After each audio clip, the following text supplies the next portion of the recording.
He's going to be in action, defending against Penta. We've got Lyra in action, defending against Raquel. As well as that, of course, we've got Jey and a mystery partner. That mystery partner is expected to be Hendry, but certainly not confirmed. I've not seen it confirmed anywhere that it is Hendry, so we need to wait and see, obviously, who that's going to be. But to be honest with you, I will probably be more surprised if it's anyone other than Hendry. Hendry is certainly what everyone is expecting. And it makes sense. We know that he's in the Glasgow area. He's the current TNA champion.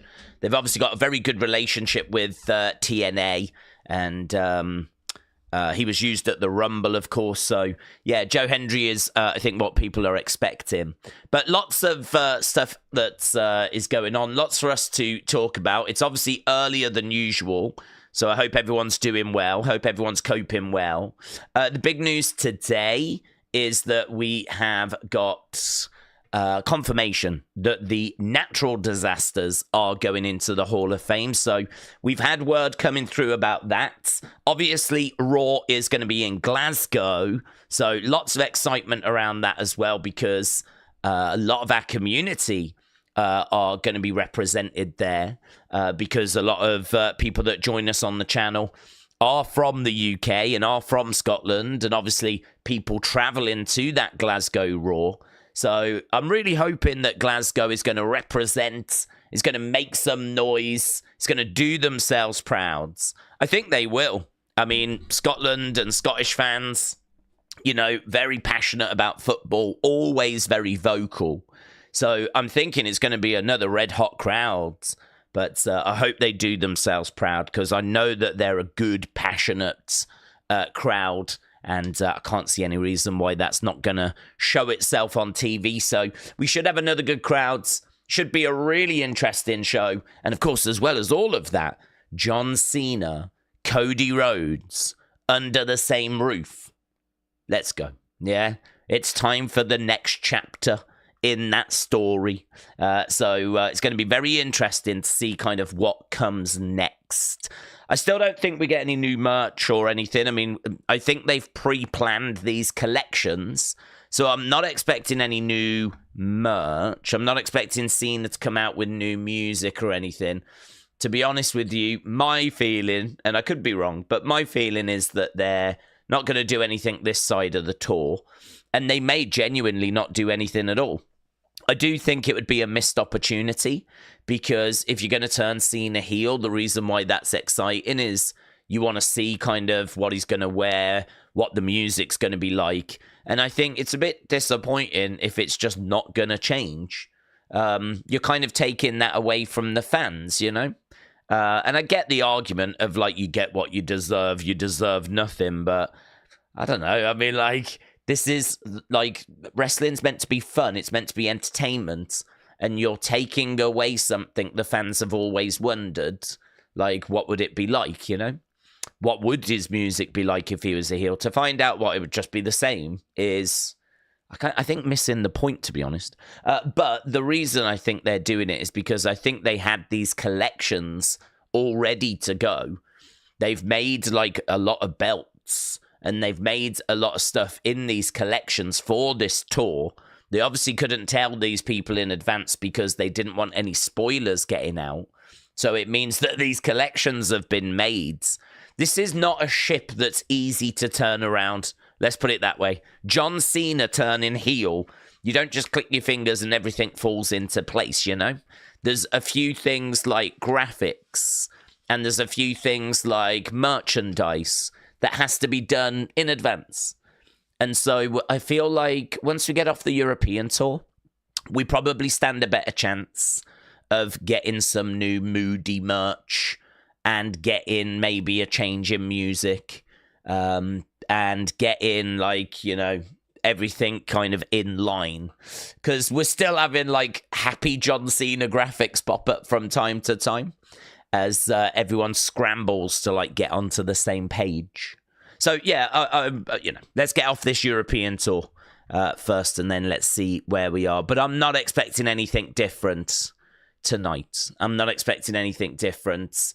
that's going to change. I think he'll have a different shirt. He'll have the same sort of farewell tour, but just Scotland themed. We've already seen that. It's nice. Yeah, all of his shirts are pretty good, actually. So he'll have a different shirt from what we saw the other day. But I think it'll be the same music. And I'm hoping, I don't know about you, I would love for it to be a little bit of information about The Rock. Why is he joined up with The Rock? And I would love as well a little bit of a back and forth, him and Cody. So that's kind of what I'm looking for. Rest of the show is going to be the rest of the show. Last week I remember saying, they'll bring him out late to get people watching. They didn't. They started the show with him. And, that's obviously very, very interesting because traditionally that's not what we would have done. But I'm thinking that it's because of Netflix. And I'm thinking it's because as long as people watch, it doesn't really matter if they watch a minute or an hour. As long as people click on the link, the view still registers. And I think really when it comes to Netflix, they're not so much bothered about how long people watch for. They're more bothered by what are people watching, because obviously people are paying their subscription, and what are they paying their subscription for? And so for WWE, starting with Cena last week makes sense, because I think they can then hopefully register that view. And, that is obviously very, very important. I actually didn't hear any Raw numbers from last week. So I don't know kind of how Raw did. Numbers are obviously very sketchy. We don't really get loads in the way of detail, but I don't remember seeing any numbers as to what the Cena segment had done for Raw's ratings. But the whole ratings thing is a bit of a mess since they went to Netflix. So, yeah, lots for us to talk about, lots for you to think about, lots of conversations that we can have. Of course, we only do the one stream on a Monday, which is a real shame. I would love to do a second stream. Well, my voice wouldn't, but I have no problems doing it. But this is live everywhere, in America, in Europe. If it's shown on Netflix, then it is live around the world. So there is no later showing for America. It's just live. So I've got to be honest, I will be glad when we're off this European tour. It will be nice to kind of go back to normality, but I know a lot of our European friends that maybe don't always get a chance to watch this live are really appreciative of this, so I'm very pleased for them. If I was still working in retail, which I did for like 15 years, I know I would absolutely love this, because I always used to finish around about 6:30. I'd be able to get back home, quickly, have something to eat. And here in the UK, this show will be starting at 8 p.m. So, that's amazing. That's perfect. That would give me a chance to get home, cook something, grab a beer, sit down, and actually enjoy Raw live, which wasn't always the case, to be honest, because, it always used to air at 1 in the morning. And we should be going back to it being at 1 in the morning very soon. So, lots for us to get our teeth into. Let's see where the conversations are at. So, Connor said, do we see any of these three? I need to get the voice going, don't I? I do like the longer kind of conversations we can get our teeth into. Let me get the voice working on this. Let's turn this up a touch. Connor Rigby. Daze. Do you see any of these top three interference that can happen during Tiffany Stratton, Charlotte Flair at WrestleMania 41, Nia Jax, Becky Lynch, Trish Stratus? Do you agree on any of those 3 days? I don't know, to be honest, but because I sort of feel like Tiffany needs the win at WrestleMania, so outside interference, there's not really anyone that I think is on good terms with Charlotte. I don't think Charlotte's got lots of friends, unless we're about to start some sort of faction. And I don't really get the vibe that we're going to do that, but we could. If we're going to start a faction, then I would imagine that faction is going to need to get off to winning ways. So if some people are going to come down and help Charlotte, it's probably going to be some NXT talent, maybe like a Roxanne Perez, people like that. I don't expect that. There's been no word of that. So, yeah, I can't say I'm expecting anything along those lines. So I don't think anyone's going to come down and help Tiffany with her being a face in this feud. And she's a face anyway after the turn on Nia. So, no, I really can't. I would say if anyone was going to come down, it would probably be some NXT talent to help out Charlotte. Charlotte then could lead a faction, but there's been no word of anything like that happening. Aaron, shout out to you, my friend. Let's get Aaron's comment in the chat. Big thank you to everyone that joined us yesterday and on Saturday. We did UFC on Saturday and little bit of a challenge to try and manage my voice through that with having done the 2 SmackDown streams the day before. I think my voice was much better by the time we got to the WrestleMania 3 stream yesterday, which we did. WWE Vault showing WrestleMania 3. And so we did a fun little watch along for that as well. So, yeah, big thank you to everyone that's joined us for either of those streams. Or if I've not seen you since Friday, SmackDown, welcome back. We are here, of course, for Raw. We'll be back tomorrow for NXT. We'll be back on Wednesday for Evolve. We'll be obviously doing SmackDown. Actually, don't know what we're doing on Saturday yet. Haven't had a chance to look, so that's on my to-do list. Aaron Hanrahan. We need a big segment between Cena-Cody last week. Was very good on Cena side. Cody needs to bring a verbal battle LFG. Yeah, I agree. We do need a bit of a back and forth there. A lot of people saying that Cena will cook Cody, and that could be true. But I need to see it. I need to see it. I actually don't think he'll cook Cody. I think he could, but I don't think he wants to. I think that Cena knows that this is the next guy. This is, it was Roman basically that was the next guy. But Cody now is the one that could be taken over from Roman for the next few years. And I expect that to be the case. And Roman is still around, but he's a part-time champion. And he's just had 4 years with the belt. I've got to think that when it comes to Roman, they could give him another title run, but I don't think it will be it might be like 12 months or something, but it's not going to be 4 years. Recognizes that Cody is that sort of next guy, and I think he really likes him as well. I mean, Cody spoke about how he has traveled around with John. They used to ride in the car together. He used to, carry his bags and all of that sort of stuff. I feel like they're good friends. There's a real respect there. This isn't like Cena and The Rock, and they're both trying to prove they're the better person. I sort of feel like Cody has finally got to the top of the tree.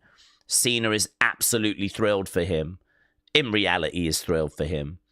And I think that they're going to probably work on their promo exchanges. Like, I'm gonna come at you with this. You can respond with this. I think Cena will want to get his points in. They want to make this a great build. But there ain't going to be no sabotage in here. There ain't going to be no trying to show each other up here. If anything, I think Cena would take the L on purpose because he's had his career. He's just spent how long putting over younger talent. Now he's finally going to go up against a friend who's the next guy. And are people really thinking that Cena's going to sabotage him and try and verbally destroy? I just don't see it. I think he may be able to do it, but I don't think you're going to see it. I think they're going to be working on stuff behind the scenes. So, yeah, lots to kind of get our teeth into with that. But we didn't really see much of a back and forth. I tell you what you did see. You saw Cody come out, have a right go at Cena. Cena not respond with, I don't even know if he responded with anything. I think he just took it all and the segment just ended. And we're going to need John to throw jabs back. We're going to need John to obviously make sure that he's not just lying down and taking everything here. But I'm certainly not expecting, if there's anyone out there thinking Cena's going to absolutely obliterate Cody and make him look like a weak champion and all this kind of, I just don't see it. I don't see it because I think they're going to be working together backstage on making this as good a build as possible. Cena's gonna have to have some jabs in there, but I fully expect Cody to come back with something whenever those jabs are thrown, Right, A. Jobson, shout out to you. A Jobson. Hey, Days and Buddies can wait for Jey Uso's mystery partner on Raw. Happy birthday, Undertaker, and rest in peace, George Foreman. And a touching tribute show for Chris Bey last night as well. Yeah, lots of great images coming out and clips of the Chris Bey show. Seems like a really good turnout. Seems like there was a really good response to it. And obviously the footage of him like walking to the ring seems like a true moment of the year so far, to be honest. So many people got in touch going, I know you don't watch like these kind of things outside of WWE, but like this is a don't watch. Like Chris Bey is not someone that's ever been on my radar. It really doesn't matter. This is so much bigger than like, you know, that. And I can only repeat what I've said before, and that is I wish him the absolute best for the future as he continues his road to recovery. Felix Lopes. We are all getting spoiled these days. I am hoping that HHH can entertain us for years to come. Yeah, it's been good. He's done well. It's not been perfect. I don't think anyone would say it has been, but it has been very good from Triple H over recent years, and long may that continue. Thoughts on Hogan beating Andre yesterday? I think he looked great for his old age. Amazing he could slam Andre like that. Bet his back is hurting today. Yeah, it was an iconic moment, of course, and I always love going back to it. It's always good to go back to those old WrestleManias, just get a bit of a refresh. There's normally things on the shows that I've forgotten, and even though we did a watch-along only 5 years ago for WrestleMania 3, it's a good opportunity to go back and revisit it. I think the show still holds up well. Matches are obviously very short. There's lots of matches. It really felt like a way of just getting lots of names onto the show. And so it's a case of like, I feel like every match gets like a 10-minute segment. And maybe not even that at times. And it's a case of like promo, entrance, match, short match, 4 minutes, something like that. Boom, done. Next segment. Sometimes there's a little bit of something afterwards. A couple of the matches get a little bit longer. But like the longest match is 14 minutes. It's Macho Man Ricky Steamboat, which still holds up really, really well.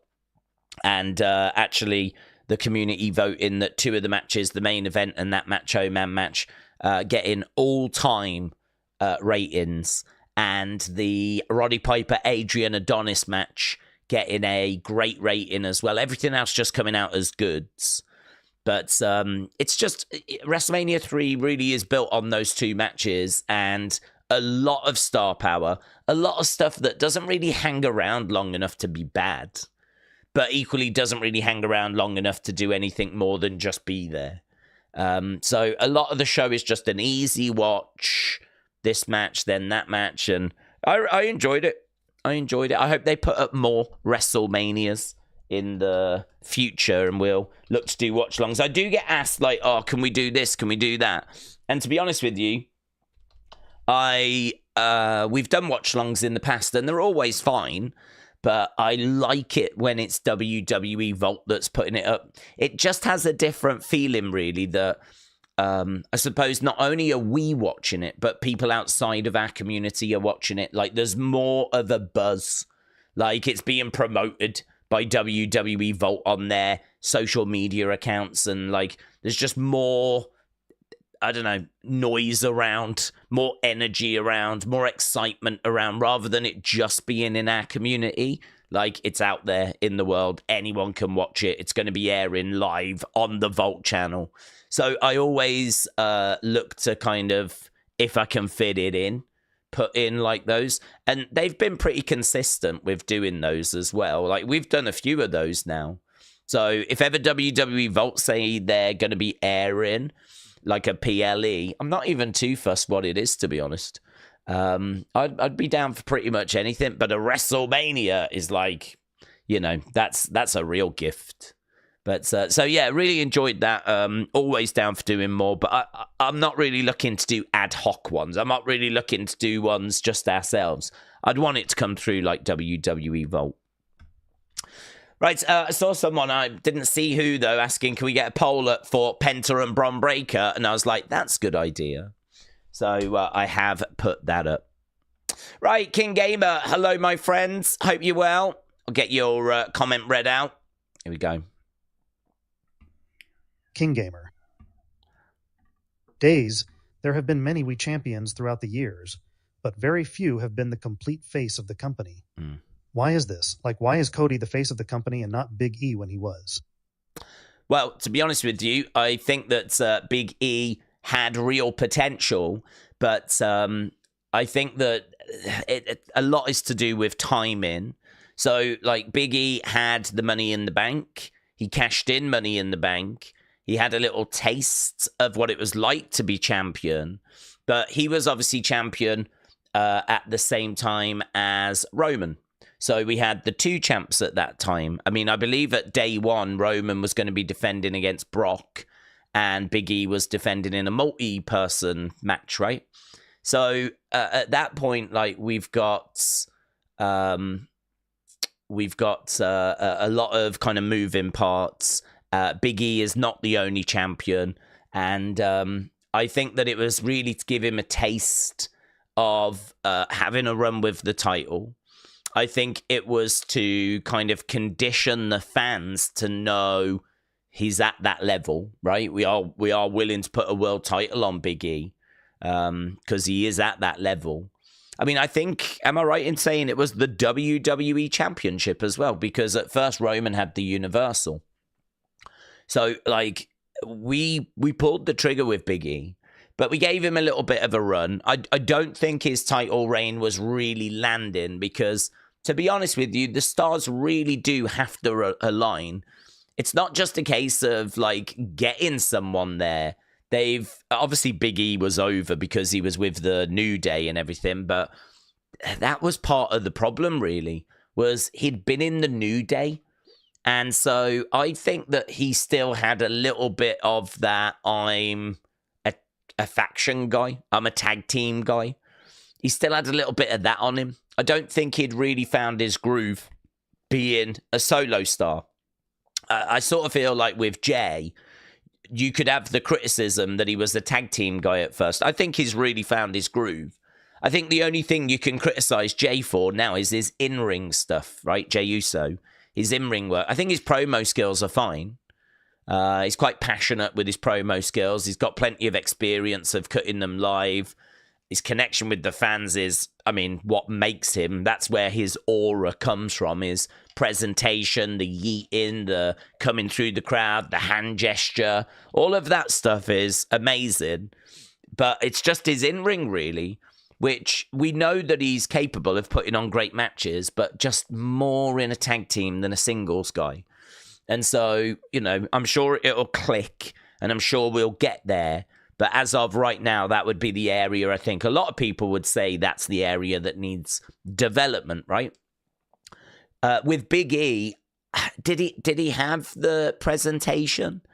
He didn't have, like, a catch, to my knowledge. I can't remember there being a catchphrase. There certainly wasn't any hand gestures. There certainly wasn't the same level of excitement when Big E came out that we see with Jey Uso right now. I sort of feel like, yeah, he was popular. He was over. People love him. He's got the size. Everything was kind of felt like it should be there or thereabouts. WWE had the confidence in him to put the belt on him. But there was still something missing. And there was still levels that he could go to. I just think that it's hard to get everything to line up. Because you can have the look. And you can have the catchphrase. And you can be great in ring, you can be great on promos, and you can still have something missing. There are so many boxes that have to be ticked for you to be the guy that you could have 5 of them ticked and still have one that isn't. And, you know, that results in you having a run that's good, but not quite there yet. We've still got to do a bit of work. And, I mean, look, he lost the title, I want to say, day one, which was obviously, I think, January 1st. It might have been January 2nd or something, but, it was early January. And I think his injury, if my brain is recalling this correctly, I think his injury is literally a couple of months later in, like, March. He goes back to teaming with, like, Kofi. Goes back to being, like, in the New Day, right, after being champion. Obviously not great. Felt a bit like a demotion. But we don't know if they were just putting him on the back burner because they had other plans coming up for him, right? I don't know that it was like, that didn't work. We're going to put you in the New Day. I don't know what their plans were. All I know is that he lost the title, went into going back with teaming for a little bit with Kofi, and then boom, this is when the injury happens. So for me, if I look at Big E, that's where I would say, man, compare Big E to what Jey's got right now. Compare Big E to what Cody's got right now. It wasn't there. And as a result, it never clicked. It never worked for him. But it doesn't mean that they'd given up. It just means that a bit more work needed to be done. They could have been in the process of doing that work because his injury comes along. You could make the same argument with, like, Drew McIntyre. You could make the same argument with Damian Priest. I don't think with these people every box has been ticked. Now, with Cody, I think every box has been ticked. His connection with the fans is undeniable. If you look at the whole We Want Cody movement last year, I think finishing the story really resonated. I think it really resonated. Plus also, I think people could sympathize with the years that he spent trying as, being in Legacy, dashing Cody Rhodes, Stardust, it not working. Again, don't forget, it didn't work for Cody. They had Cody before. And, was every box ticked? No. When he was dashing Cody Rhodes, when he was Stardust, it wasn't working. He had to go away. He had to find himself. Who are you now that you're an adult? He was the American Nightmare. He went and started AEW. Well, had to go through all of that process to come back at WrestleMania 38 with the look, the entrance. We'd missed him. He'd been away for many, many years. He was a Rhodes. He wanted to finish the story. He had the music with the woe that people love. He wore the suits. Not only did he figure out, not only was he a great wrestler, I mean, he puts on great matches. Not only can he cut a promo, is he the best? No. Not even close, but it's enough to get the tick in the box. Yeah? He can come out with some good lines.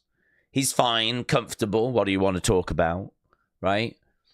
It's like the connection with the fans, the aura, the entrance music. He's got the catchphrase, which I would say is like the woe at the start, right? He's got the look when he's in the ring in his suits. Like, he's the guy. He's the guy. He ticks all the boxes. You compare everyone else to him, and you can find little things that are missing for other people. But with Cody, he feels like he's the guy. And, numbers will start to tell you that.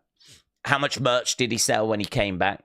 How many Google searches were there? I mean, when he came back, boom. Do you know what I mean? He comes back and real momentum then. Real momentum. Because people love something new. To be honest with you, I feel like Kevin could do the same. I feel like Kevin is there or thereabouts right now. Kevin Owens is there or thereabouts. But if he was to go away for a couple of years and come back as, not always kind of goofing around, maybe being a bit more serious, come back as more like Kevin Steen after killing it in New Japan, killing it in AEW. Like, all of a sudden, I think you've got momentum. His merch would sell, wouldn't it? Better than it does now, because, we will have missed him. And if he, just fixes a couple of little things, like, I think sometimes he can be a little bit too goofy, a bit too comedy. I think he does it because he's a company guy, and he's got a job for life as a result of doing that. But the other thing he's got for life is always seemingly falling short. Always falling short when it comes to being a world champion. he's had the title before, so he is a former world champion, but how many times should he have been champion, really? You know, I feel like he should have had it a lot more times than he has. Difficult because he's just obviously had that long Roman title run, but that would be the area I would point at with Kevin. He can wrestle. I think he's, you know, a monster heel. I think this run he's on at the moment is about as good as it's been for years for him. And I prefer him as a heel, actually. I think the work he's doing at the moment is good. But I don't know. I just sort of feel like if he went away for a little bit, came back, he would then have that urgency, that, you know, that momentum, and that could really just be the missing piece of the puzzle. So yeah, lots of stuff to kind of dig into, like why wasn't it this guy? Why wasn't it that guy? A lot of it comes down to who did Vince want to push, who does Triple H want to push, but there's a reason as to why they're going to push certain people, and it's because of, you know, are the boxes being ticked? You know, for example, it doesn't take a genius to look at Obafemi down in WWE NXT. Doesn't take a genius to look at that guy, see his presentation, see how the crowd are reacting to him, see the fact that he is so dominant, so big. Like, there's someone that's ticking boxes. There's someone that looks like they're going to have a hell of a run when they come up to the main roster. Is anyone expecting Obafemi to not win a world title? Because I'm totally expecting that. Might only get it once. Might be the World Heavyweight Championship rather than the WWE one. But you can sort of look at people and see, you know, are they ticking the boxes? And I would say that Obafemi is definitely a person that does that down in NXT. I'm certainly expecting him to come up and do that. I feel like Trick Williams as well is someone that I feel does tick the boxes. I mean, his connection with the crowds. Can you imagine when he comes up and the whole arena's chanting, "Whoop that Trick," and his music, it's so big. It's going to sound so good when it gets to the main roster. But again, is he ticking the in-ring box? That's the area that he needs to work on. It's not stop Jey.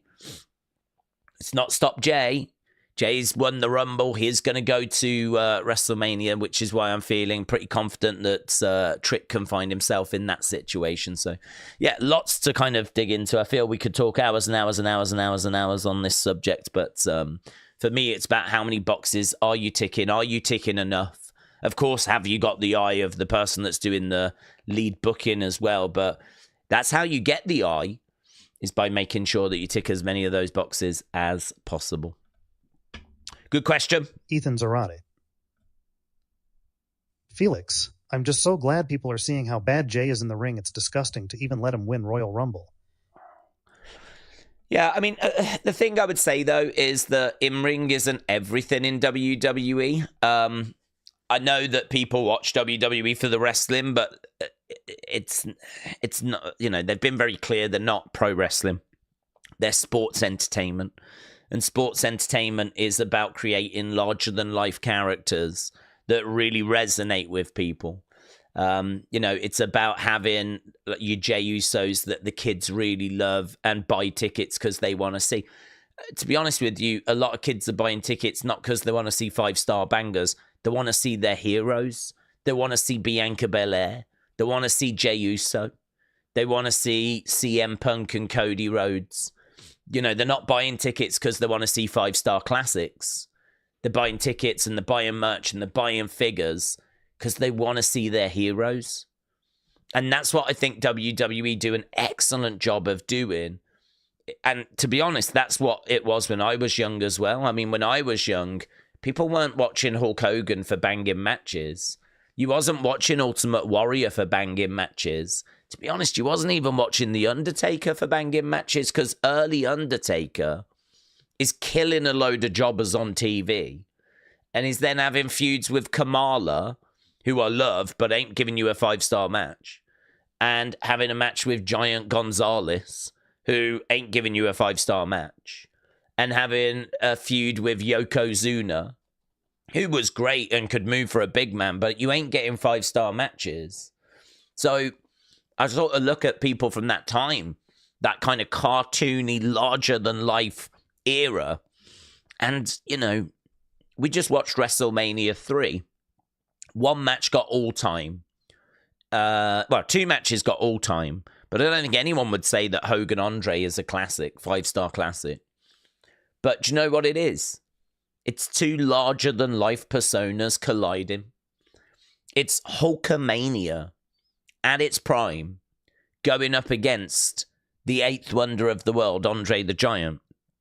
And both of them are larger than life. I mean, that's what brings 90-odd thousand, wasn't, but that's what brings 90-odd thousand out, is they were two larger than life personas. It wasn't because people were expecting, it was a different time then, of course, but wasn't people were expecting this to be, you know, the greatest match they've ever seen. It was, what's going to happen? What's going to happen? And I think that is a major, major driving force in WWE. I think it has been for a long time. I think it has really since the start.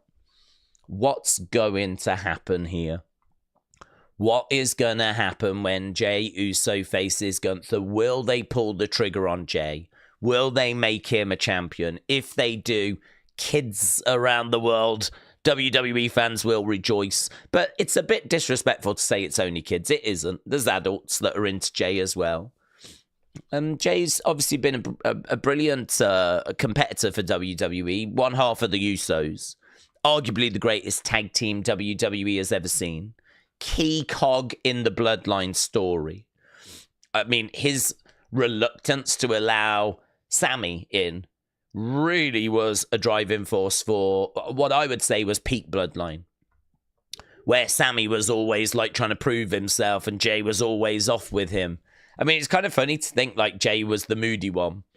I mean, Jey was the one that obviously, I don't give a damn what the tribal chief says. And then Roman snaps his head up, goes over, and then we get the Usi moment, you know? Or what about the bit where Sammy's about to get kicked out, or it feels like he's about to be kicked out, and Jey's all really pleased that this is it. Sammy's gone, only for the tribal chief to go, take that shirt off, because you're going to wear this one now, and then throws him an honorary Us shirt.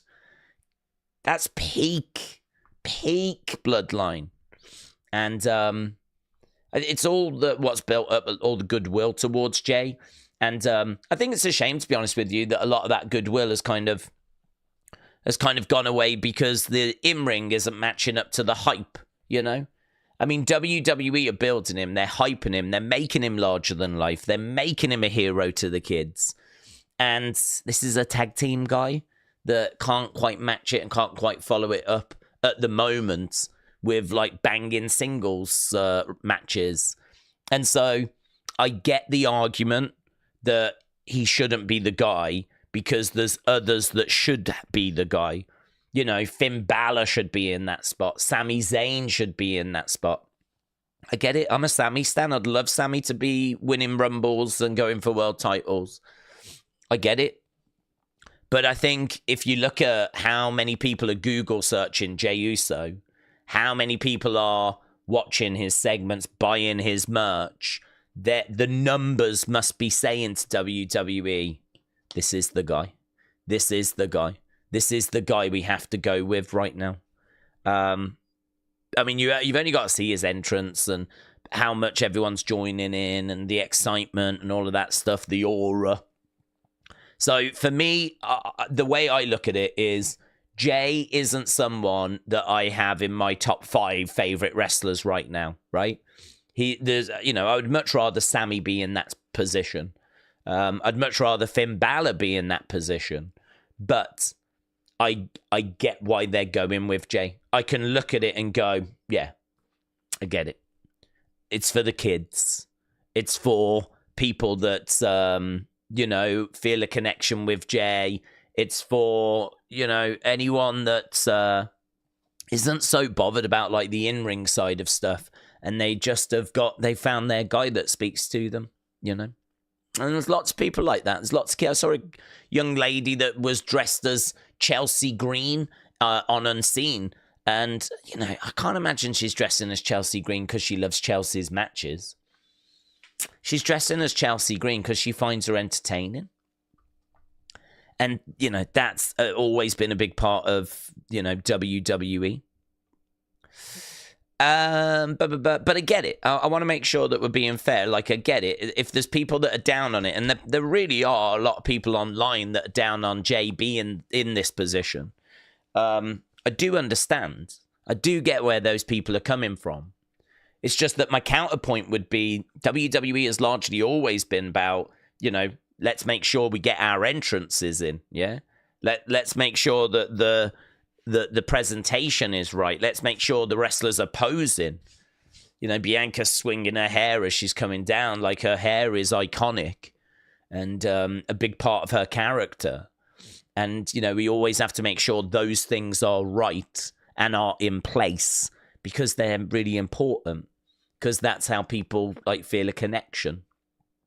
And I get it. I get both sides. I get people wanting it to be someone else, but then I get people that really, you know, are rooting for Jey.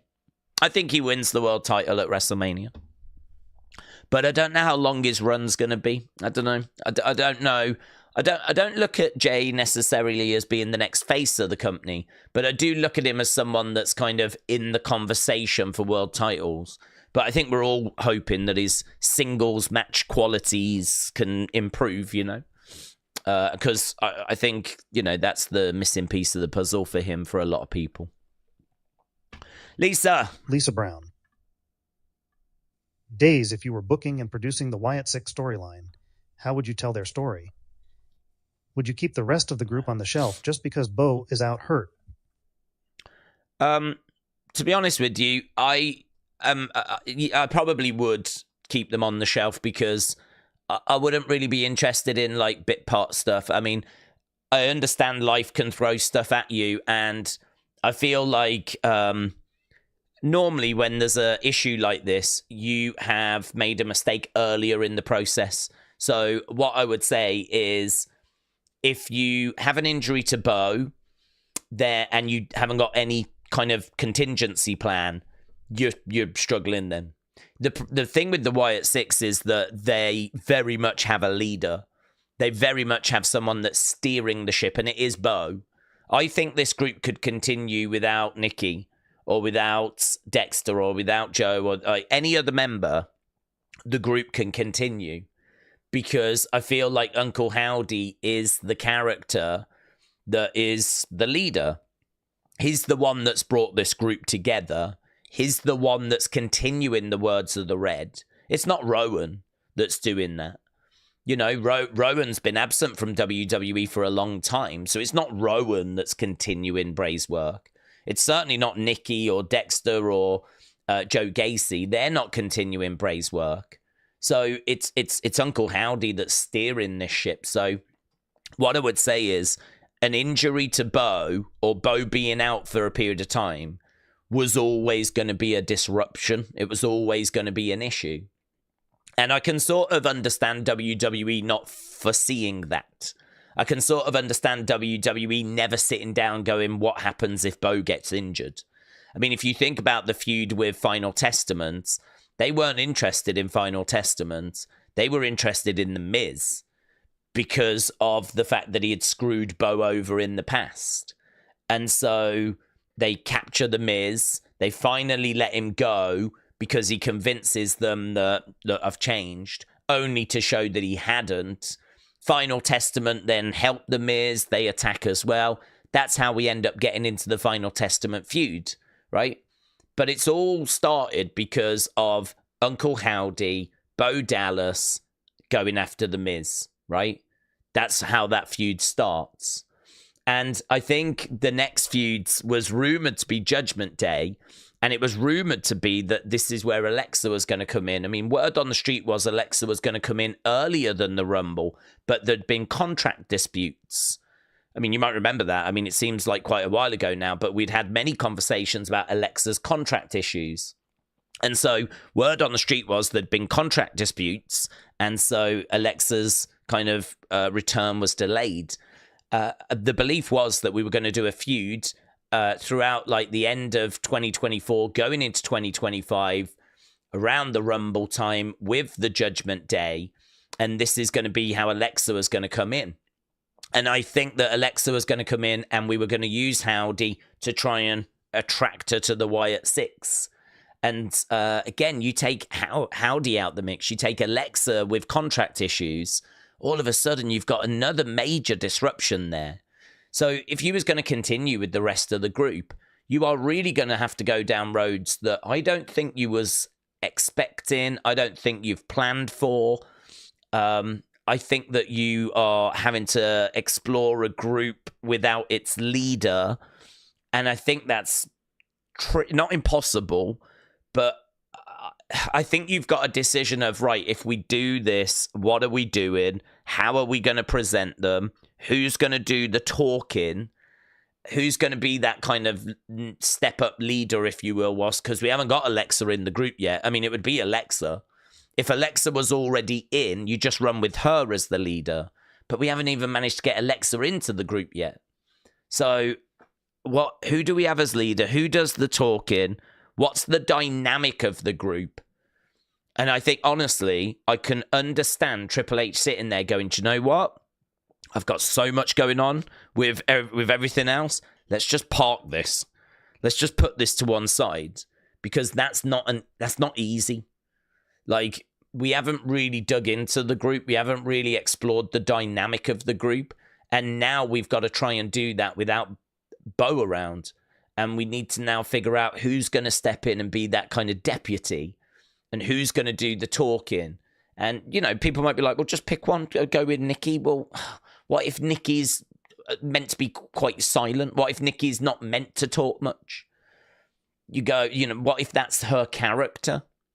I don't know, because we haven't really explored that. But you go, okay, we'll choose Joe Gacy then. Well, okay, we can choose Joe Gacy, but how's he going to talk? What's he going to say? Does he talk in riddles? Does he talk straight to the point? Is he angry? Is he aggressive? We haven't explored any of this. We haven't explored it. Could this have been an opportunity to have explored it? Sure. Yes.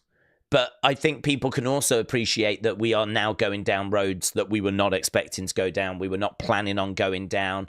We're now having to kind of flesh this group out without its leader. Yes, it presented an opportunity, but it also presented problems. And with the amount of content Triple H has to look over, I can't say I'm shocked that he's gone, do you know what, park it. Park it. They're an attraction anyway. We'll wait for Bo to come back. We haven't even got Alexa up and running. So let's park it, and we can revisit it when everything's kind of back to where it needs to be. And for me, like, I would love to sit here and go, yeah, I'd use them without Bo and all that kind of stuff. But I can sort of understand how difficult that must be.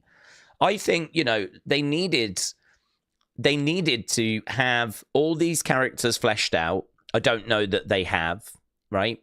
They need to know, like, okay, if Bo's out, who steps in? I don't think they have that information. I don't think they've worked that out.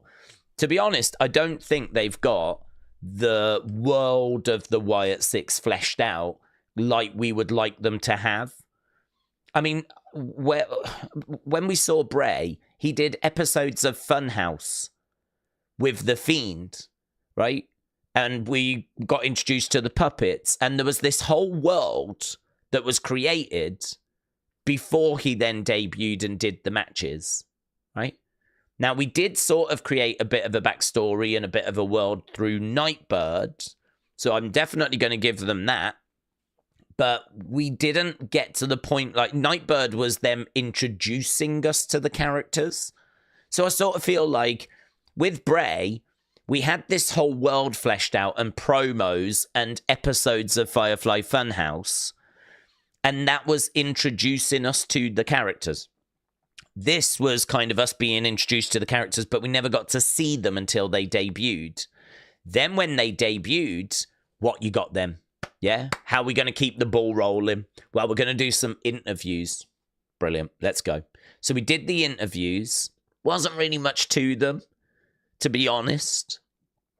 It's very touching. The Rowan one was touching. The Uncle Howdy one was touching. You know, we scratched the surface. We definitely got some stuff from them. But that was it. Once everyone had spoken once, that was it. Where was the rest of the fleshing out of this world? I mean, was it that was just not a vehicle for, revisiting? Was it that we couldn't go back for some reason and like continue doing those? Was it that it was just too big of a job and they just, I don't know, how did that side of it not continue? Like, where do they stay? What does that look like? And like, why aren't they doing more to explain each person's backstory? You know, I mean, we've got like a little paragraph in the journal as to why each member joined, but why didn't we flesh that out? And why was we not doing that whilst Bo's been away? Why didn't we get a look at Nikki? And why didn't we dig into Nikki's backstory? Why haven't we dug into Dexter's backstory? We're still sat here wondering, why did Dexter's family turn their back on him? When I think the last thing we saw was that he and Indy Hartwell were actually on really good terms. Like, that seemed to be all goods. So what's going on there? I mean, what's that about? I feel like there's been a betrayal. I feel like Dexter's been abandoned, and we've not seen that on TV. We've just been told about it. So give us what's happened, yeah? Maybe we're saving that for when we actually feud with them. But, like, let's flesh it out. Like, let's do something. You know, Bray was giving us, like, backstage promos, regular Firefly fun houses. Like, we was getting in-ring promos, like... But we're not getting anything out of this group. And I'm not even complaining about since Bo got injured. I mean, I can sort of understand them going, let's park it. I'm complaining about they debuted, was it June, July? He got injured in December. I think between that time period wasn't good enough. I think after they debuted, it wasn't good enough. The interviews were good. I'll give them that. But that was just a peek at what we could do, what was possible. That was just scratching the surface of, you know, what we could do here. Everyone was waiting for something like a Firefly Funhouse or something of significance. It never arrived. It never arrived. Never dug into this group. The success of the Bloodline was all about Jey interacting with Sammy, Sammy interacting with Roman, Jimmy being on Sammy's side, Solo standing there looking like he could murk people at any moment. Roman always being acknowledged even when he wasn't around. Paul Heyman's relationship with Roman, Heyman's relationship with Sammy, digging into backstage, locker room. He thinks this about him. He doesn't like him. Let's give him a go. Right, Sammy, you've got a match tonight. Don't let us down. Sammy goes out. He lets them down. Oh, my God. What's the repercussions of that? Blah, blah, blah, blah, blah. Digging into the relationships was the success of the Bloodline. Done none of that with the Wyatt Six. None of it. Was it coming? Maybe. Maybe. But if I'm to judge from what we got from their debut to when Bo got injured, nowhere near good enough. Nowhere near good enough. And, you know, I was all right with it because at first I was like, okay, well, this is the first feuds. This is just to get them going, right? Okay. I can tell myself that. I'm not lying to myself. It was the first feud, them against American Made. Was it good enough? No, I don't think it was. I don't think that American Made was scared enough of the Wyatt Six. It didn't change American Made. They didn't learn any lessons. You know, Wyatt Six came off as very ineffective. And was that your great master plan for bringing the group in? Because if it was, it sucked. But okay, first feud, lessons learned. Let's move on to the next one. Next one will be the first proper one. And then, you know, little bits that were annoying with that next one. Carrion murking them online, right? Which he was always going to do. Wyatt Six not able to hang with that. And then not only that, but you've got like The Miz convincing them that they've changed and then betraying them because he hadn't. So that sort of made them look stupid. Like, you trusted The Miz. The Miz managed to fool you. Okay, might trick me once. I won't let you trick me twice. I can go with that. Then, of course, we get the match. Then he gets the powder thrown in his face during the match. And so Uncle Howdy gets pinned. And you're like, I don't even get a chance to see these guys very often. And when I do see them, they're making them look like buffoons. Like, they're struggling to win matches, which I get. They can't just go out there and destroy everyone. There's got to be bumps in the road. But when you don't see them that often anyway, you know, it's like, oh my God, come on, man. I genuinely don't think that they're burying this group or trying to bury this group. I think they've got really good intentions. I honestly think this is incompetence. I honestly think it's bad creative. I honestly think that as they're sat down, they're like, right, what we'll do is we'll have them in a feud, right? We'll have them kidnap the Miz. That'll be cool, but we've got to find a way of getting him out of that situation because we're going to obviously have the Miz side him with Final Testament as we do the matches. So how about he convinces them that he's changed, but he hasn't really changed. And so then he can turn on them, right? That'll be a big moment. Then we'll do, like, I can sort of see how they're sat in a room talking about this stuff, and it might seem like a good idea, but in actuality, it is not. And I sort of feel like they just repeatedly kept fumbling the bag after Nightbird. Nightbird is amazing. The interviews are beyond acceptable. And then everything else that follows is pretty garbage. But again, you sort of tell yourself, okay, he got injured. Fine, whatever. You know, let's just get them going with their next feuds. Now they've moved to SmackDown, and really, I'm all right. I'm all right with them not being on TV because judging by what I saw last year, they just fumbled the bag. They just kept fumbling it. So I'd much rather that we wait, get the pieces where they're meant to be, and flipping deliver this thing properly. That's what I would rather. I have no confidence that if they were on TV without Bo and we were trying to find stuff for them to do, I have very little confidence that it would be good. I have very little confidence. Because, to be honest, even when we see them with Alexa joining up, I'm still concerned. Because if I've got to judge it off what I saw last year, I think you'll struggle to find too many people saying that that was acceptable or that, yeah, that's what we were looking for. There was moments. I mean, don't get me wrong. When the group are all together doing their entrance, it looks amazing, right? So let's not say everything was garbage, but like, you know, the entrance looks really good. I think all of the wrestlers in the group really want this thing to work, but the same love and attention that was given to Nightbirds that made that so compelling, so rich with content, was not shown to when that group debuted. That same love and attention was not shown to when that group made it onto TV. So, you know, how would you tell the story? All that kind of stuff. I'm all right with parking it. Could I tell a good story with them? Absolutely. So could you. So could everyone watching. But you're going to need all the pieces. You're going to need to have done the work in advance. I think trying to cobble something together right now probably isn't the right idea. And so I would sit down. I would go into a meeting. I'd go, right, well, we botched that, didn't we? Right? Welcome to the Let's Save the Wyatt 6 meeting, right? We're going to spend the next couple of hours talking about when they're going to come back on TV, who they're going to feud with, what vignettes we need to film, how we're going to make this rich, deep, engaging, how we're going to make this cool, how we're going to bring the doubters back on side, how we're going to flesh out their backstories, where they're going to do their promos, how we're going to make the rest of WWE fear them and actually show that they are feared. And we're going to get all this down in the next couple of hours, and we're going to start getting a timeline in place.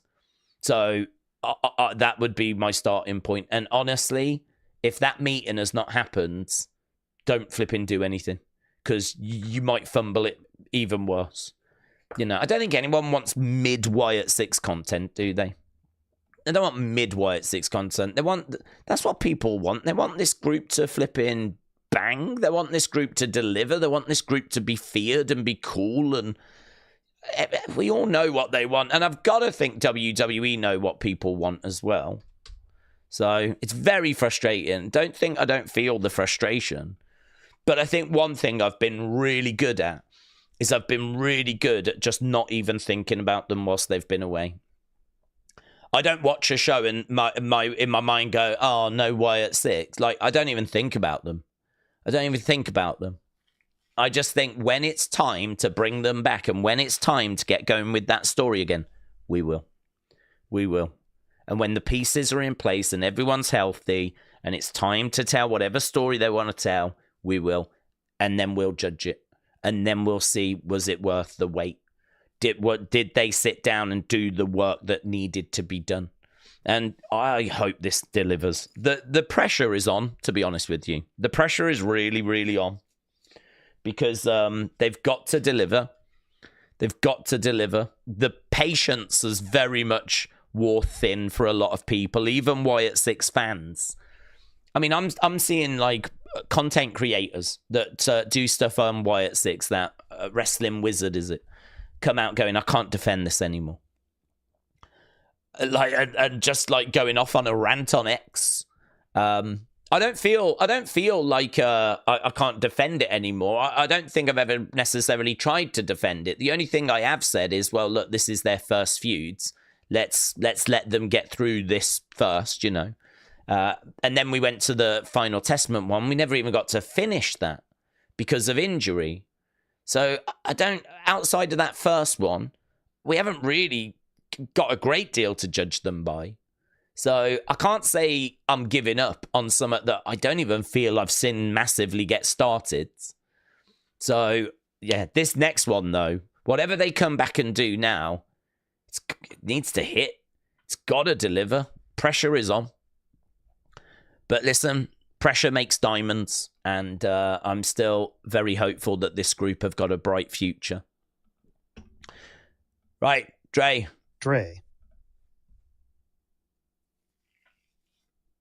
Bianca made a post pretty much saying, all you have to do is be Rhea Ripley and you get a title shot.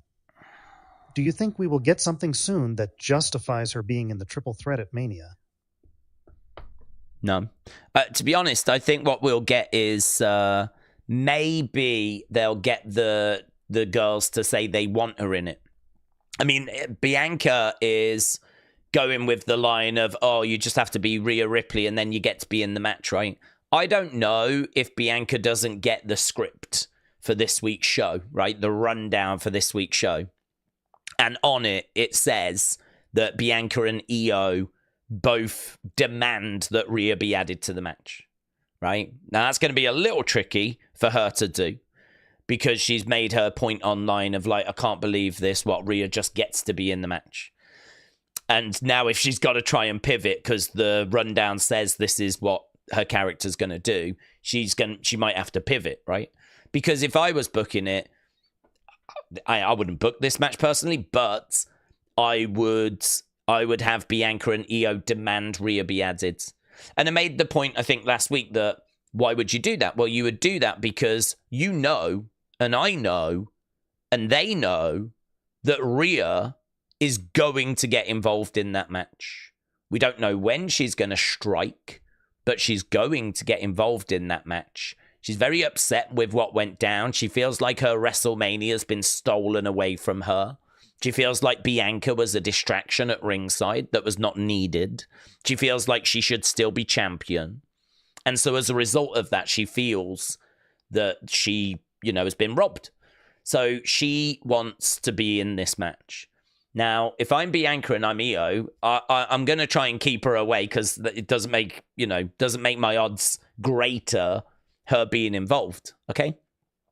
But we're in a situation where she keeps getting involved. She keeps coming down. We tried to do the contract signing. She interrupted it. This girl is not going away.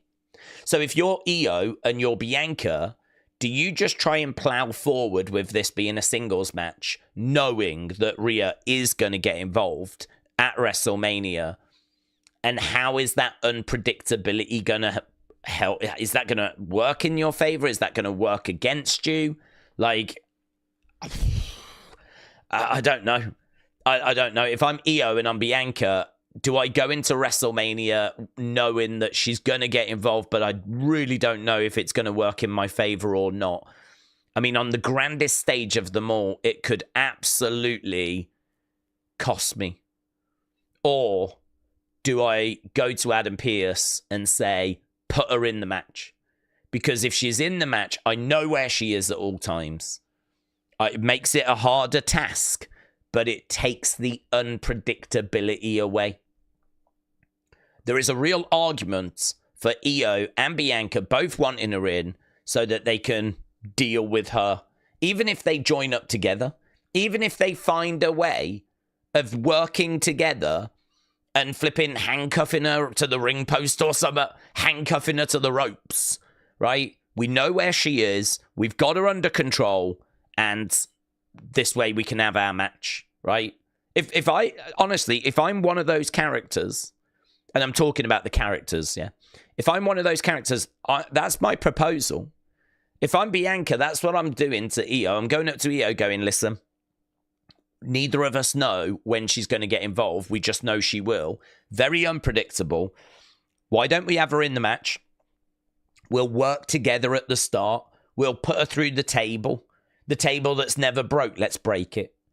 Let's break it with Rhea's body, right? Let's chuck her around the timekeeper's area. Let's handcuff her to the flipping ropes. Let's take her out of this match so that we can have the singles match that we're meant to be having. Hence why then I can go to Adam Pearce with confidence and I can say, put her in the match. So do I think that it'll get explained? If I was booking it, that's how I would explain it. That's what I would do. But I have no idea that they're actually going to find a way of explaining it. I can only imagine that Rhea's just going to keep getting involved, and at some point maybe Adam Pearce gets, right, this is enough. I would love it if it was the wrestlers that say, right, this is enough. And she gets in like that way, but we're going to have to wait and see. Bottom line, we all know she's going to be involved. We all know she's in this match. We all know it's a triple threat. It's just how do we get there? Robbie, shout out to you, my friend, said my first live stream until I return from my final live stream till I return from Japan on the 12th of April. Well, Robbie, shout out to you, my friends. Appreciate the support. Same with Dre as well. Thank you, my friends. Hopefully that gave you a something to like chew over. Big Minx Gaming said, thanks for all you do. Great escape from you. Yeah, people do say that about like it's just good to jump in and chuck some thoughts around. I mean, I know that I really get stuck into like some topics, but I think like it's good to do that because I think there's lots to kind of explore at times. Like some of this stuff is not just like surface stuff where you go, blah, blah, blah, blah, blah, thanks for the comment. Like there really is stuff to like dig into, you know? And I do like to try and extract as much as possible. But yeah, I hope people are sharing their thoughts and having their own conversations in the chat as well. I mean, it's a big community. It's a great community. Everyone knows everyone. We get a lot of regulars as well. I know there's a lot of people that are like have their own conversations. Whenever I look in the chat, there's always people chatting away to each other, which is great. So definitely here to encourage that as well. So I agree. Lots of ways to interact on the stream. And a nice way to kind of just step away from the real world, which is what wrestling is so good at.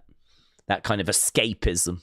We get to escape into a whole different world, and I'm here for that as well. So shout out to you, my friends. So yeah, Dre, Big Migs Gaming, Robbie, shout out to all of you. Adam Con, shout out to you, buds. Adam Con, do you think Cena and Cody would be as good as last time? I mean, Cena-Cody is a really interesting one because Cena-Cody is... They are going down roads that I was not expecting, as everyone knows. They're going down roads I wouldn't have gone down, as everyone knows. I'm not saying that these roads are bad. I'm just saying that they're not roads that I thought we would go down. They're not roads that I would have gone down. And so I must admit, I'm very interested to see how it plays. I'm very interested because we're doing stuff that we're going into uncharted waters. We're going into areas that's like, okay. I was not expecting him to turn heel in his last year, right? So, and align with The Rock. And for us to do this, I mean, it felt very straightforward as to what this show was going to be for John Cena. And WWE have gone, well, let's not do straightforward. And I respect that. I genuinely respect that. I respect that, yeah, let's not do straightforwards. So I'm here for that attitude. And I am enjoying seeing kind of how they are playing this out. The jury is still out as to whether this was the right thing to do. And I'm not sure we're going to know that until really it's played out, right? But what I will say is that it is nice that we've got a big face and a big heel at WrestleMania in the main event. And I think that makes the Mania match better, personally. Do I think do I think that it'll be as good? Until it plays, I don't know. I genuinely don't know. I mean, what is going to make this match good? I mean, I think the match itself will be good. I am a little bit worried that Cena has not shown, you know, the same levels of athleticism that we've seen in the past. I mean, his recent matches have not been exceptional. They've been passable. You know, his recent matches in recent years, he's only tended to do like one a year. I mean, he had a tag match a couple of years ago, which was fun, but, you know, his contribution to that was obviously limited. Wasn't a singles match. His match with Austin Theory was a bit throwaway.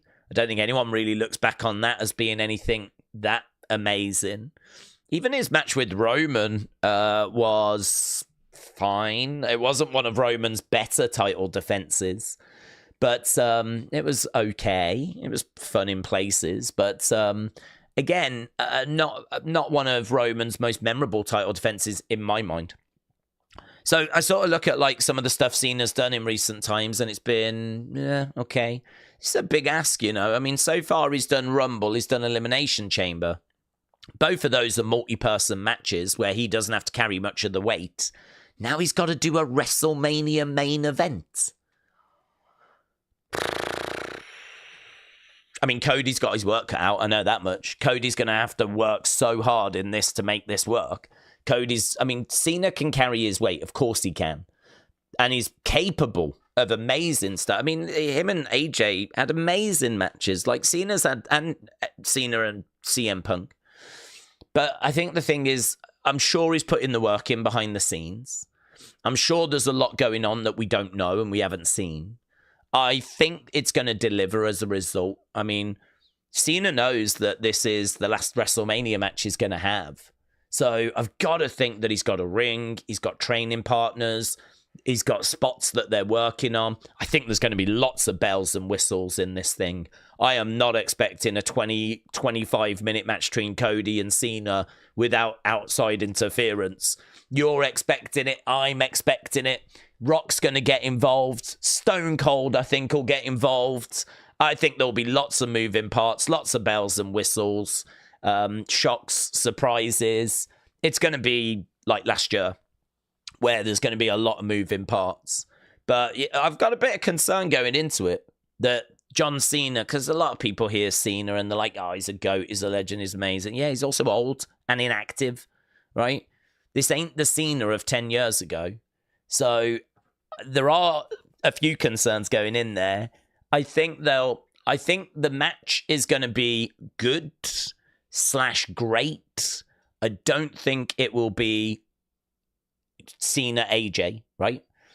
But I think they will then add bells and whistles with outside interference, which could elevate it to all time. This thing could be really, really fun. Because I think you see it with their celebrities, right? So, for example, Ronda. Would you say Ronda was a good wrestler? Probably not. Would you say Ronda was like really someone that could have good matches? Probably not, right? Is she someone that could cut great promos? No, probably not. But yet, do you remember how much praise there was for her WrestleMania tag match? I think Meltzer gave it 4.5 stars.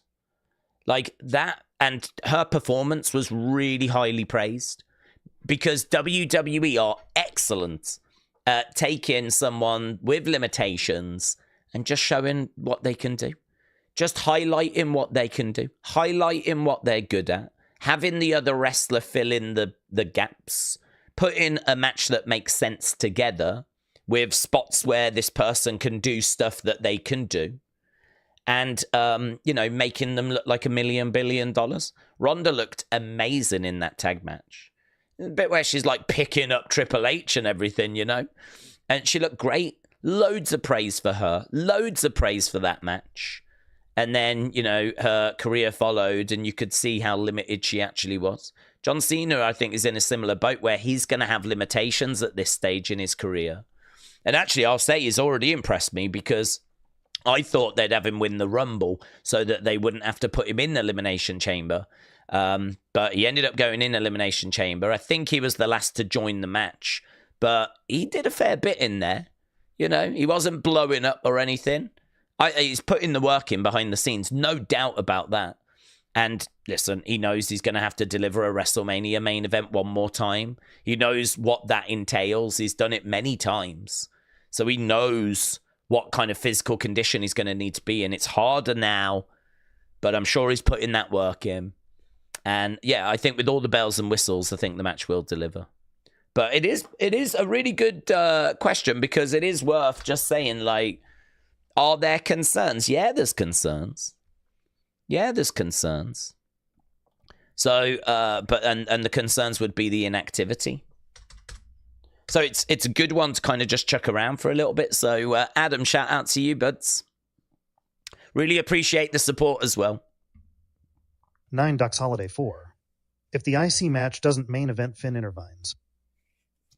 If the main event match doesn't main event, Finn will intervene. That's a good shout. Yeah, he could do.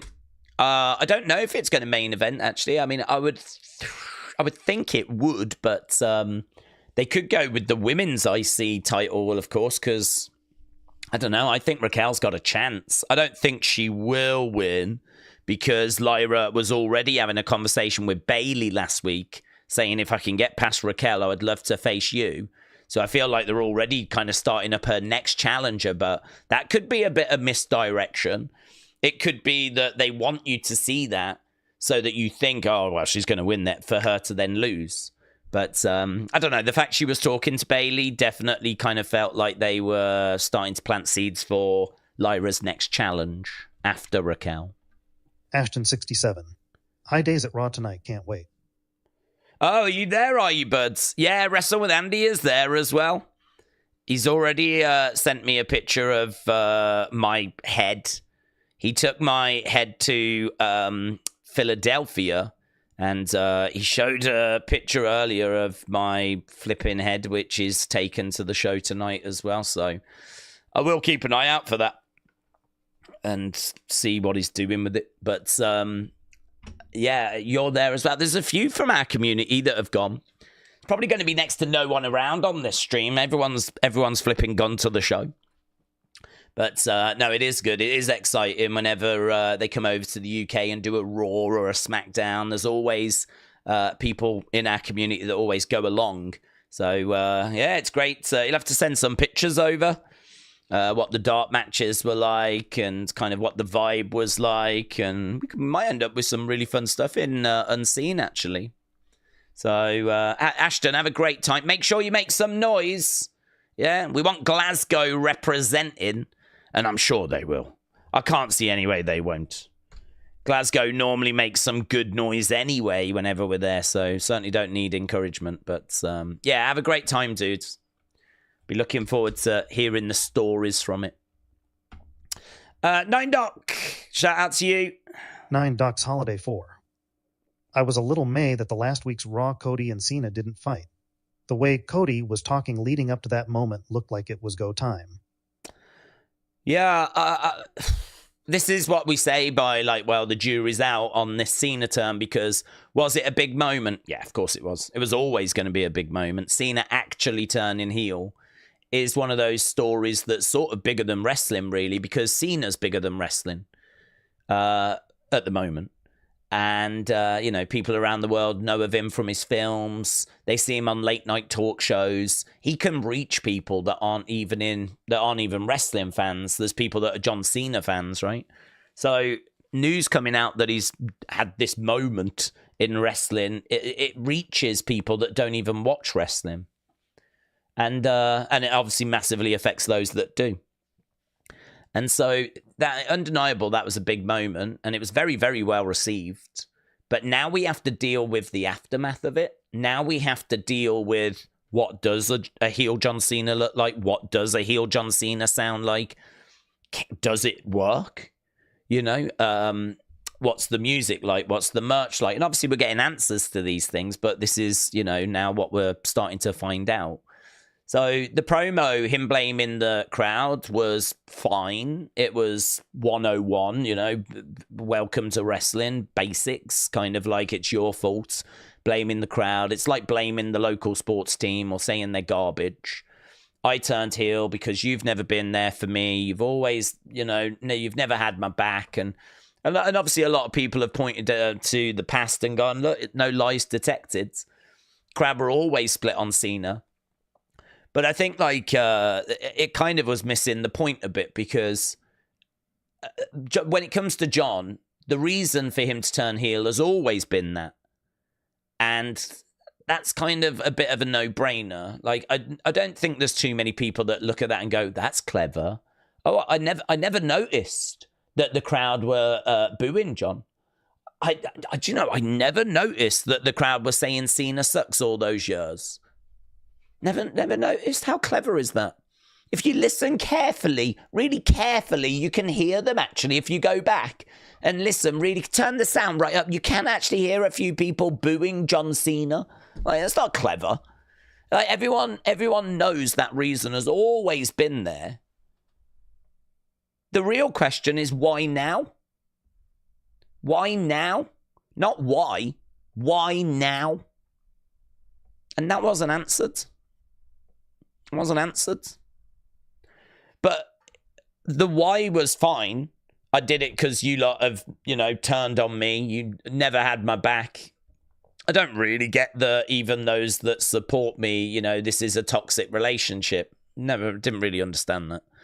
But why now, John? And we never got that answer.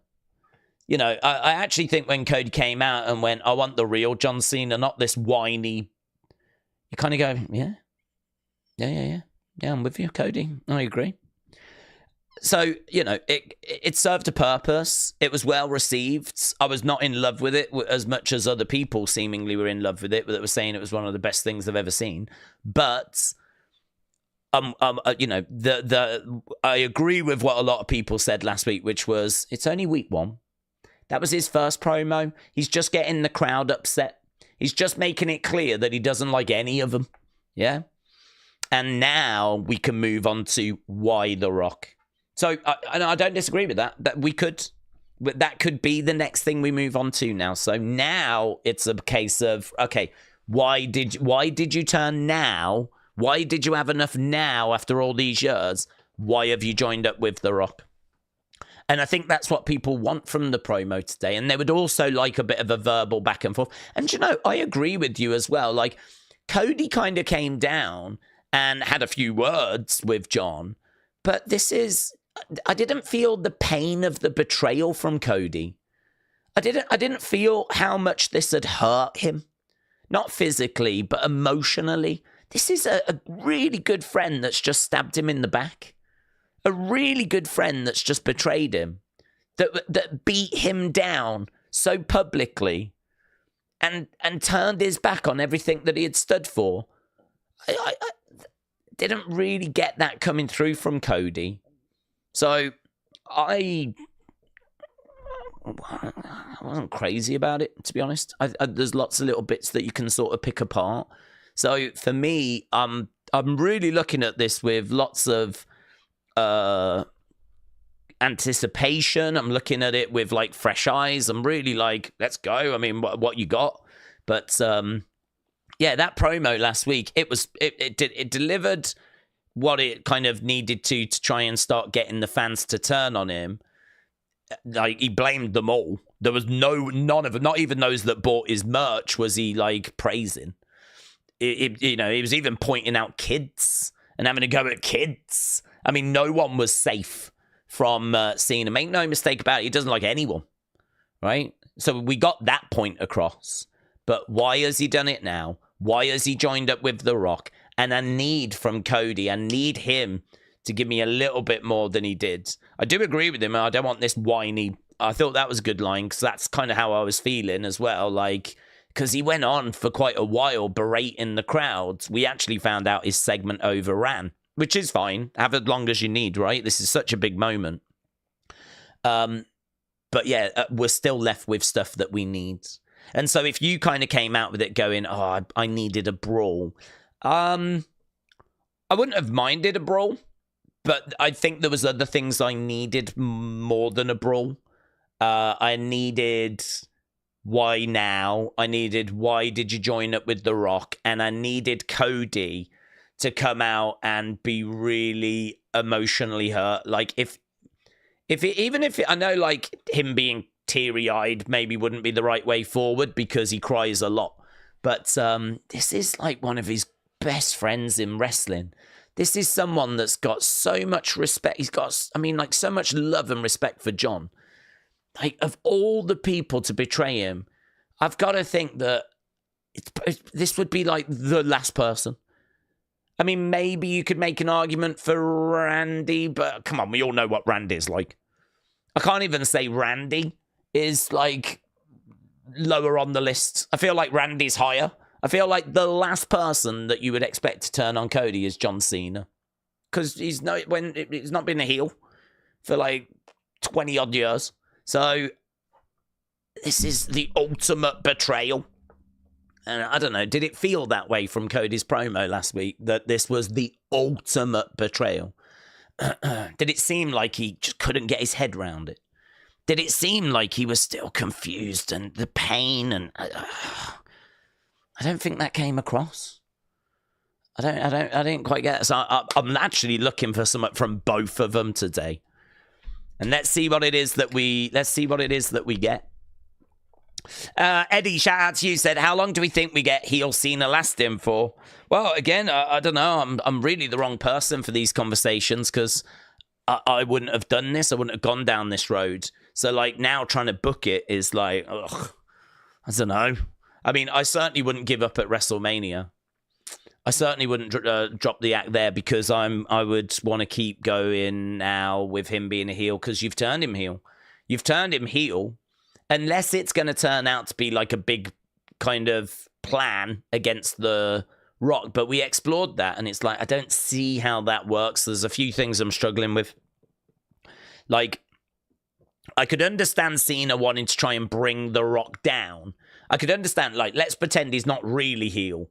And he is doing this because he's decided, right, what I'll do is in my last year, I'm going to try and get rid of this Rock problem for everyone. But it is going to mean that I'm going to have to do some stuff that you might not like, Cody. Like, I'm going to work with him. And I'm sure at some point that's going to mean that we're going to be on a collision course. And I want you to know that I've got you back, really. But I'm having to do some stuff that, you know, you might not agree with. And Cody will be like, okay, I understand. If this ultimately is going to get rid of The Rock, I think that's good for everyone. And so that might explain the beatdown at Elimination Chamber. I think that can be explained. That Cody knew it was coming, right? There is actually, if they really want to, there is a moment where Cody turns to John and he's like, come on. You might not have noticed it, but I've watched that moment a few times. There's a really long, awkward pause before John goes over to Cody. I don't know why it's so long, but like, you know, hey, Rock, F you, right? Big reaction, right? I understand, let that breathe. But actually there comes up, like, Cena's in the corner like, whoa, he's just said that to The Rock, whoa, right? And you would think then that he would go over pretty quickly to Cody. Or not quickly, but like, you know, once it's had a little bit of time. But it's so long. That gap where Cena goes over, like, Cody even has to turn his back on The Rock and say to John, Come on. There's a moment where he's like, right, yeah, now you come to me now. We're going to do this bit now. Now, I've mentally dismissed that as not too many people knew this was going to happen. I bet they didn't get a chance to rehearse it. And so they're having to play this scene out in public, unrehearsed. And so in my mind, it's Cody going, right, let's do this bit now. So I think it's that. But if they really want to show that Cody was aware this was going to happen, you can use that moment where he turns to John and goes, come on. And he like beckons him over, like, let's do the thing now. Let's do the moment. I'm ready. So they could do that, but I don't think they're going to go with that story, because that would mean that John and Cody are working together secretly whilst also being in a match at WrestleMania trying to battle over the WWE champion. That's going to be hard to explain. That's the bit where it unravels for me. That's the bit where I'm like, okay, I feel like I could explain everything up to this point. And it might also explain why Cody didn't look or sound as emotionally hurt as I would like him to be. Like, pieces actually fit really well up to this point.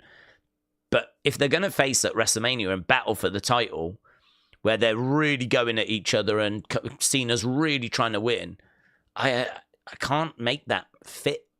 And that's the bit that I can't make fit. So that's why I don't think they're telling that story. And I don't think it's going that way at the moment. But, yeah, there's lots to kind of explore with, okay, if he is heel, actually heel, and I think he is heel, and I think he is actually heel, then I wouldn't give up on it now, because, I mean, if he's not secretly working with Cody, then this was a stupid little turn. You've turned him really just so that you've got a heel for the main event of WrestleMania. And then what's he going to do and go, oh, no, I've made a mistake. I shouldn't have done that. Guys, do you remember everything I just said the other week? I'm so sorry. I didn't mean it. It's like, you've got loads of people coming out now going, yeah, this is the John we always knew. Like, this is going to be really hard to put this back, fix this now. You've also got people online going, guys, the clues were always there. Look at this. Bray was right 5 years ago and all that kind of stuff. It's like, if you're going to turn him face, this is going to be a real hard one to fix, I think.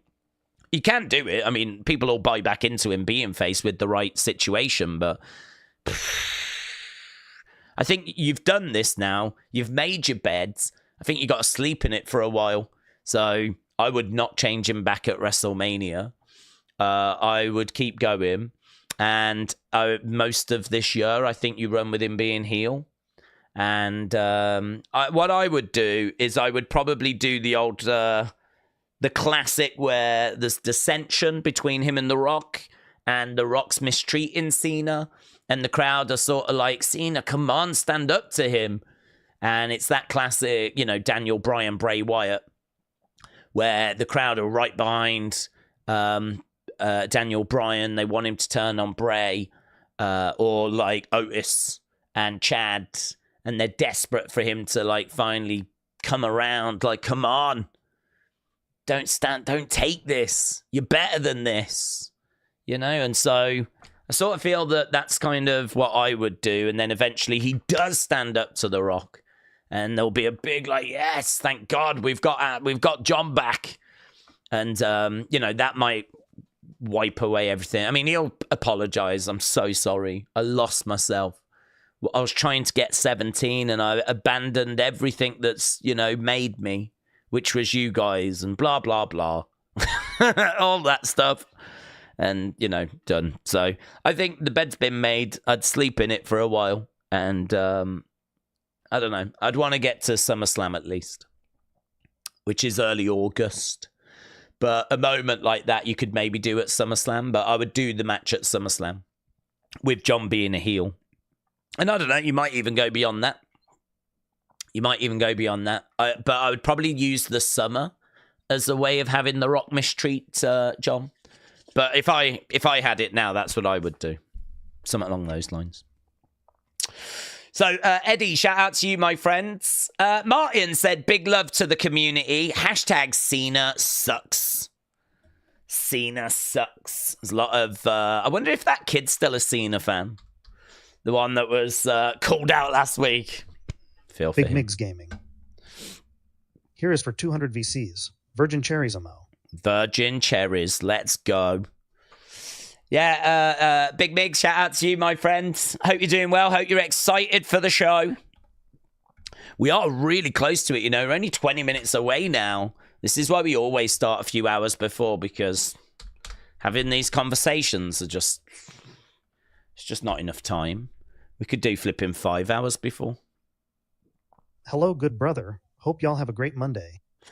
Miguel, I don't know why it didn't read your name out, but Miguel, shout out to you, my friends. I hope you enjoy the show as well. Lovely night, nice little. Hope everyone has a nice Monday. Nice message. Long Beach Hippie. Drew McIntyre, Nikki Cross, and Joe Hendry are from Scotland. Mm-hmm. I wonder if this improves any chance of the Wyatt Six appearing.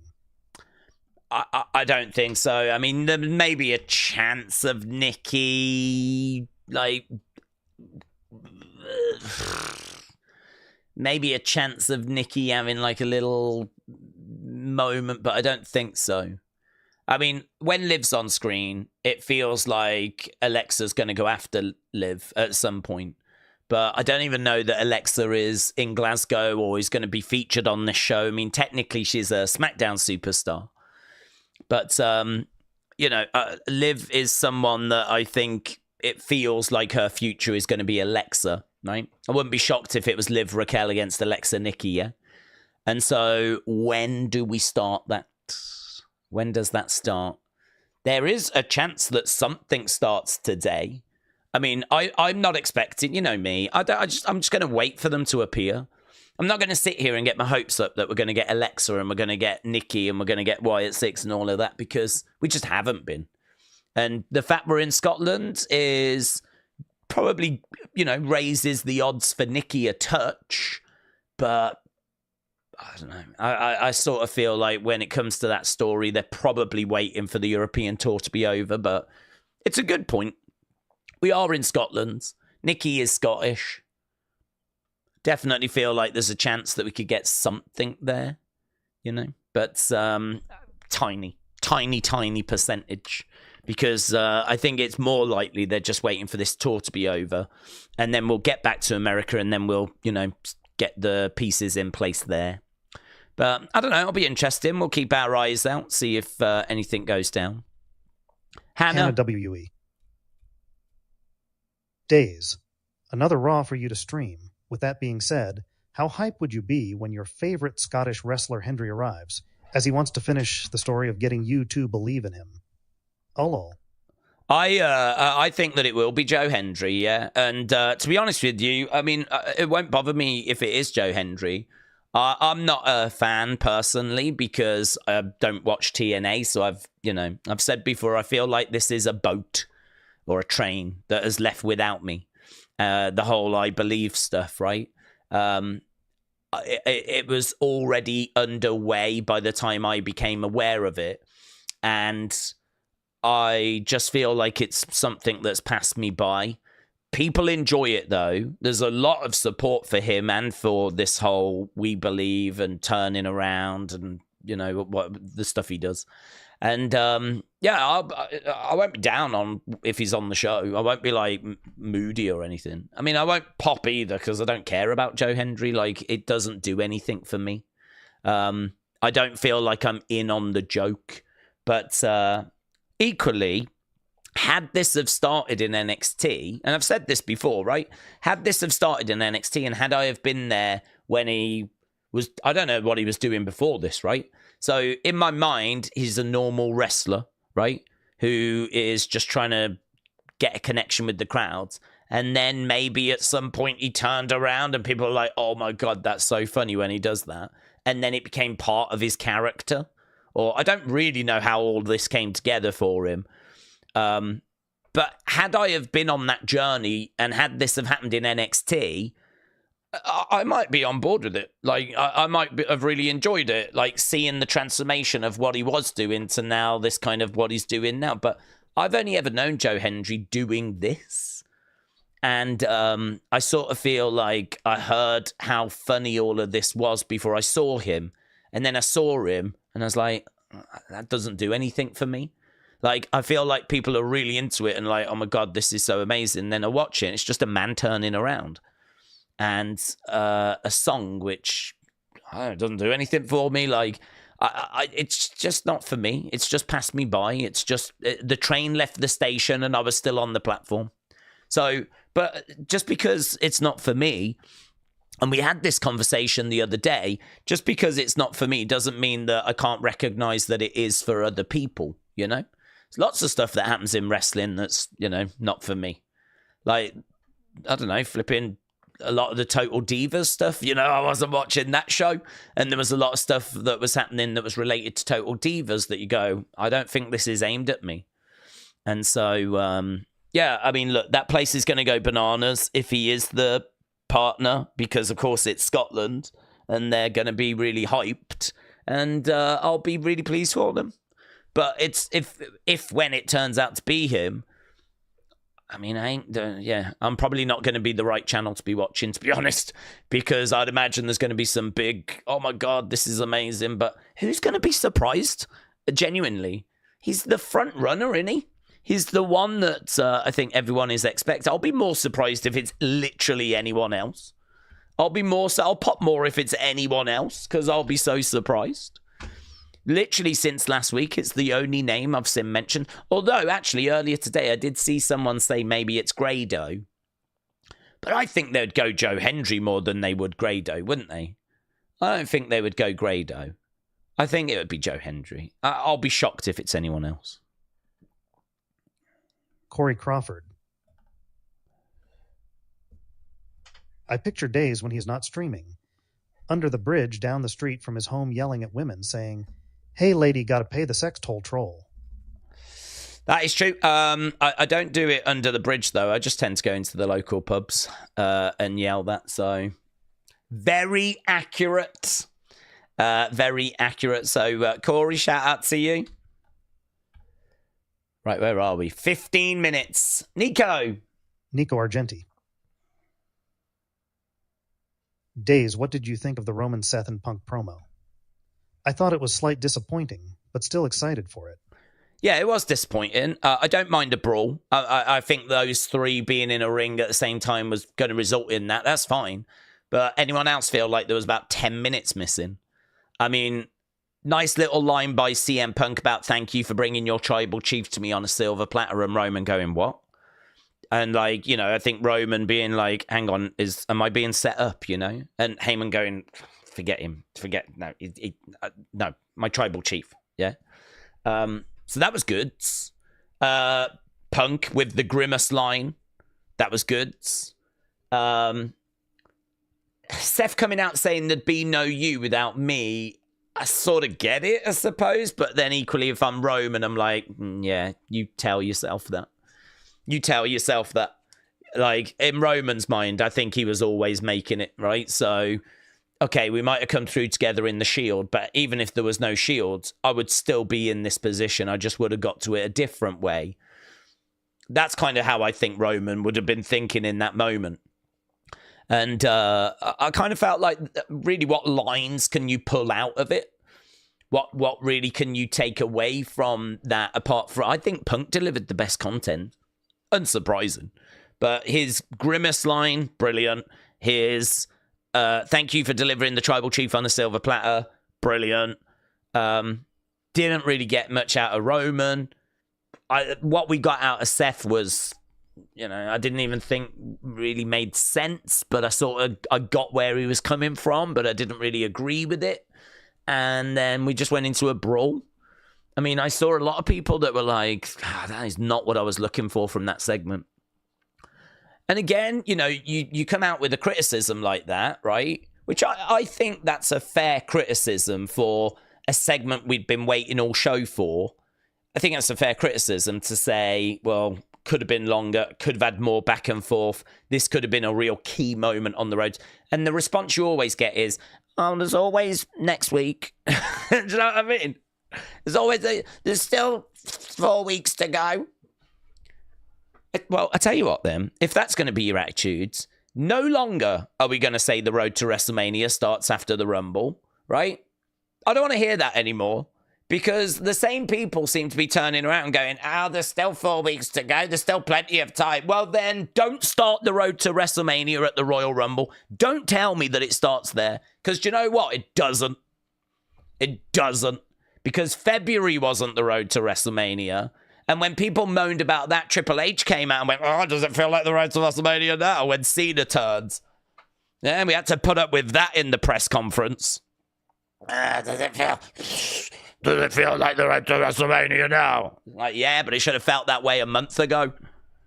Right? Bottom line, do better. Yeah? Do better. So, it's so frustrating.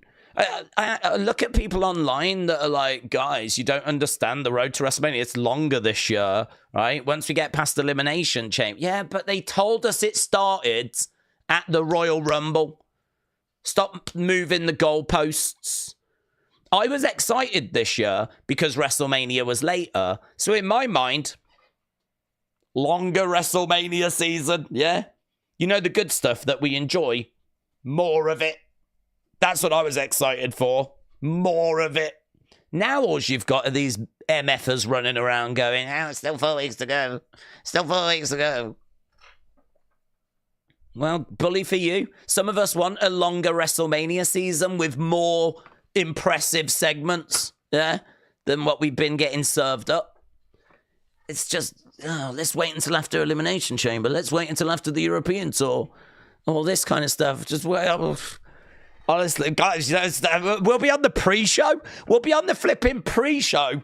And those MFers will be turning around going, guys, don't you know, there's still like an hour left of WrestleMania. WrestleMania hasn't even started yet. There's still an hour. At what point are you going to turn around and go, oh my God, this isn't good enough? People want better than this. People want better. Just telling it like people are telling me. I mean, I'm telling it like I'm seeing it and like I'm being told. I read your comments, right, that you send me in the review videos and the opinion videos. And there is frustration out there. There is frustration. People are frustrated. This year has been the year of NXT. NXT is undeniably the best show this year. There is frustration out there amongst people. Now, is there time to turn it around? Yes. Today, hopefully. Like, you know. But, I mean, I think you look at SmackDown, and it was not a good episode. Right? And we were waiting for that Roman, Seth, CM Punk segment. And for many people, it didn't reach their expectations. And maybe you could say the expectations are too high. I don't think so. I don't think what we got on SmackDown was WrestleMania season quality. And then you look at Raw last week and we get like the Cena promo, which, you know, I thought was acceptable and good. You know, don't get me wrong. I'm not going to say it wasn't a good, compelling segment. It was. But I still had questions after. There were still things that never got answered for me. There were still things that weren't correct. And the rest of the show fell off a flipping cliff. I mean, I read everyone's comments after and everyone was like, the show died after this. Should have been last because nothing followed it or even came remotely close to this segment. So I'm really hoping that, you know, this week we, you know, go up several levels and that this week they've got, you know, maybe last week was a case of let's put some pieces in place because this week we're going to really start driving forward. I mean, that's nothing but wishful thinking, to be honest. That's nothing but wishful thinking.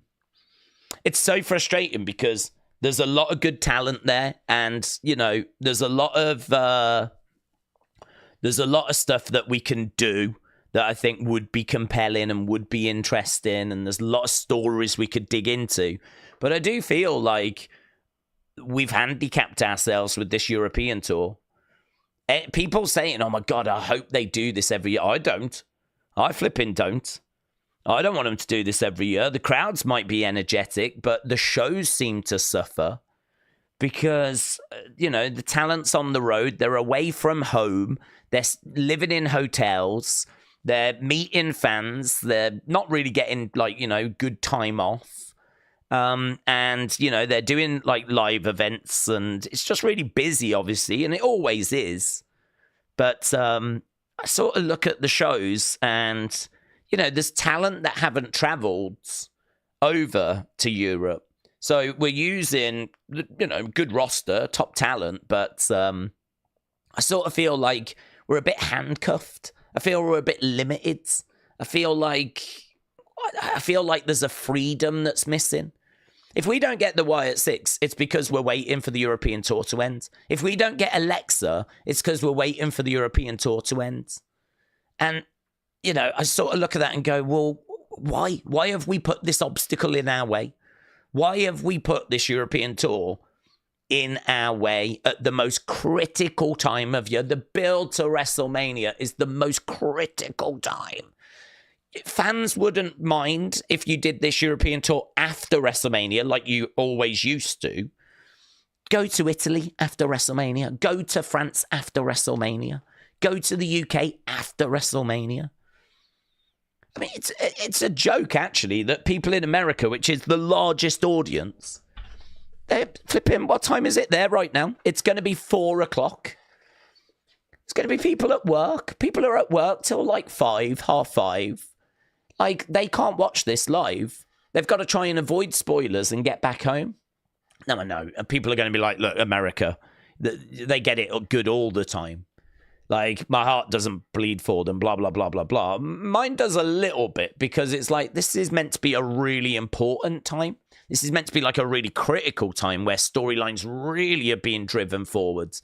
Now is where we're meant to be getting those big, juicy promos. This is where The Rock is whipping Cody in the rain.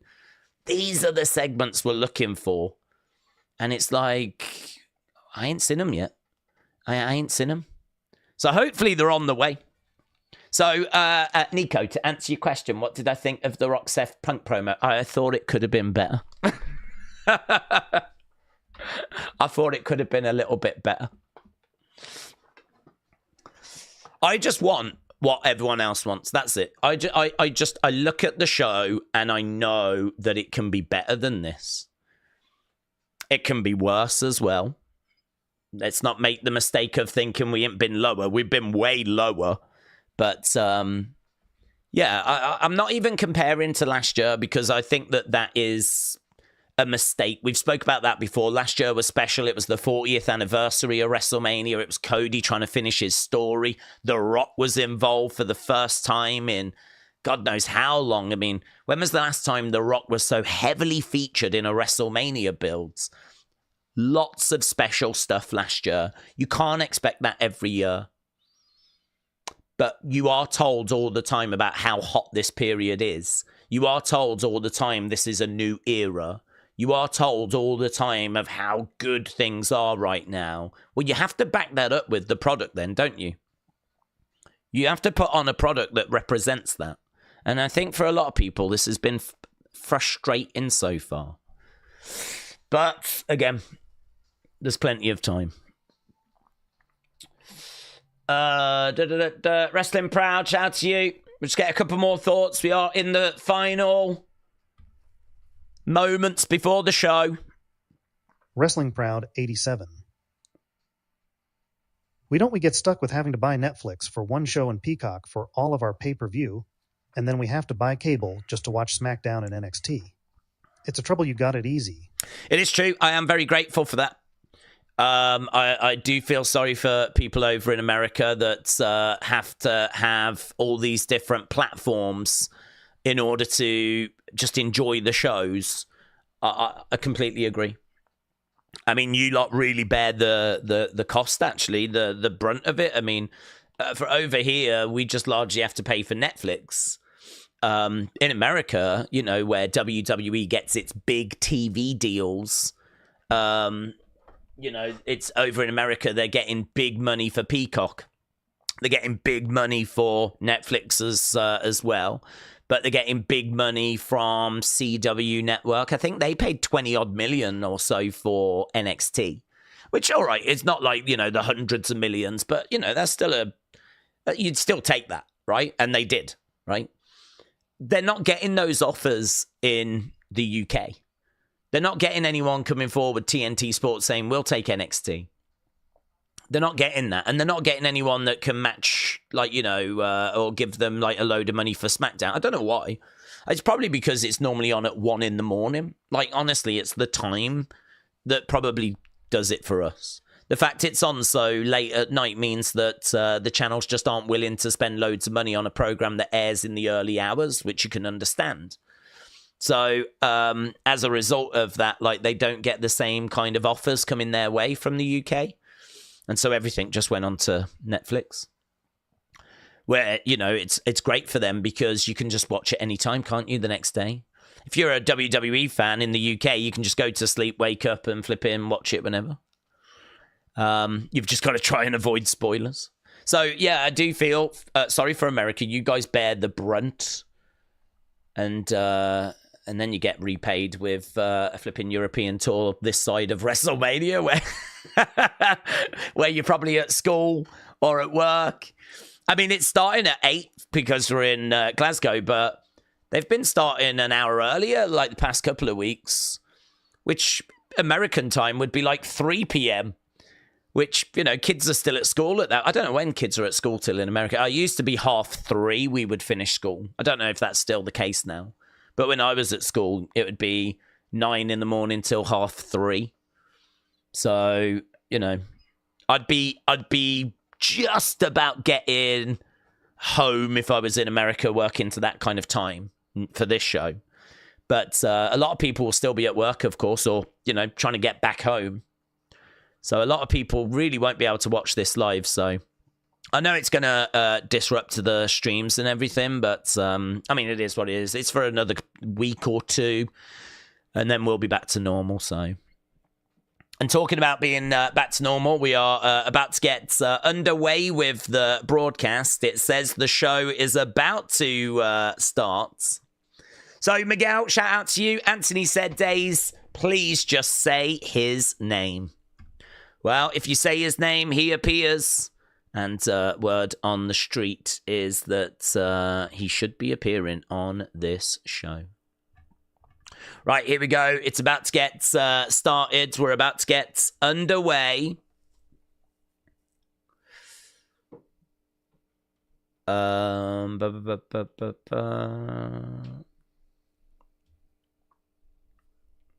Okay.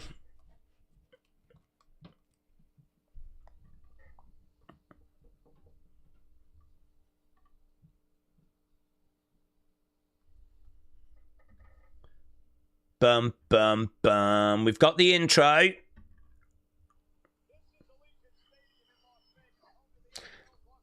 This is Allegiant Stadium in Las Vegas. Well, that's cool. But what about Glasgow? Well, that's great. I'm really pleased. But what about Glasgow? Because aren't you there? There we go. This is Glasgow. There we go. There we are seeing, I believe that's the Hydro. I think it's the Hydro. There is CM Punk. So we are in Glasgow. CM Punk. CM Punk. Oh, a little bit of arguing there between Finn and Damien to open up the show. Little bit of arguing. There is Lyra. Yeah, drama there.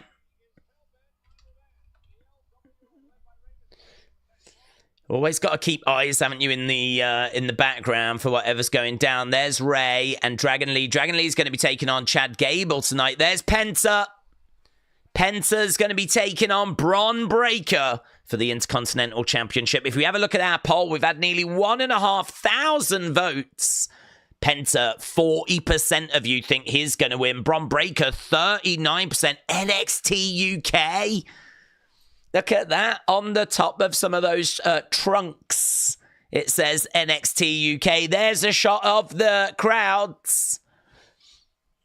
I think this was the same venue that we did Clash at the Castle in. I'm not 100% on that, but we are just seeing the crowds, and they look beautiful. Yeah. Right, what are we starting with? John Cena, maybe? So we've got the crowds, and it is Cena. It is Cena. Boos, you know, ringing out for John. John Cena sucks is the chant. He comes out in the Scottish merch. John Cena standing, staring, looking out at the fans, looking confused, and I'm not sure why. He spent about 2 hours last week telling us we sucked and that he'd broken up with us.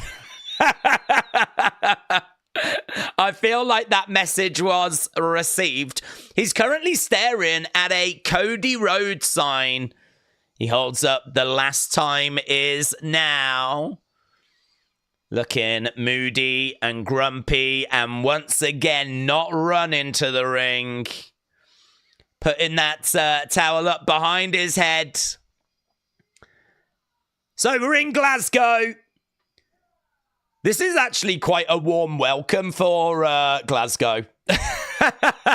This is how they welcome people they like. So not a terrible reaction for John, all things considered. He's not been murdered. So, I mean, that's good. So there we go. John Cena sucks, ringing out as Cena looks around. Steps inside the ring, and there is a real look of disgust on his face. Bum ba da bum. John Cena sucks, but he might be all right.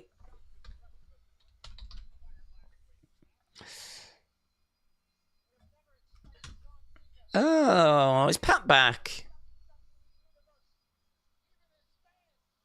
I didn't know that.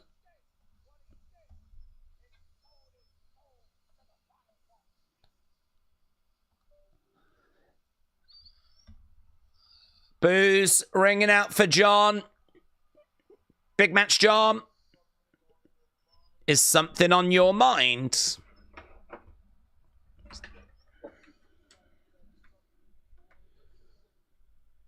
Seems like there's something you want to say. They've been saying it, John. I don't know if you caught it. I think you suck.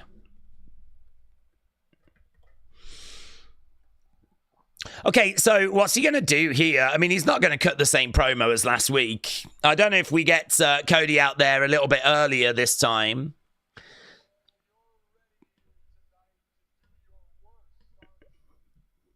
He's very slow, isn't he? You're here tonight to do your worst.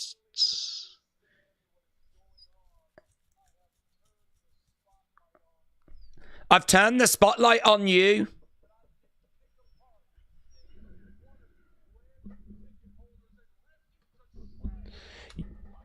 You know that I could pick any of you and rip you to shreds.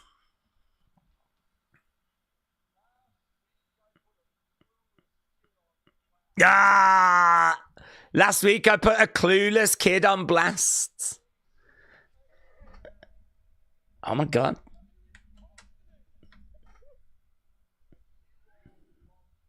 You all loved it. He's having a go about having a blast at that kid.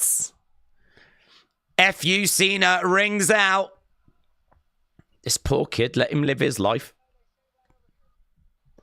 Okay, we're actually muting it. Smile on Cena's face as F.U. Cena rings out. Cena. Yeah, loud. Good crowds. Good crowds.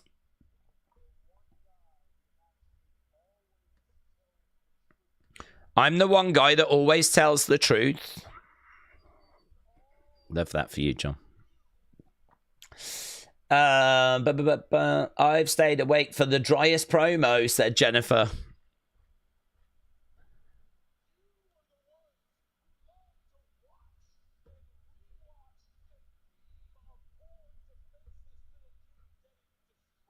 You love to watch and rewatch a poor defensive kid getting destroyed.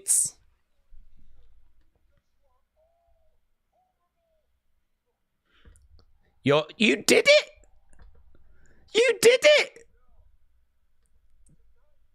You bullied a kid and then you're having to go at the crowd for watching it. You will pay for the abuse that you've put me through.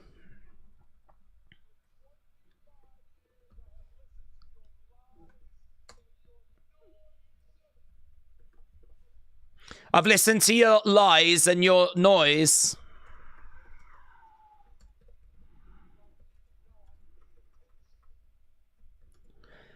Shut the F up. They better mute that. They better mute that because I'm actually offended. That's unacceptable. Shut the F up, and I can actually hear the F words. I might complain. You make this so easy, says John. Guys, did you hear that? I'm so sorry. So sorry, guys. I've been studying you, testing you, prodding you.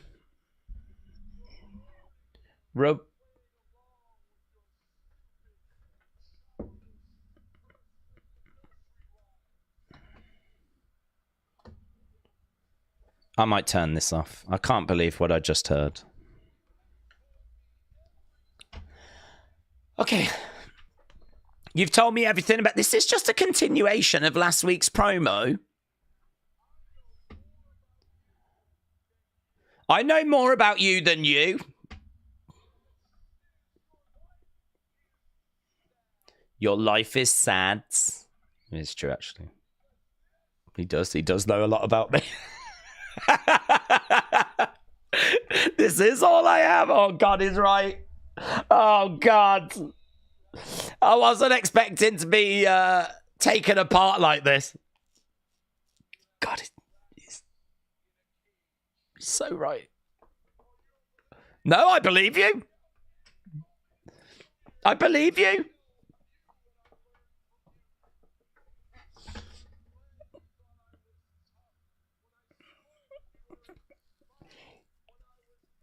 Again, it's going to be a little tricky to put this back, you know? When it's time to turn him face again, it's going to be just a little difficult to go, yeah, sorry about all that. What? What?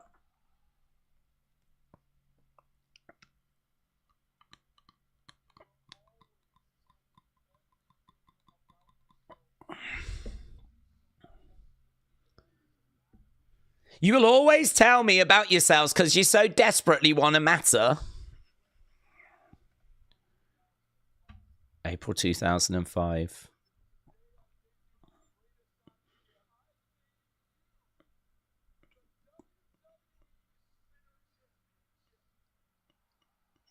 I gave you the WWE Spinner Championship. Yeah, because it sucked.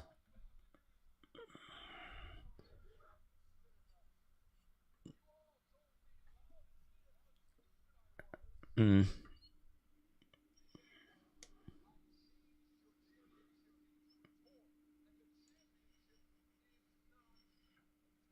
Mm-hmm.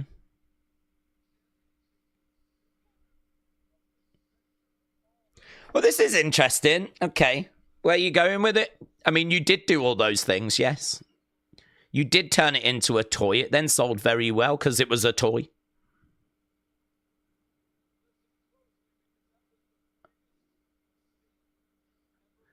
That was the biggest mistake you ever made.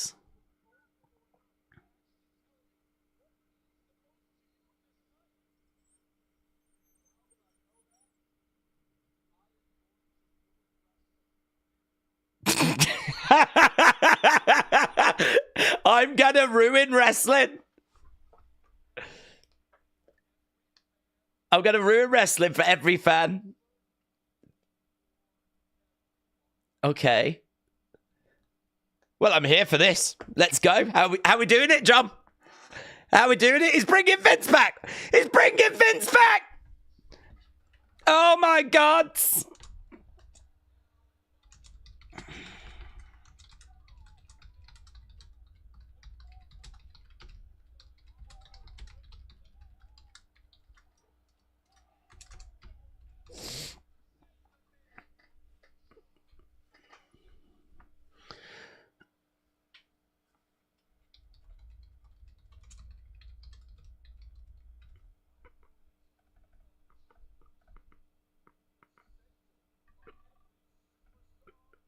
So he's going to bring the championship. Is he bringing the championship back if he wins it? He's going to win the championship. He's going to retire with it. Okay, well, we'll just make a new one.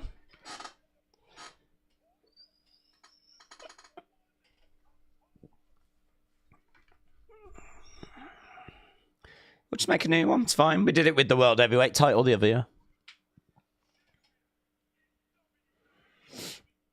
Cena says he's going to be the last real champion in WWE. He's upset about some of that happened 20 years ago. God. He said revenge is best served cold, but 20 years, that's bothered you, John. There's nothing you can do to stop. We want Cody. We want Cody. Yeah, John, about The Rock. Do you remember, John, you sold your soul? Here's Cody. Definitely catering for Cody. Penny said you don't get to take the belt home. Remember what happened when Vince thought Brett was going to take the belts? Oh, he doesn't care. He doesn't give a flip. John Cena is going to do what John Cena wants to do. Do you remember you all made fun of that belt? It's your fault. This was your fault. If you made fun of that spinner belt 20 years ago, blood is on your hands. I just think Cody needs to get in the ring and go, shut up, Boomer. Shut up, Boomer. And then mic drop, walk away. Cool story, bro. Ah, that kid wanted his figure signed. Probably not happening right now, mate. Right, making his way. He's going to overrun again. The fact he still hasn't said anything about joining The Rock is so stupid. Is he just going to cry and say the crowd hate him? He was getting cheered the past 6 years. This feels like a forced heel turn, says Brony. Well, it is forced in the sense of it's now or never, and I think they didn't want to do face versus face.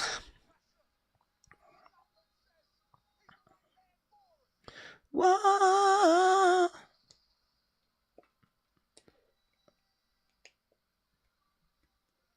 Okay, Cody is in the ring. Away, I took it on away. Cody's looking down at the last time is now towel that is laid down in the ring. Tell you what, Cena's got a good build to him, though, isn't he? Look at the veins popping in his arms. He looks great. Okay, we've got Cody in the ring. AWC legend, shout out to you, my friends. People want a back and forth. So let's see this back and forth. Oh, God, I reckon they're not going to do it again. Crowd are very much behind Cody. Lots of noise being made. Once again, this feels like a massive segment. Whether it's delivering what people are looking for is for everyone individually, but we've got Cody in there. We've got Cena in there. Colton said, so far, heel Cena is cringe, says Colton. Well, it's just a continuation of last week's promo, isn't it? That's what we've just had. I think there's a place for that, but I get the frustration of like, yeah, why now, John? Why now? You're talking about being upset about the spinabout from 20 years ago. Why now? I'm sorry. What did you say? I'm sorry, what did you say?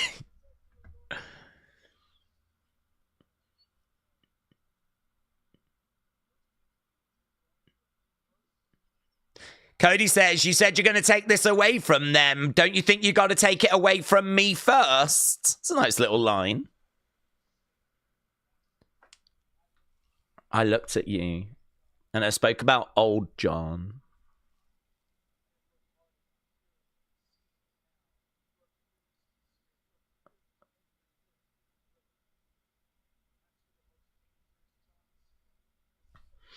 Perhaps you're the most dangerous John Cena has ever been.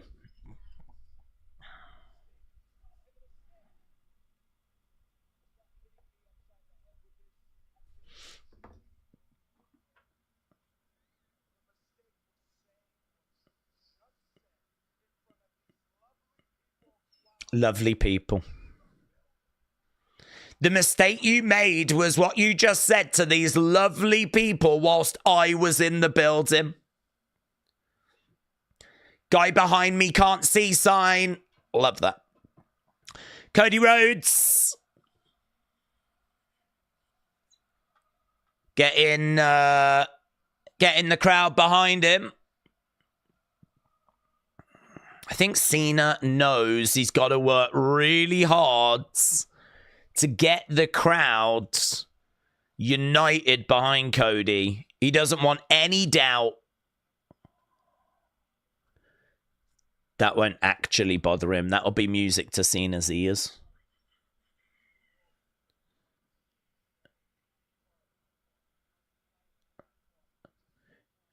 You should know how hard I fought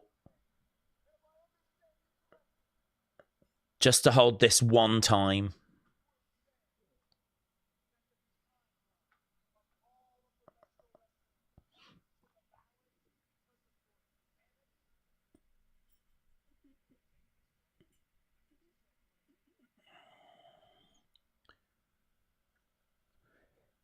Cody puts the belt in front of him. I'll give you the opportunity to take this belt right now. That's nice. Cody undoes the buttons on his shirt. Cena again throws the microphone down. I thought he was about to do the "you can't see me." Cena getting set, but they ain't going to do anything. Walks away.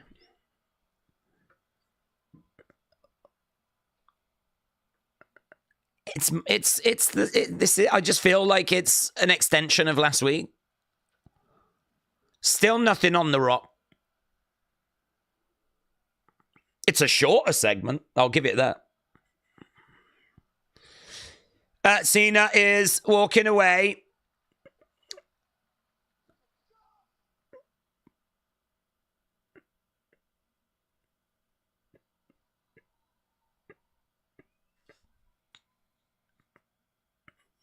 John's coming back. Cody just called him. John's coming back to the ring, or at least coming back to the edge of the ring. There's a drone.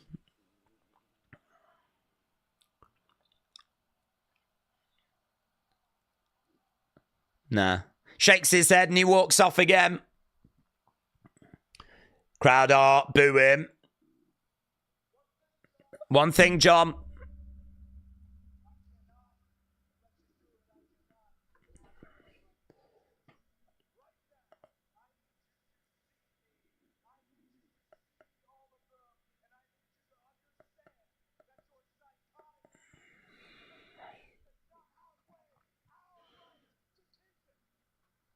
So, a bit of a rah-rah moment here from Cody.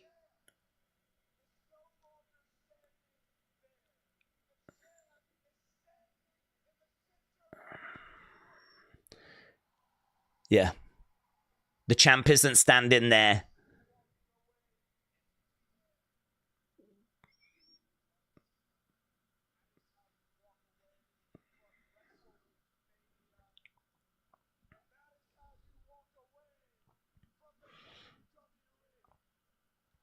Okay, big line there at the end from Cody. You are empty-handed. That's how you will walk away from WrestleMania, and that is how you will walk away from WWE. And that gives Cena something to think about there.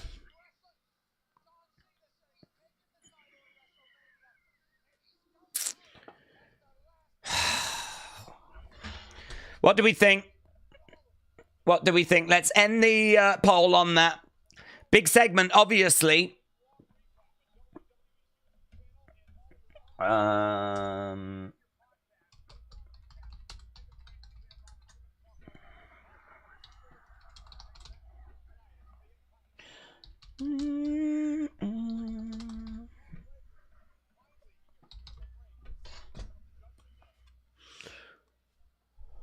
Okay. The only complaint I have is the lack of progression in the story. This progressed nothing, says Trini. KD said, I don't like this. John is supposed to be the good guy. It's so terrible seeing him like this. I see why Vince didn't turn him heel. It just doesn't work, said KD. Carla said, where's Cody's buttons? What, from his shirt, do you mean? At least they cut 40 minutes of stupid to just 23 this week, says Jennifer. Wow. I am really surprised, you know. I gotta be honest, whenever I talk and share opinions, I always do so with the mindset that I'm probably only speaking to like 50% at best of people that agree. On this, though, it does seem like there is quite a chunk of people that are still struggling a little bit with this. I think the turn was unanimously appreciated. I mean, that delivered. I saw nothing but praise for that. Last week's promo, I saw a lot of people saying, good, compelling, just needed some answers with The Rock, and it maybe went a bit long, but, you know, like, I feel the response to last week was it was really good. I really enjoyed it, but there's a couple of little bits I would have changed, tweaked. That's kind of last week. This week, interesting because of the 3-4 comments I've read. It seems like people are saying that it was just a bit more of the same, which is how I feel actually. That it's just a bit more of the same. I think there's some nice lines in there, though. I really don't want to come across like this is, you know, terrible or anything. I mean, it was a compelling segment. It felt big because it was big. And I think Cody came out with some nice lines. I like his lines. But I know there's people that want to see these two go back and forth on the microphone. But again, Cena is going to come out with the argument, I know that's what you want, and you don't get what you want. You get what you deserve, and you don't deserve that. But that doesn't make this a fun build. Not giving us new heel John Cena music, not giving us heel John Cena graphics, not giving us the back and forth between John and Cody because we don't deserve it. Might sound great, but doesn't translate, I think, to making this as fun as it possibly could be. Zoom station. They are milking this for all the sports entertainment. Jey Uso is making his way down. There's Jimmy. Is that going to be his mystery partner?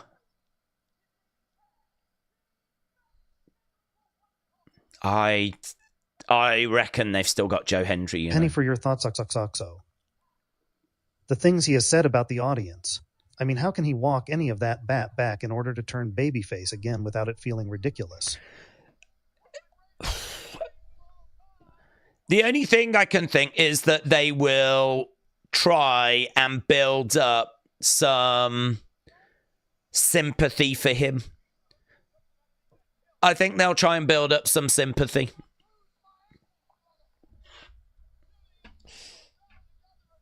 Okay, so it's yeah, it's Jimmy and Jey. Jimmy is the mystery partner.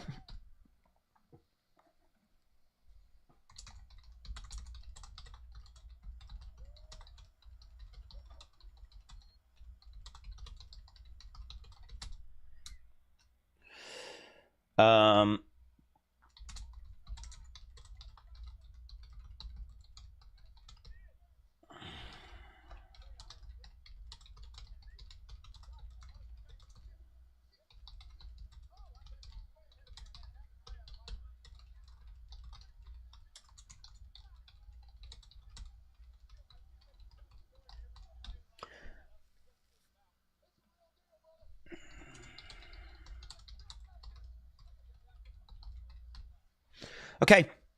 I just tweeted out, Jimmy Uso is the mystery partner. I'll still be shocked if Hendry doesn't appear on this show, though. This could be misdirection. And I do feel that. I do feel like everyone was looking at this going, it'll be Hendry. And it's Jimmy.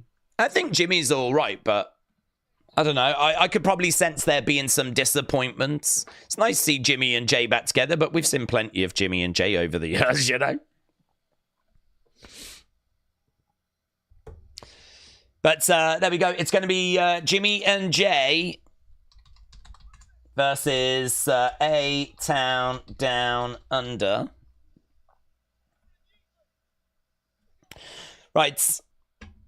Penn and the Sword said, I now get to watch the IWC have a meltdown because Hendry didn't show up.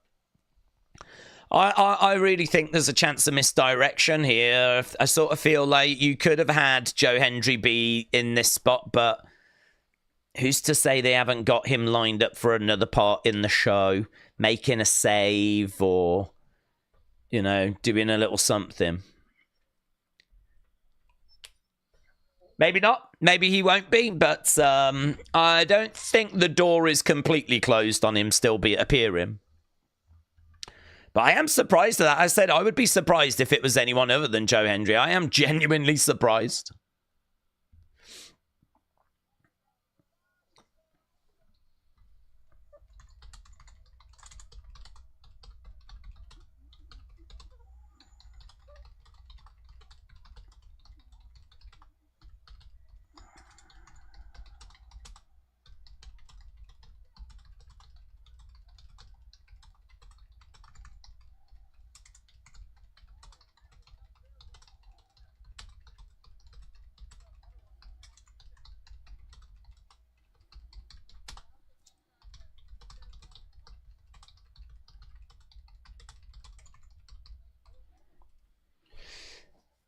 Daze, can you please read Edward's message about his hatred for Joe? My head hurts. Well, yes, I am just doing something. I just want to put out about the John Cena segment felt like more of the same. It was fine, but not what I was looking for. Why now, John? Why have you aligned with The Rock? Get the back and forth between him and Cody.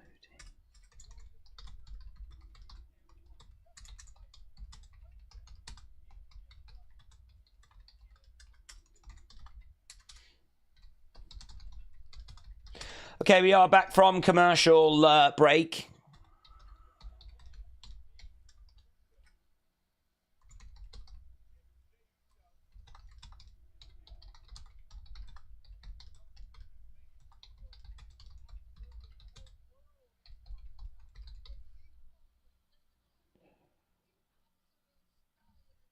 Okay.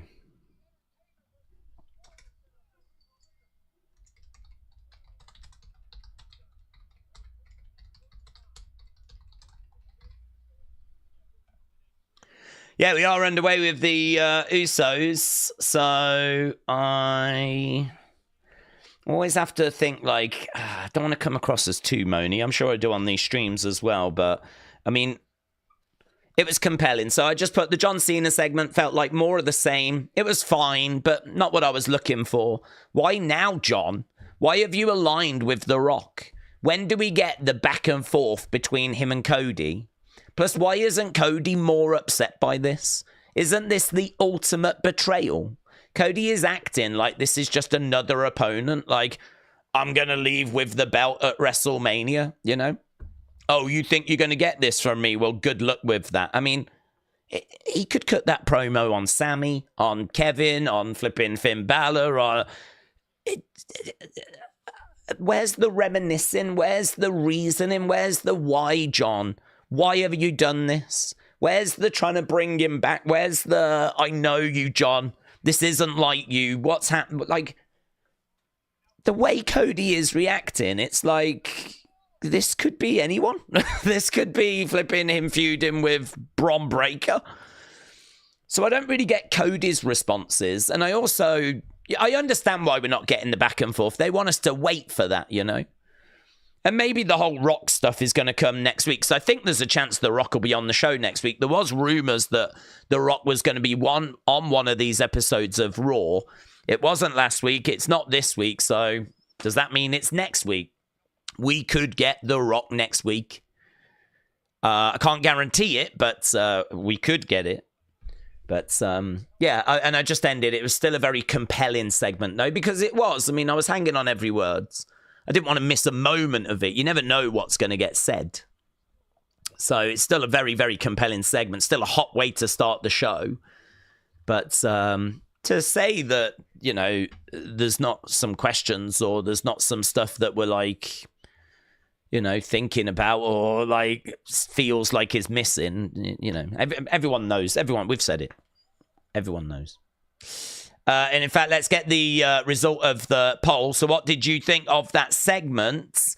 And it's come out 41% as good, 26% great, 20% said it was bad, 12% thought it was all time. So it's come out as a good segment. Jimmy is down. Right, let's read that. Can ask me to read this from Edward, so let's get to that. Edward said, Daze, look, I know that we want answers, but we need to be patient. Yeah, I'm done with the whole being patient thing. I spoke about that earlier. This is WrestleMania season, and it's like, I'm not getting what I need from it. It's 2 weeks now, where I think it's, you know, even Cody's responses are not right. Where Cody should be emotionally distraught. Why, John? Why? You know, it's all well and good him saying that it's the fans, but why now? You're on your last lap. Is this how you've always felt, John? I mean, you've just spoken about how 2005 and the whole spinner belt, like, did that, you just couldn't shake that, could you? Like this, you've always felt this way about the fans, have you? Because I agree, if this is the line we're going down, it's going to be really hard to turn him back. If he's going to go and leave as a babyface, it's going to be really difficult if secretly he's hated us this whole time. And it turns out the whole thing has been a lie. I mean, I think there's a lot more of a straightforward way. He loved us, but he's been on a losing streak. And he's basically sold out so he can get 17. So he betrayed the fans. He betrayed his beliefs so that he could break that record. I wouldn't go down the road of he's secretly hated us this whole time. It's not as simple as just waiting. This isn't as simple as just, no, come on, we'll get all this stuff in there. Because some of the stuff we're getting now ain't right. Can't tell me that it's right that John Cena has secretly hated us all this time. How are we turning that around down the road? This whole wait and all that stuff, I ain't here for it. I'm not here for it. Because the problems are bigger than that. Like, Cody's responses are not right. They're not right. And we're not even touching on any other stuff apart from the fans suck. And that's now, this is week number 2. when I felt we should have had a bit more than that in week 1. Well, now it's week number 2. I mean, look, is this thing going to get, like, you know, somewhere? Yeah, it can still, I'm not saying that can't be saved or like it's a lost cause, because they can look at the responses and the reactions and they can always, you know, adjust and, you know, deliver what they need to do. But I don't know. I get why that's just come out as a good rating. And I get why people, every comment I've just randomly picked out, and it has been random. I don't sit here and pre-read them. I literally copy them, put them in, and I hear it as you hear it. Have all had those, like, concerns. Have all had those same concerns. But anyway, look, this is what Edward said. Edward said, I know that you want answers. We need to be patient. You're doing my head in with needing answers. We don't need answers. Oh, well, there we go then. Good. Kaz, thanks for asking me to read Edward's comment. That was a worthwhile exercise. Guys, we don't need answers. It doesn't, just accept what we're given. This is brilliant. It's the best thing that's ever happened. Guys, did you vote good? That's so disrespectful. That was 100% all time. Same as last week. Edward, I know you're a big Cena fan, and I know that you're always going to stand up for him, but come on. Come on. Don't be blinded by the fact that this is just John Cena and that everything he does is magical, because this is just, this ain't hitting. This ain't where it needs to be. And I ain't alone in saying that. Michael said, Cody was more upset with Kevin when he turned on him. It's confusing. It is confusing. I don't get it. I mean, even last week when he came out, he wasn't that upset. It's very, how dare you speak to the people that way, John? There's absolutely nothing about the fact they were great friends and he's feeling really hurt over this. None of that shows itself in the promos. You're right. You're right. I mean, where's the confusion? Where's the John, this isn't you? Where's the hurt? Where's the Cody's life been turned upside down? No sign of it. No sign of it. Instead, it's just, you think you're going to get this title? Good luck with that, John. I'll see you at WrestleMania. Well, okay, great. Okay. So we're not bothered. So I don't know, were they ever really friends? If a flipping friend did that to me and murked me on a stage like Elimination Chamber and embarrassed me like that, I mean, it wouldn't just be go time. I'd be affected by it, you know. Elbow drop there by Grayson. Brony said, I didn't think Cena's promo was that great last week. This week was about 10 times worse. The heel run is a bit so far. Absol said, Cena is about to become the next Kevin. Do we think that we could have had a better match than Roman match triple threat? Could we have had a better match than the Roman triple threat? Well, I don't know how people feel on that. I don't know if people would have rather have just done Roman versus Seth and not had Punk involved.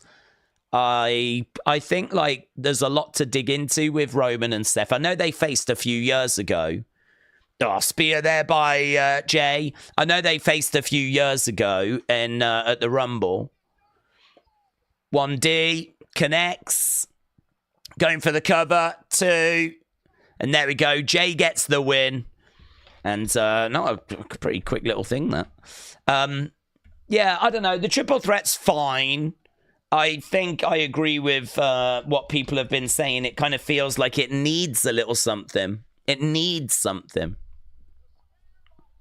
And that is that it needs, like, the winner gets a title shot or something like that.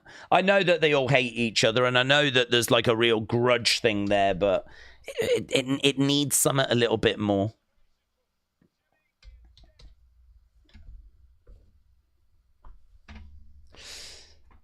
Right, we got victory for the Usos. Gunther jumps into the ring. Big chop coming in, and these two are exchanging shots back and forth. So we got Gunther, we've got Jey, we've got a super kick there by Jey. Gunther again with a super kick, goes back to the corner. So Gunther jumping into the ring. He was trying to attack Jey after the match, after they'd just got the victory. Slips.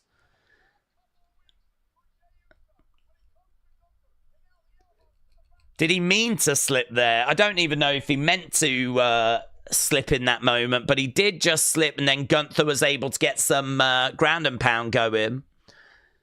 I don't think we should be playing into him being like. I wouldn't play into him being like botching. Jey just slipped there, but I think they might have played that one. Smile on the face of Gunther as he walks away.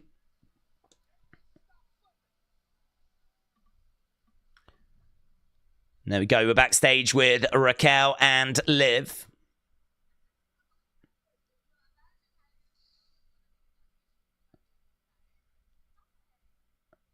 Here's Dominic. Here's Carlito.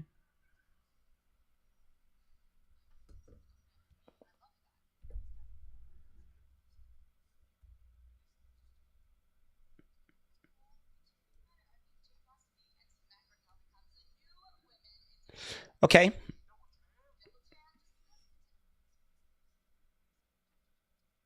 Just because Finn didn't win last week doesn't mean we can't bring IC gold to the Judgment Day.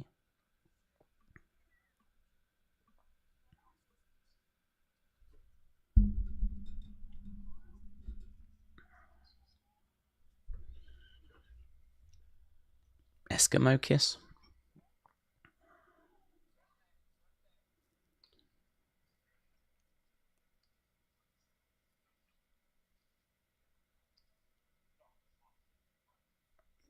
I couldn't even make out what he said there.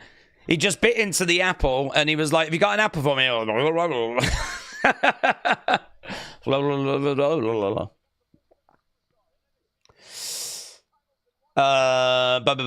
Right. Edwards. What's Edwards say? Okay, I think we're going to commercial break. Edward Brown LFC won the baddest on the planet. Daze, look, I get what you're saying. He's only just turned. No heel gives answers on their first week or second week. Are you crazy? I love you, bud, but come on, you should know you're not going to get them right. There. Okay. I mean, I feel like we've spoke about this. I mean, there's things that need answering. So why was definitely one of them, yeah? So why John, why? And he said that. He said it was the fans, okay? Doesn't take that long to say that. But there's other questions that need answers as well. He could have done that week one. He didn't. So we came out of it going, okay, good, but I would have liked this. We've now had the second week and we still haven't had answers to those things, right? So I think it's acceptable to sit here and point out, like, this is a frustration because we have not had answers to these things. Other people are getting frustrated because we haven't had like a back and forth between Cena and Cody, right? I would like that as well. I can wait a little bit longer for that. But what I can't forgive is Cody's reaction is not what I would be expecting. It's not what I would be looking for. I also don't know why Cody is not asking those questions. Okay, you've told us this, but what is it with you and Rock, John? Why did you sell out to The Rock? That's not even been asked. It's not even been asked. So am I in the wrong for sitting here and saying, not only am I not getting those answers, but the question's not even being asked of him? It'd be one thing if I wasn't being told by John, but it's another thing for Cody to not go out and even ask that question. Like, it feels like Cody has just accepted John has turned heel. He's a bad guy now. There's nothing we can do. There's nothing we can do. And that's it. It just feels like it's been accepted. And I don't understand. I don't understand why he's not trying to get his friend to come back. Do you know what I mean? I don't understand why he's not trying to get his friend. Like, I suppose the point I'm making is there are things wrong with these promos. There are things wrong with what is happening right now. It's not even about waiting. It's not even about waiting. Here's Raquel. Opulus Travels. Opulas Travels. Hey Daze, I love my boy John Cena, but that was his worst ever promo. Therefore, I had to put that segment into the bad category. Opulus, shout out to you. Connor Rigby. Daze, you know, when John Cena was in the ring talking to the fans, did you see them two people in the front row, one wearing a Birmingham City shirt and one wearing an Aston Villa shirt? I saw a Birmingham shirt, but I didn't see a Villa shirt. Are they like two friends that maybe are from Birmingham that support the two rival teams? I did see the... Oh, yeah, I see him now. I saw the Birmingham one because I think he had a sign as well, but I didn't see the Villa one. Afzal Hussein Morali. Do you think there's going to be a twist if The Rock comes next week? I don't know if there'll be a twist, but I hope that we get answers, of course. I mean, there's got to be an explanation why they're together. So The Rock being there, you know, maybe we're just waiting for The Rock to provide that. But yeah, as I just said, I mean, it doesn't explain why the question's still not being, like, asked. Because surely Cody's got to be wondering what we're wondering as well. You know? And it's more than just why. Andrew Best. The Rock has dropped out of the angle. That's why they are not mentioning him. Yeah, I had heard that from Dave Meltzer. He kind of, I think it was Meltzer that suggested that he had heard that there's a reason why The Rock's not being mentioned. And that's because he's had to drop out of the story. To be honest, the longer this is going, like the fact that this is now a second week is adding a little bit of... Is this like a little video on Grande Americano? Yeah, Grande Americano.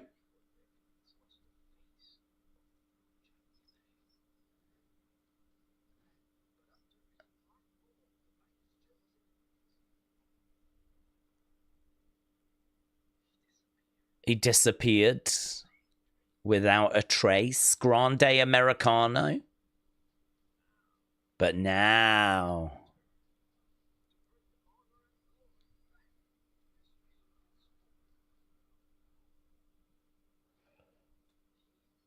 Look at these pictures.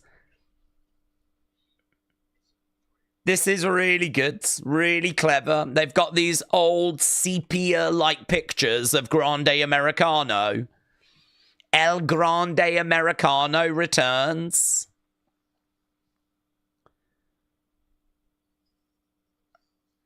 What the hell was that? There's Dragon Lee, there's Ray. El Grande Americano. That was Chad Gable. Here's Chad Gable.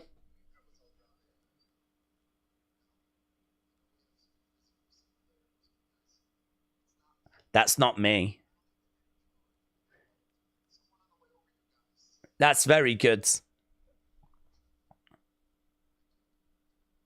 So, Chad can't compete tonight. He's got a note. Is El Grande going to compete instead?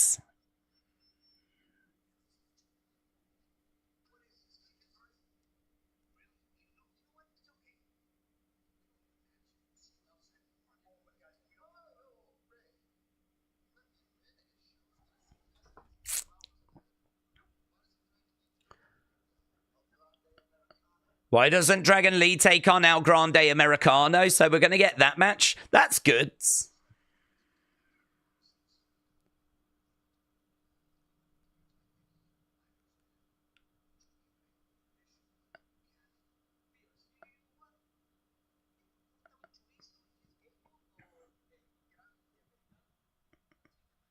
Okay, Dragon Lee said he's going to take the match. So there we go. We're actually going to be getting our Grande Americano tonight.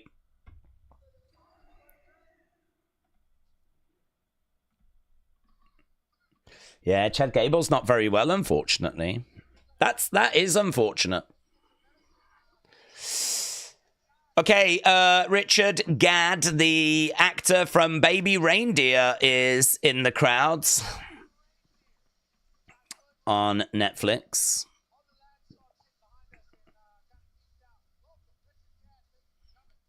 Okay, we've got Raquel in the ring, and we've got Lyra about to make her way down. So, first match, Usos versus A-Town Down.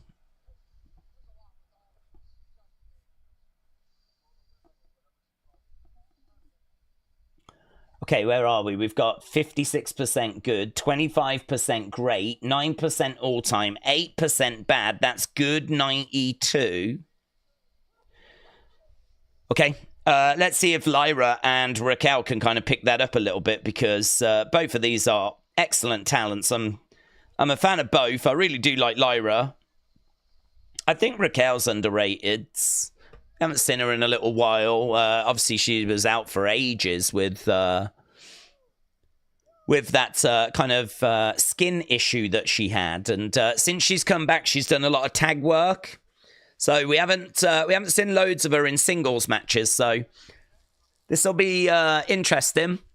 She's got the size over Lyra.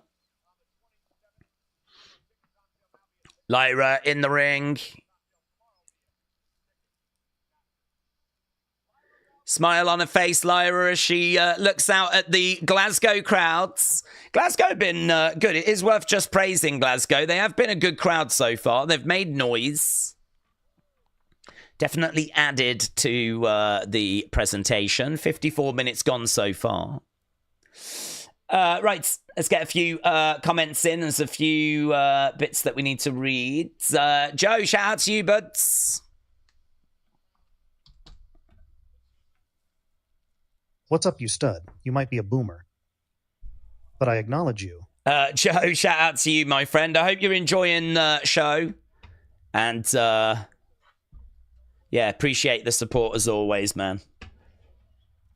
James, let's jump over. I need to try and catch up with some of these. We are a little bit behind. James Moore. Hello from Reno, Nevada. Ah, Reno. Hello, Reno. Shout out to you. Flipping love Reno 911. That's what I think of when I think of Reno now. So, Reno, hello. Hope you're enjoying the show. TJF 1983 2X Community Champion, Hoff. I called this. I said it'd be Usos. Yeah, I was surprised, to be honest. I really thought Joe Hendry. I still think there's a chance he can appear at some point. Is the TNA champ. He's obviously from Scotland. I think they know a lot of people will have been expecting that he would have been that mystery partner. I still stand by the fact that this could be some misdirect. Doesn't mean he's definitely on the show, but if I was a Joe Hendry fan, I wouldn't be giving up hope just yet. Jeremy Maddog 316 Maddock. Wow, no commercials right now for the US. Oh, that's good. Yeah, we've had a few commercial breaks, but with Raw, they always stick with the action, so sometimes it's not easy to know when we've been to commercials. So that's interesting if you've not been getting them in America. Right now, both these women in the middle of the ring. Lyra against the rope, stuck underneath, over the other side. Goes up. Nice. Arms out as she goes through the legs. Raquel goes to the outside, lives out there, giving her some words of encouragement. Lyra is trying to get everyone on board as she goes through the ropes, but she gets caught. That did not go to plan. Looks like she's going to get powerbombed onto the commentary table. She didn't. She reversed it. It's Raquel that goes face first. Liv is on the outside looking a little bit concerned as Lyra goes over the other side. Liv comes over. Lyra going up. Looking for... Ooh, mates! Jesus! Big boot there by Raquel. I don't even know what Lyra was going for, to be honest. She just sort of like jumped down. She sort of like jumped down like that. I mean, was it going to be a double axe handle? I mean, she wasn't positioned for a crossbody. I really don't know what it was Lyra was even attempting. She just sort of like jumped off and then just got booted. So, pretty savage. Don't know what that was meant to be, though. JP. Cena should have been a Ted DiBiase, sort of way too proud of himself heel. Cena should have been a Ted DiBiase, sort of way too proud of himself heel. Yeah, there's lots of directions they could have taken it. I mean, I think I understand really getting across that he hates the fans. I do get that, because ultimately the mission of this is to get everyone united behind Cody. That's the goal. The goal is monster heel, monster face, everyone. They don't want Let's Go Cena chants. If there's Let's Go Cena chants, then they're doing something wrong. They want F.U. Cena. They will be thrilled with those F.U. Cena chants. Cena will be thrilled with them. Cody will be thrilled with them. Everyone in the back will be thrilled with them. They've turned him heel, and they are now putting in the work to try and get the crowd to boo him. And he doesn't want any doubt. He doesn't want anyone to think that they're in his good books. That's why he had to go at the kids. He had to go at people that bought his merch. Like, he doesn't want any support. So they've worked hard, and they've spent a lot of time really getting that. So I get that. I get that. But as we've said, there's still other things that need to be addressed. And there's still things that are not right with these segments. And we'll have to see what they deliver next week. I mean, to be honest, it's gonna keep getting more and more frustrating if next week it's going to be more of the same again. If next week they do another segment that is him berating the crowd, Cody coming out going, how dare you speak to these people, and it's a third week in a row of more of the same, you're only going to hear those frustrations getting louder and louder and louder. So, yeah, we'll have to see. I'm still living in hope that next week The Rock's going to be around, because there was word that he was going to be on one of these Raws, but that comment that was made earlier is correct. There is a little rumor that The Rock might be out of this story, which, if that's true, this is a flipping disaster. This will be a disaster, because if he's out of this story, then that means we might never address or why he joined up with The Rock or what happened at Elimination Chamber. But I don't know. I don't know that that's true, you know? Oh, that was really lovely by Raquel. So she used that top rope to bounce Lyra off of it so that she could hit this suplex. Look at that. Look at that. The Beach Kevin. Daze, it's pretty clear why John Cena turned heel. He is obviously very upset that he didn't have a brat summer. That'll be it. That'll be it. I mean, if he didn't, then I can understand. All of a sudden, it all falls into place, doesn't it? If he didn't have a brat summer. Bob Boyd. Screw the talking. Nice. Cody got murked. Why no revenge? Screw the talking. Cody got murked. Why no revenge, says Bob. Oh, leg drop off the top. These two are low-key cooking, you know. She turns Raquel over to, and kick out there by Raquel. Yeah, look at that. Leg drop off the top. So well executed. It looks so good. Right now, Raquel going onto the shoulders of Lyra. Right now, she lands on her feet. Lyra going over to the corner. Raquel collides into the back. Raquel is going up. Boom. She comes crashing down, looking for the cover. 1, 2. Kick out there by Lyra. 2 count. Kick out by Lyra. This match continuing. It is for the Intercontinental, the Women's Intercontinental. The fact that it's so early in the show makes me think it's probably not going to change hands. But still, these two putting on a compelling contest. Lyra in the corner being put on that top turnbuckle. Kick coming in there by Lyra. Forearm shots coming in by Lyra. And right now we got Raquel moving back into the middle, crossbody getting caught. Lyra picks up. Look at the strength into a DDT. Yeah, very good. Tries to drag Raquel over. Foot on the rope there by Liv. Classic. Classic. Afzal, shout out to you. Let's get a few comments as Lyra talks to Liv. Afzal Hussein Morali. I do feel like we should get more, as this is a retirement tour and someone as big as Cena. Right now, we've got Raquel on the shoulders of Lyra. Lyra against the ropes, stuck underneath, over the other side, through the ropes. Liv goes down. Oh, she's caught, though. She's caught. She's up. She's going to reverse. She does reverse into the pin. Those shoulders aren't down. That shoulder was not down. That shoulder was not down. Lyra's got the win. I want to see a replay of that because I'm pretty sure when that first one is counted, Raquel's shoulder is actually on the legs of Lyra. Right, here's Bayley making her way down. Yeah, I'm not sold on that pin. Bayley has come running down. We seem to have abandoned the Bayley-Roxanne feud. Bayley is in there, throwing in some shots to Raquel. Raquel with a knee to the midsection. She's grabbing Bayley. Picks her up, but Lyra makes the save. These two working together, looking... I thought they were going to go for a double clothesline. No joy. Over the top, Raquel to the outsides. Raquel goes down. There's Bayley. There's a... Hey, Bayley. Ooh, I want to know, are you going to be my girl chant? It's not very loud, though. It's getting drowned out a little bit by music, but the UK fans do love breaking into that whenever Bayley is around. Bayley raises Lyra's arms. And there we go. So, right, let's get in your thoughts. What did you score that match?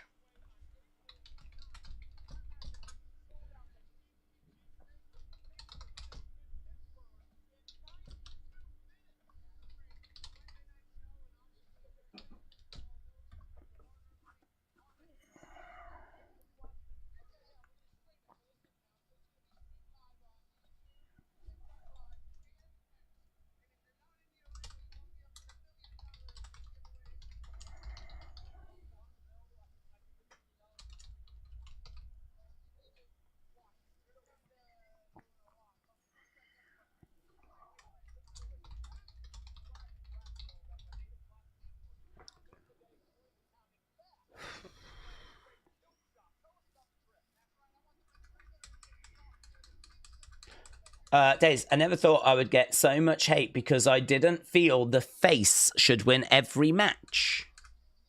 What do you mean, Casper? Daze, England are 1-0. Reece James free kick. Ah, very good. Yeah, they should be able to... Please, we're just doing the typical please love me Pat moment. He's already shown that he's been wearing a kilt earlier on. And now we've got to have a little moment in the show where we can have him standing up to show that he's wearing it again. Hannah, shout out to you. Hannah. Daze. There has always been that one Raw during Mania season where it is the best, as seen last year with Dwayne CODY. This might be the one that is the best, and the following won't be close to it. What do you mean, this year's Raw after Mania? Is that what you're talking... You don't mean this show, do you? You mean this year's Raw after Mania? Well, I hope so. I hope this year's Raw after Mania is going to be the best. It's been underwhelming for a while now. It's kind of felt like it's lacking a little bit. But, yeah, I'd love to get it back to where it was like 10 years ago. Okay, we're just looking back on Io, Rhea, and Bianca. Lisa Brown. Daze, maybe Cody don't want to give Cena the satisfaction of knowing the depth of his pain, like in school, when the kid don't want the bully to get the pleasure of knowing how much pain they're in. I think, though, that's a mistake. I mean, I don't think it's that, because I think if it was that, he should say that, like, this hurts, but I'll never show you how much, you know? You have to show it. You have to do something to show that this isn't just another normal feuds. I mean, people know it's not another normal feud because it's John Cena, but there's going to be a lot of people watching that won't know of their past. There's going to be a lot of people watching that have only been watching since the pandemic, or kids that are watching that have only been watching a couple of years. They're not going to know that these two are old friends and how close they were back in the day, and that he used to ride him around. And I feel like there's just like this whole wealth of stuff that we need to talk about. We need to dig into. There's a whole relationship between these two that doesn't feel like is being explored or touched on. Instead, it feels like a very generic angle that could be played out between really a champion and any challenger. We could be doing this for Gunther Jey. You know, any champion or challenger. This kind of thing feels very copy and paste, which I'm just 2 weeks in. I'm very surprised that we've not really dug into the true value of this, which is exploring their relationship and really digging into some personal stuff, you know. Telling us some old road stories. John, I was there. I used to drive you around. Do you remember when, you know, we bumped into this fan at the gas station? Had no money. Who was it, John, that gave that fan the $10 they needed so that they could get home to their family that night? It was you, John. You didn't even think twice about it. And I just sort of feel like, where's that? Where's all that? Where's all that historical, personal stuff that would flesh this out? Why does it feel so generic? Why does this feel like I could watch any two wrestlers cut in these promos? I can't explain that. 2 weeks in, 2 segments in, I cannot explain why they're not. I don't know. I don't know. I mean, we'll have to see what next week brings. That's the only thing I can say. But even if he doesn't want to give him the satisfaction of, like, you know, this hurt, but I'm not going to show you how much, I think he should still say, this one stings, John. And you know it stings. We were close, John. I considered you a brother. But I won't give you the satisfaction of knowing how much this is. Even if that is true, I feel that should still be said, even something like that. Edward Brown LFC won the baddest on the planet. Days now, I 100% get that. And yeah, I do see why you're asking wouldn't mind if Cody was like, why did do that Cena, and Cena doesn't answer him until next week, or something, Bud, and they build to the answer. Yeah, I can cope with not getting all the answers if the questions are being asked and everything, but it's a case that the segments, for a few different reasons that we've already touched on, just aren't quite where, you know, I would like them to be. But listen, I'm sure there's people watching that are like, no, these are great, these are perfect, I wouldn't change a thing about them. I've been waiting for Cena to be heel for so long, and I'm getting everything I need out of it. Which, if that's true, brilliant. That's great. I mean, I have no problems with people that feel that way, but, you know, I know why I feel the way I feel. I know the things I'm looking for and what I'm not getting. And we'll have to see if we get some of those next week. Okay, New Day are just doing... We're at commercial break, by the way. We've done an hour and 11 minutes. We're just waiting to see... what we've got coming up next. We got the New Day just insulting the fans of Scotland. Connor Rigby. Days, do you think Lyra and Bayley Raquel and Liv Morgan should happen at WrestleMania? No, I think people are hoping that it's going to be Liv and Nikki against Raquel and... No, not Liv and Nikki. Alexa and Nikki against Raquel and Liv. So I don't think people are looking for Lyra Bayley. I would actually think Lyra versus Bayley would probably be where we'd be heading. So yeah, I can't say I'm expecting it to be that tag match. Okay, so the New Day are looking for tag team opportunities. Okay, Adam Pearce is making his way down to the ring. So he has got, sign in the crowd said, Drew speaks the truth. Adam Pearce coming down with the contracts.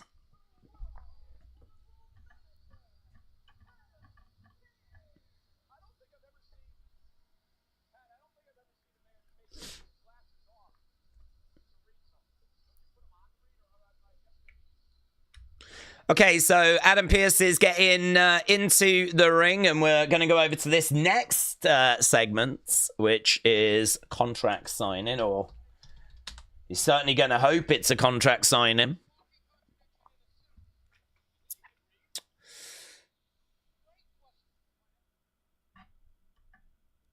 Okay.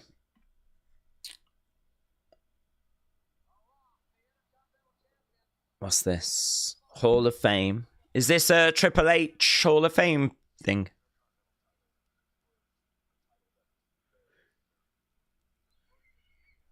They're talking about the Intercontinental title, so are they hyping up the IC title match later?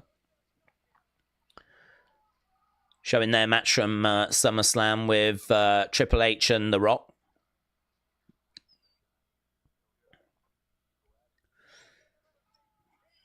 It's really good, actually, to see some of this old footage because we don't always show the old footage during the shows. And it's like, this is the same company.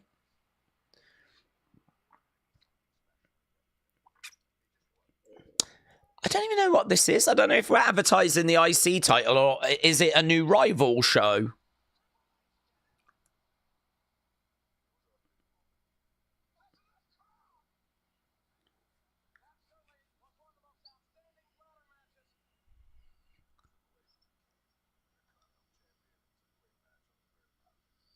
Yeah, it was a great match. Okay, it's advertising the Hall of Fame. It's advertising Triple H going in. I thought that it was advertising the IC title match later because they were talking so much about the IC title, but it's just a classic moment from Triple H's career. Yeah, natural disasters.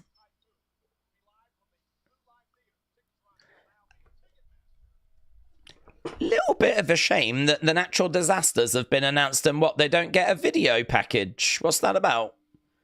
Instead, it's just also announced today, natural disasters. Well, show us why they've been... Show us. Here's Jimmy and Jey.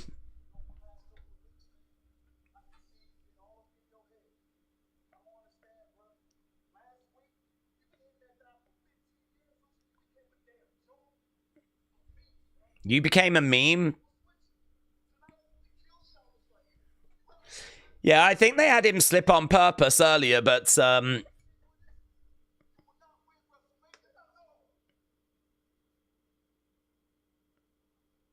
if you continue like this, you won't win WrestleMania.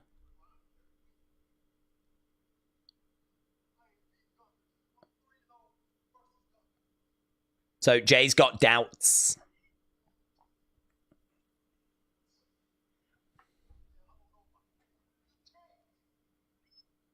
Oh, you can't?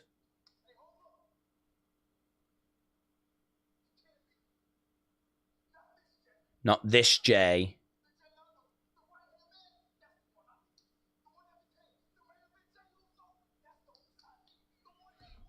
Jimmy is firing him up.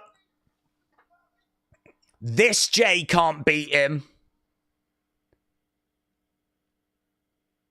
But there is a version of Jey that can. Jimmy says, I got you. Oh, what? He just happened to be there. Wow, look, there's Gunther.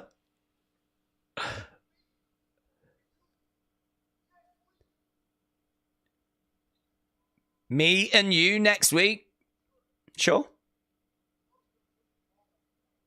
As long as you don't trip and fall like your brother. Whoa, mates! I have never... How is Gunther letting him walk away? How's Gunther letting him live? Oh my God, I don't think I've ever seen Gunther get treated like that. That was a serious slap. Oh my God, he's not going to make it to tomorrow. If I'm Jimmy, I'm at dinner, like, constantly, like, mates.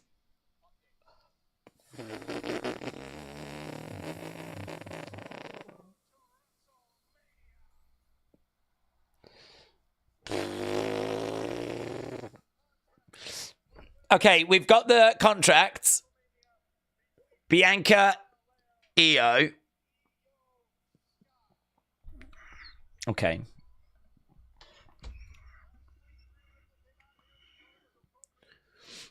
She thought she could start a fight last week.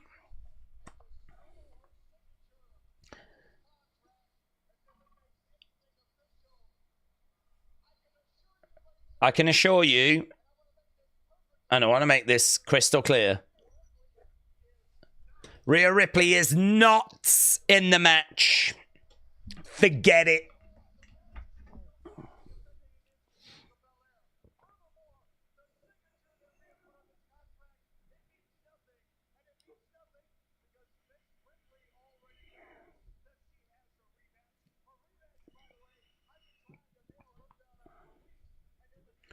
She's got a rematch.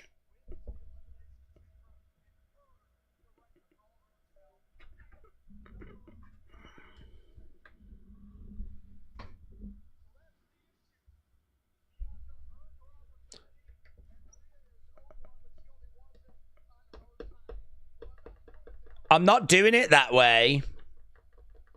Here's Io.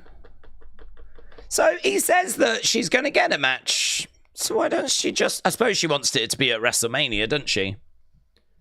So, you know, chill out. No, Rhea, praise. Jadam, shout out to you. Edward said, Daze, quick question. Now, with there being women's IC and US titles, who should be the first Grand Slam women's champion? I say Bayley or Natalya or something like that. I don't mind it being a Bayley.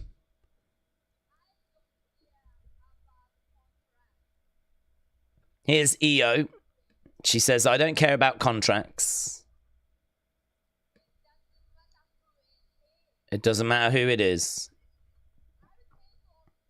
I'll take on both. Because, please explain this well. I am, don't say fighting champion. I'm the women's world champion. Well, you're a flipping idiot then, aren't you? Because you're putting yourself in a situation where you'll be at a disadvantage. Okay, here's Bianca. Hopefully she's got a bit more sense. How about no? Oh, girl. No, no, no. I earned that number one contender's opportunity.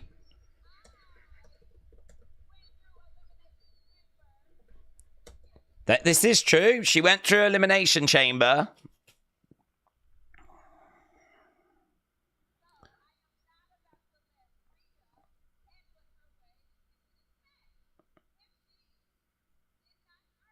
She didn't earn it. She does not deserve it. This is my brutality!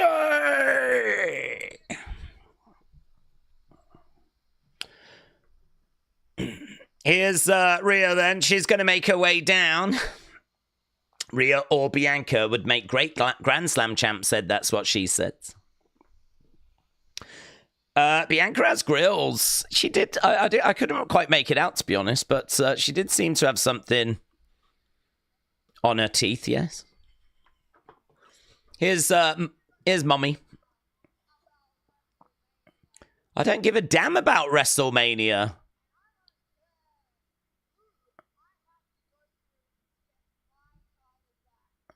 But didn't Adam just say she's got a rematch? So if she doesn't care about WrestleMania, just wait for your rematch. Also want...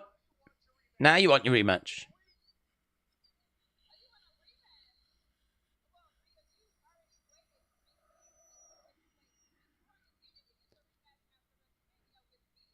You can have your rematch after WrestleMania. Yeah, but that's fine. She just said she doesn't care about WrestleMania. Oh, are we going to do more EO hand in the face stuff? Yeah, we are. I'm here for this. More hand in the face of EO. Ah, oh, she's had enough.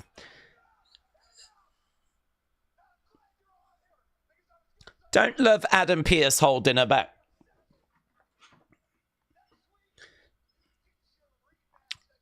Rematch next week for Rhea.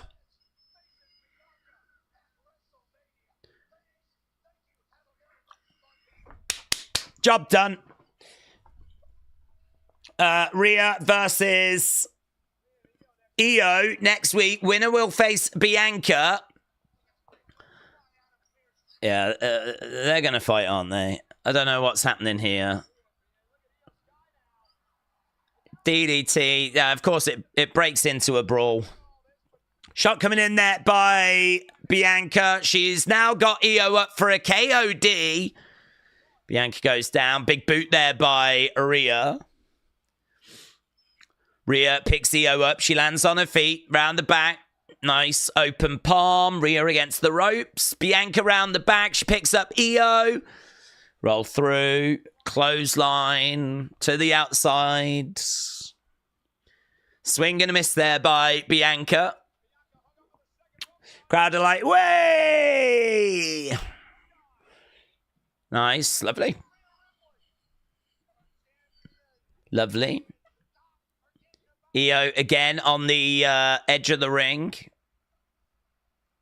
Springboard. Oh, lands on her feet. Bianca from behind looking for a KOD. Looking for a KOD. Gonna look to KOD EO to the outside on top of Rhea. Well, there we go. The table is set for next week. So I'm sure there'll be shenanigans, but title match next week. That wasn't as bad as some other stuff today, said Ellis Stubbs. Still very basic and samey when compared to what they did last week. Macca said, are they saving Becky for after Mania? Do you know, I just don't know, mate. Honestly, I just don't know where she is. Oh, here's Penta. I know you're good, but you could be better.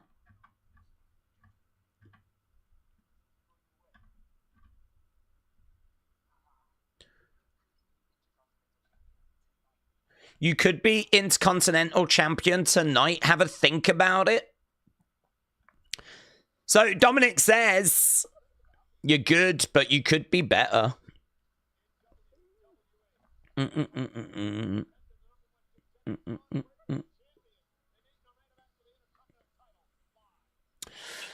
Okay, that match coming up later tonight.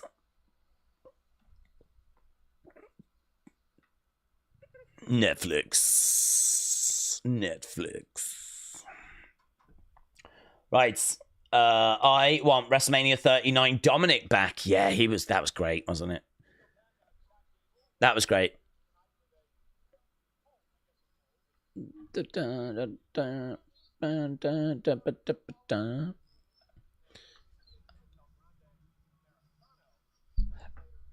El Grande coming up later. Michael Cole just talking about Chad Gable.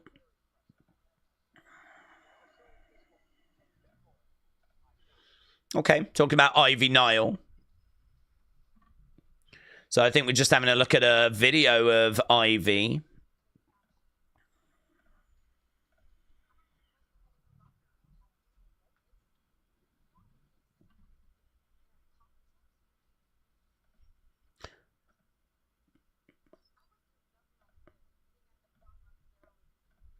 I've wasted enough of my career being at the bottom of the barrel.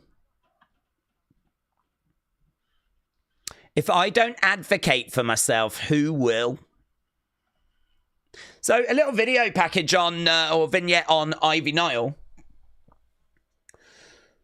Hannah said, Dave's thoughts on how I would have booked WrestleMania. Cena-Cody, Dwayne Roman, Jey, Drew, Gunther, Punk, Seth, Jacob, Solo, Jade, Bianca, IC title ladder match with Penta, Gable, and Balor, says Hannah. I wouldn't usually go here, but does black equal heel in some of these European markets? WTF has Bianca done to be booed by them? No. No. I can say that with great confidence, certainly when it comes to Glasgow. And I would imagine the same with Italy and Spain as well. And certainly WWE would not even lean into that. So, no. I mean, honestly, I think the reason why the crowds are a bit unsure about Bianca is because they're unsure of her connection with Naomi and if she was responsible. And the fact that there's like a whole drama going on with Jade and Naomi, and she has seemingly turned her back on that whole situation.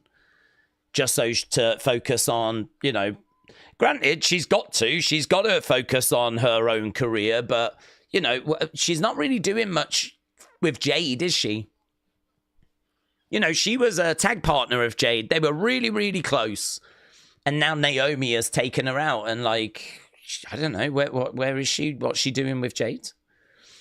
You know, she's hardly going up to her friend and, like, you know, really being there for her at this time. Like, that whole situation has really soured. So I think people are looking at this and really just don't really know, is Bianca face? Is she heel? There's a real doubt there. And some of the stuff just looks a little bit suspect, you know? So that's why I think she's getting the kind of reactions that she's getting.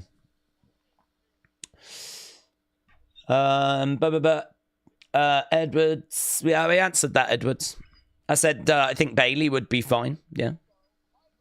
I don't really mind. I don't think that the Grand Slam thing really means a great deal. We always talk about how many championships, world championships people have won. We really don't dig into if they're a Grand Slam champion and how many times they've been a Grand Slam champion. And it's just one of those things that they can brag about if it gets achieved, or it's a reason for someone to go after a mid-card belt, you know? Like, for example, if The Undertaker came back and the main event picture was full, you could maybe have him work an Intercontinental match because, you know, then it would make him a Grand Slam champion or whatever. And then that's when it kind of can be used. You know, by winning this, I become a Grand Slam champion. I can stand amongst the greats. My career will feel complete. Blah, blah. Just a load of nonsense, really. It comes down to how many world titles you've won. So, yeah, the Grand Slam thing, it doesn't mean anything to me. I just don't care about it.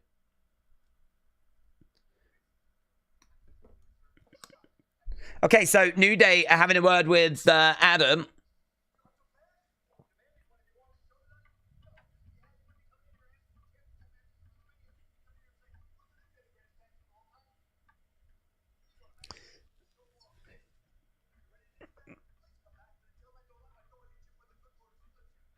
When you're ready to come back with the right attitude and say we're the greatest tag team, we want to earn our opportunity.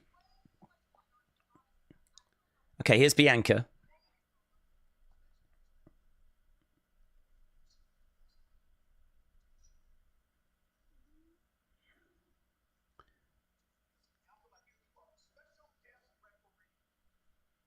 Well, that's stupid, isn't it? He's just made Bianca the special guest referee for that match.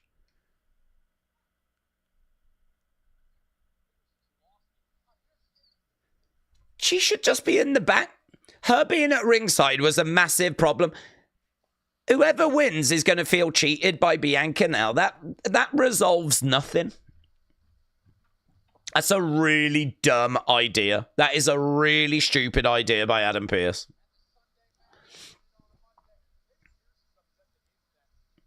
Okay, we got Dragon Lee in the ring, so we're going to see what El Grande Americano can deliver. Here we go, then. Time for one of the greatest Mexican wrestlers, one of the greatest luchadors of all time, El Grande Americano. Look at this. Look at the movements. Look at the poise. Michael Cole is enjoying it as El Grande. Real hot agent, this. I know that AEW were very interested, and it's lovely to see some tassels. Look at that. There's not enough tassels in wrestling, but here comes El Grande. Whoa! I tell you, he is shredded. Absolutely shredded. And I love this traditional Mexican entrance. So there we go. The people of Glasgow thrilled to see El Grande Americano in action, taking on Dragon Lee. Dragon Lee charging over. No joy. Look at this. Early success. Yeah, very map-based. Must be very influenced by America. We've got some very map-based work there. We've got the crowd olaying. The crowd are olaying away as a chop comes in. And I think this is going to be a lot of people's new favorite wrestler. Oh, lovely work there by El Grande. El Grande looks like he's going to go big. Here we go. Big air for El Grande. Oh, no. No joy. Well, there we go. Well, Dragon's going to go. Go on, Dragon. Dragon Lee. That's how it's done. That's how it's done. Oh, I thought he was going to flip off that then. Let's go. Let's go. Two of the world's greatest luchadors battling out live on Raw. Nice. Oh, he's pulling at the mask there. He's trying to unmask him, Dragon Lee. Push coming in. Against the ropes. Working on the arm. Kick to the midsection. Looking for a power bomb, maybe. Got him up. Oh, taking him over. I'll tell you the bit I don't understand, though, and that is if this is Chad Gable, what's changed? What's changed? He struggled against Penta. He's lost matches against luchadors. Like, what? He's managed to get a mask, but what's changed? Crowd are olaying away. Big Mig said, breaking news, Kane was sentenced to 5 years in prison for attempted murder. Really? That is such a sad story. Hannah said, with this European tour taking place, we need a South American tour. That'd be great. I don't know what that would mean time-wise, but, you know, we should definitely do it.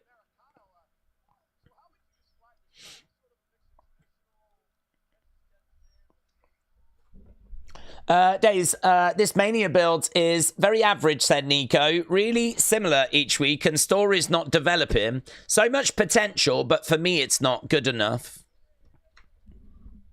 Well, I think I'm putting it down to the European tour. Oh, he's undoing the back of the mask here. It's actually Grande that's undoing the back of the mask of Dragon Lee. Right. Let's get Dragon Lee versus Grande. Grande Americano. Right.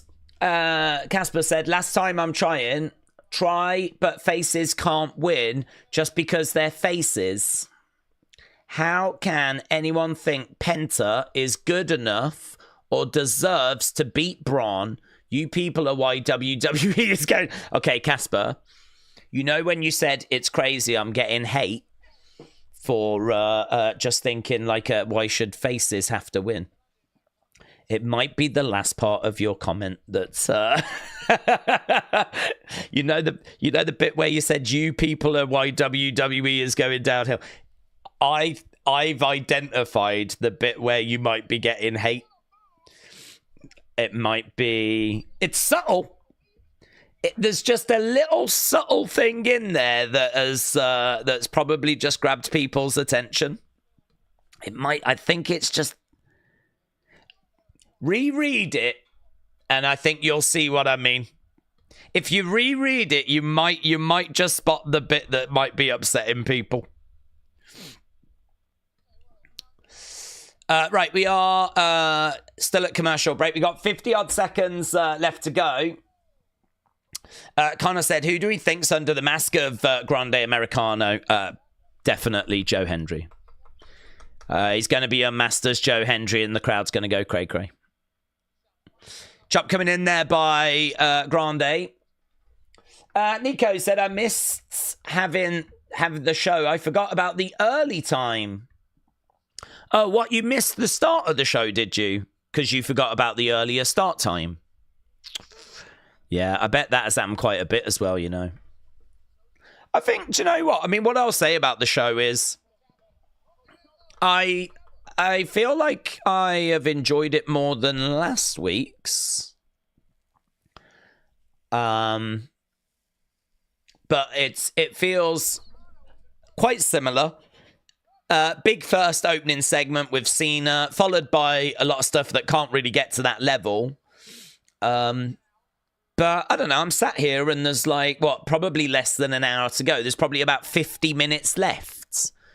And actually, I've not found myself being bored at any time or anything. So, yeah, I think it's okay. I would like it to be stronger and better, but I think it's okay. Don't know. It'd be interesting to see how people react. Shot coming in there by Dragon Lee, and El Grande is kind of tangled up in the corner a little bit. Crowd's a little bit quiet for this now. Yeah, he gets stomped down. He's on the outside. Referee is just checking on him. Tell you what, that is a horrific, like, tree of woe. I mean, like, the way that he came crashing down on him there. Both guys are on the outsides. And crowd are counting away. Carla said, just cuz, you're amazing. Love y'all. Carla, shout out to you, my friends. Hope you're well. Hope you've enjoyed the show so far. Both getting back into the ring. Mackenzie said, Jey thinking he'll have a better match at Mania this year. Well, he needs to, doesn't he? I think that did quite a bit of damage last year to his reputation. That awful match on such a big stage against Jimmy. I think both of them suffered coming out of that. Jimmy, we haven't really done loads with, to be honest, but Jey has obviously had this big push, and I think that did a little bit of damage. So, yeah, he's definitely going to need to put in a performance this year. Super kick there by Dragon Lee. Jojo, shout out to you. Dormouse, hello, Dormouse. Hope you're doing well, my friend. Whoa, Dragon Lee goes into the corner hard too. Oh, shoulder up. Shoulder up. So, look at that. He charged over at him, and Chads, or El Grande, helped him into the corner there. That stomp to the outside was great. That spot there was great. Genuinely having some tassels is great. Looking for a bit of a moonsault. No joy. Lands on his feet. Grabs him round the back into a power bomb. Sit down, power bomb. 1, 2. No. Kick out by El Grande. You know Mattel are so excited about this. They're working on El Grande figures as we speak. Right now, El Grande is up in the corner. Here's Dragon Lee climbing up. This is awesome, is the chants. Kind of felt like the crowd were a bit quiet for quite a while, but... Oh, mask has been removed from Dragon Lee! The mask has been removed! Right now, he's getting the ankle Willie, but he won't be able to tap Willie, because then he'll have to show his face. Oh my God, look, Dragon Lee! Dragon Lee trying to hide his face! Oh my God, I feel like I saw a bit of his face there. El Grande gets the win. Do you know what? I don't have any sympathy because Dragon Lee was trying to pull at El Grande's mask as well. So, you know what I mean? I saw Dragon Lee having a little pull at the mask of El Grande. El Grande picks up the win. Gracias. That's a big statement win for El Grande.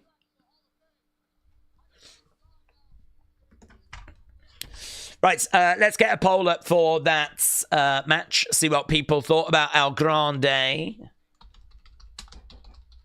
and his debut, winning with an ankle lock, which you don't expect from the Luchadors.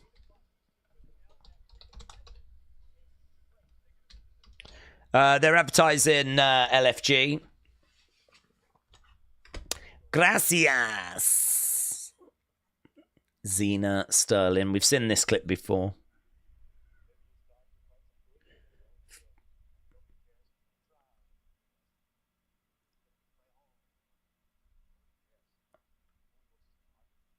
Nobody wants to see Barbie.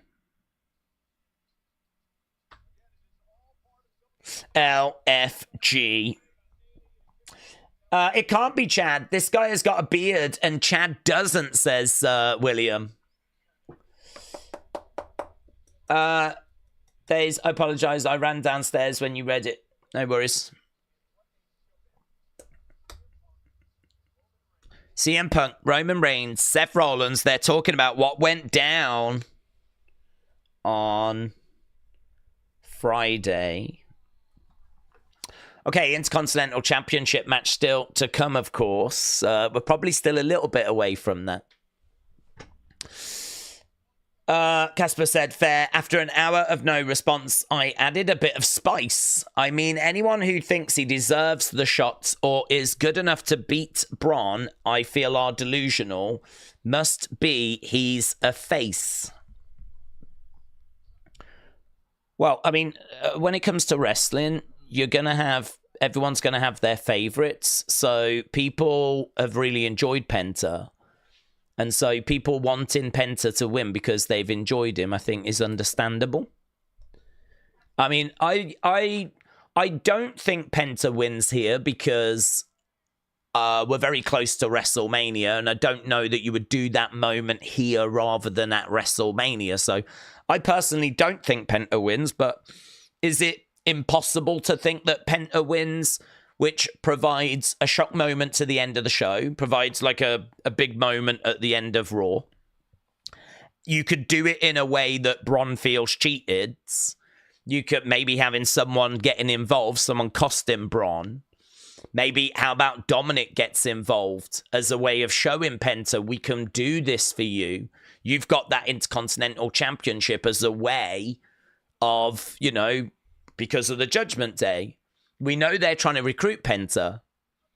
So is it impossible for Penta to win this match, become Intercontinental Champion, thanks to the Judgment Day?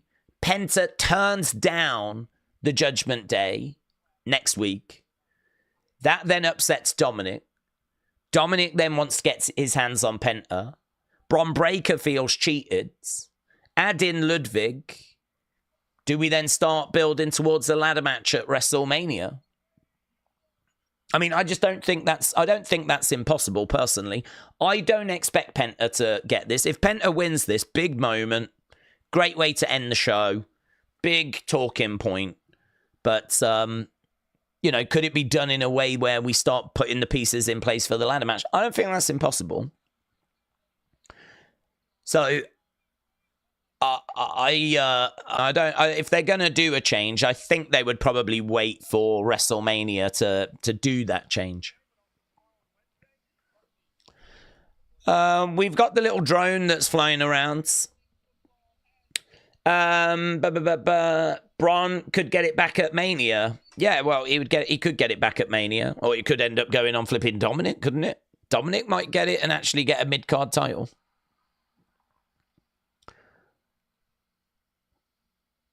The bottom line is WWE can do anything because obviously they're in control, aren't they? They've got the pen, they've got the ability to book what they want when they want, which means that really I mean, if one thing I've learned since TKO took over and since Triple H started booking, it is anything can happen, because I didn't expect Punk to come back.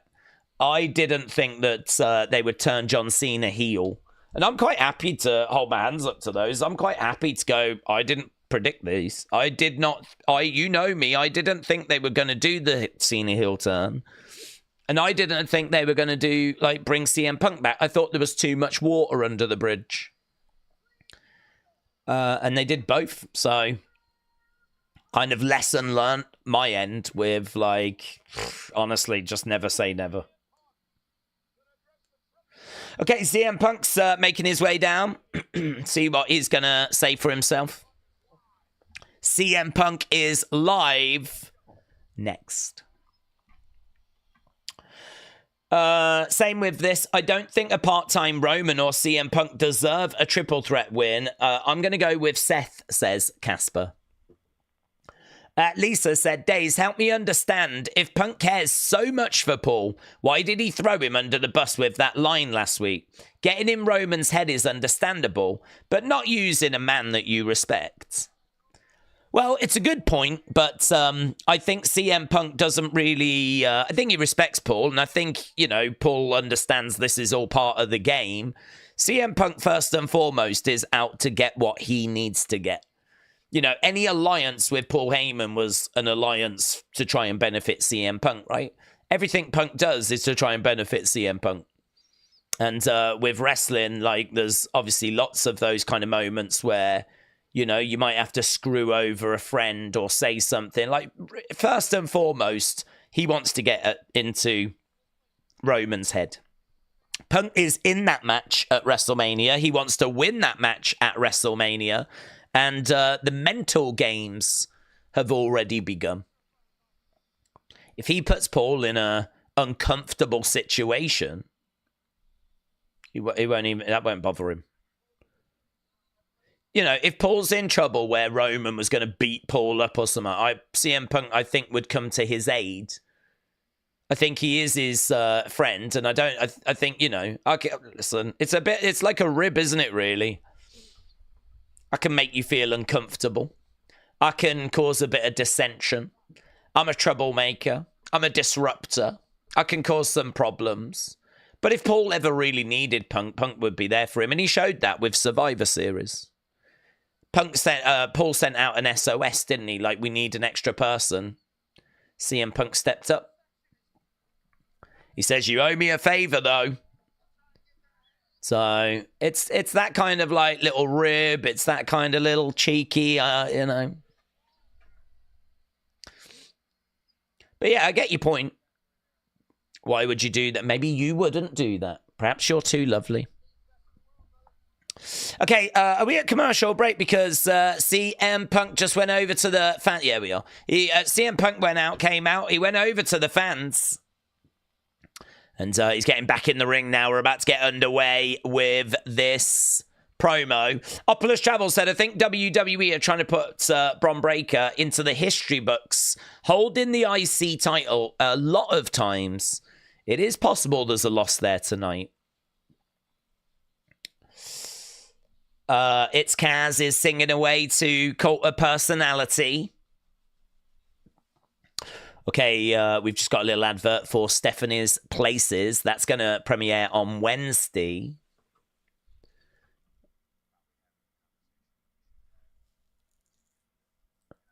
CM Punk says, I was on a Zoom call with your husband having a conversation we probably should have had 10 years before.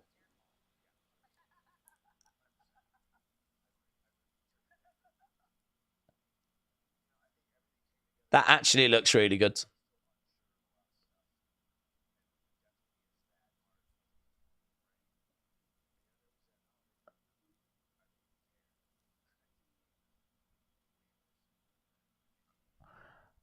I think me and your husband are way more similar than even today we would want to admit.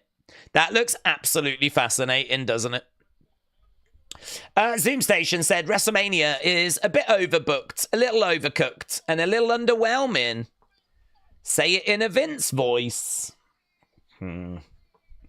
Let's not. I don't know if you've heard the news on Vince at the moment. Akeem, shout out to you.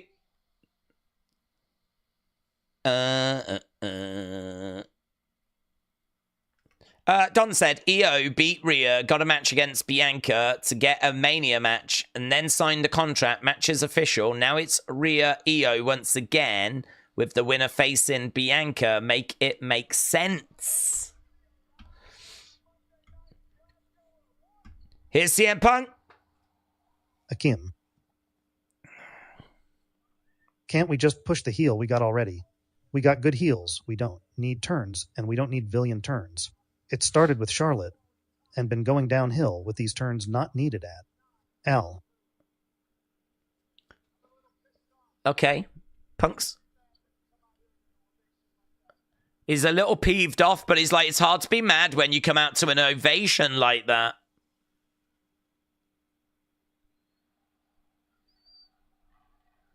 Yeah, loud CM Punk chants. Glasgow, love him.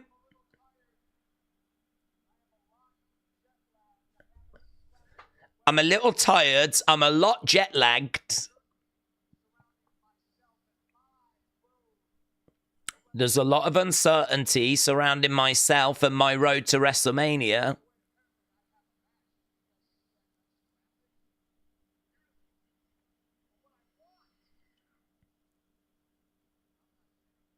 What I want, I'm not getting. What does he want? Or am I?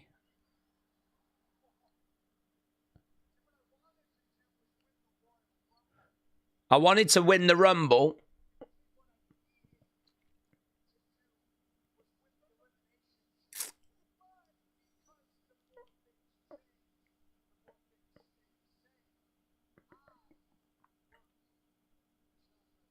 I work with children.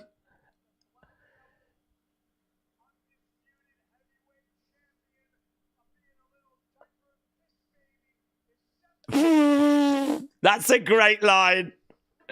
The black belt of being a diaper pee baby is Seth freaking Rollins. The more things change, the more they stay the same. I work with children.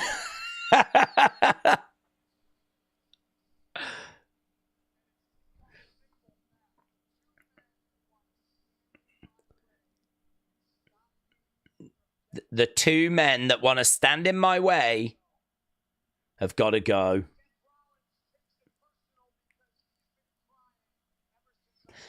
The problem is, though, it's all well and good saying the two people have got to go, but even if you beat them at WrestleMania, it doesn't get rid of them.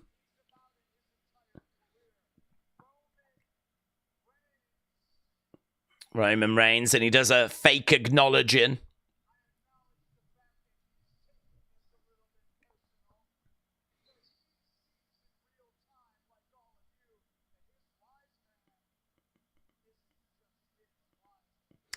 He sees that his wise man isn't just his wise man. Little wink to the camera there. So he does love having that little jab, doesn't he?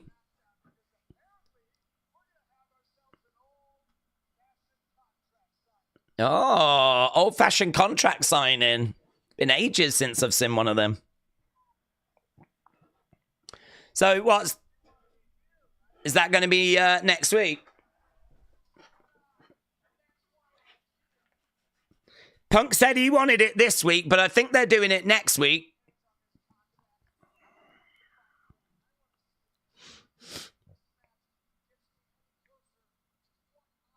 Oh. This is interesting. Seth Roman.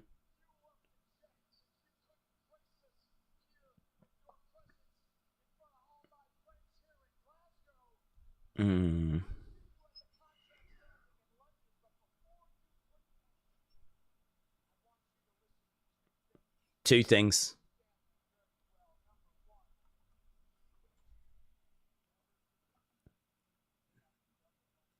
Neither of you have ever beaten me without the other person's help.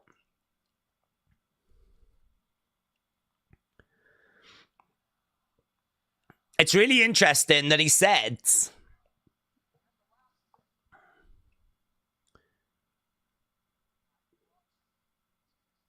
I brought you into this business.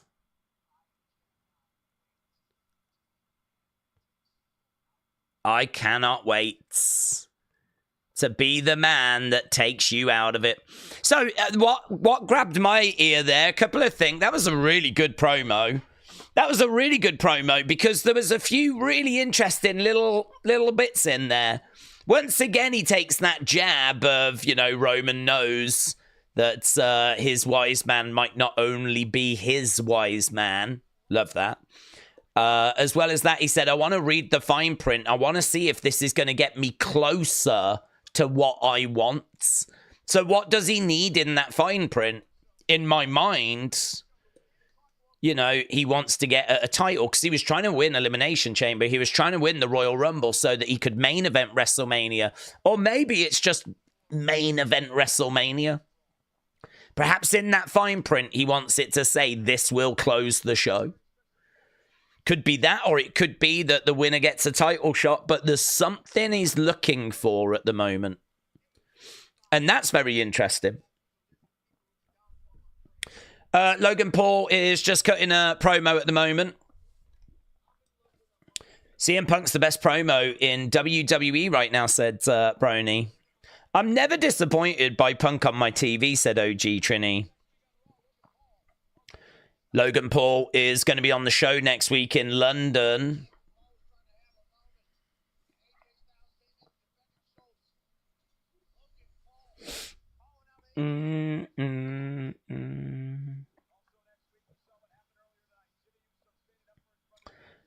Jimmy Uso against Gunther next week. Logan Paul on the show calling out AJ. Cody Rhodes and John Cena face to face.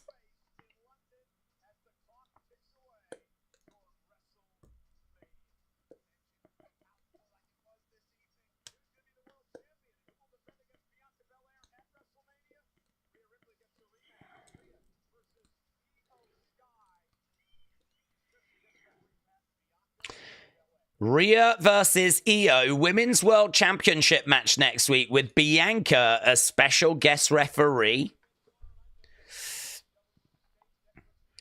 Okay, we've got NXT. There's going to be an NXT Women's Championship match tomorrow. Stephanie taking on Jada Parker. As well as that, we've got an NXT Women's North American Championship match. That's Stephanie again in a second match, taking on Fallon Henley. So 2 women's title matches, both involving the same woman. We are is this outside the Hydro? It looks like we're outside this venue.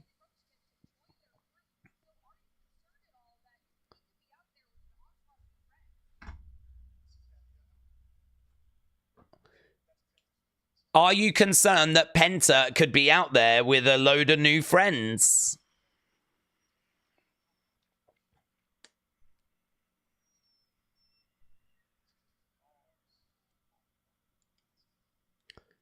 The dogs are barking in Glasgow, says Bron Breakker. Bron Breakker making his way then to the ring. It's going to be Bron Breakker versus Penta in Glasgow for the Intercontinental Championship. Okay, fire in your thoughts, and we'll get some things read out, comments read out as we...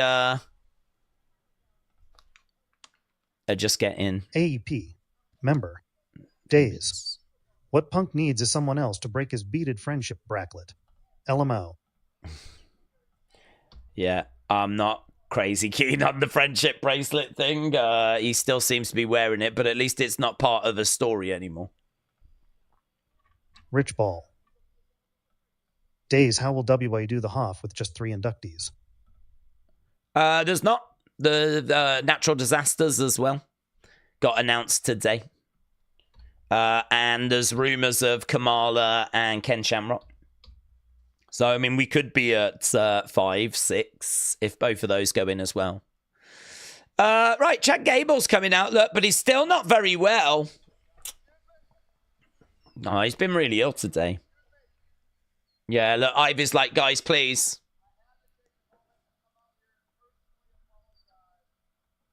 Chad's personally apologizing. He was looking forward to performing. Yeah, he was meant to be in action, but just not possible.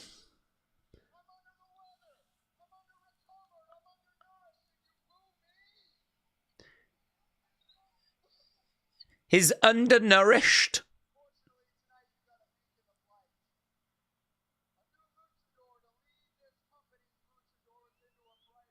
Yeah, new luchador has arrived. Looks like Chad is a bit of a fan of El Grande.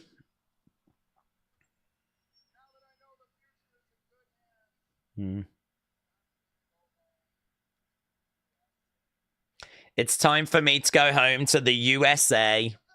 Oh, thank you! What a trooper. It's so great that he was able to get out there to deliver a few words, what we're being so ill. Respect. Respect. Edward said, I'm not going to lie. Oh, I'll get it read.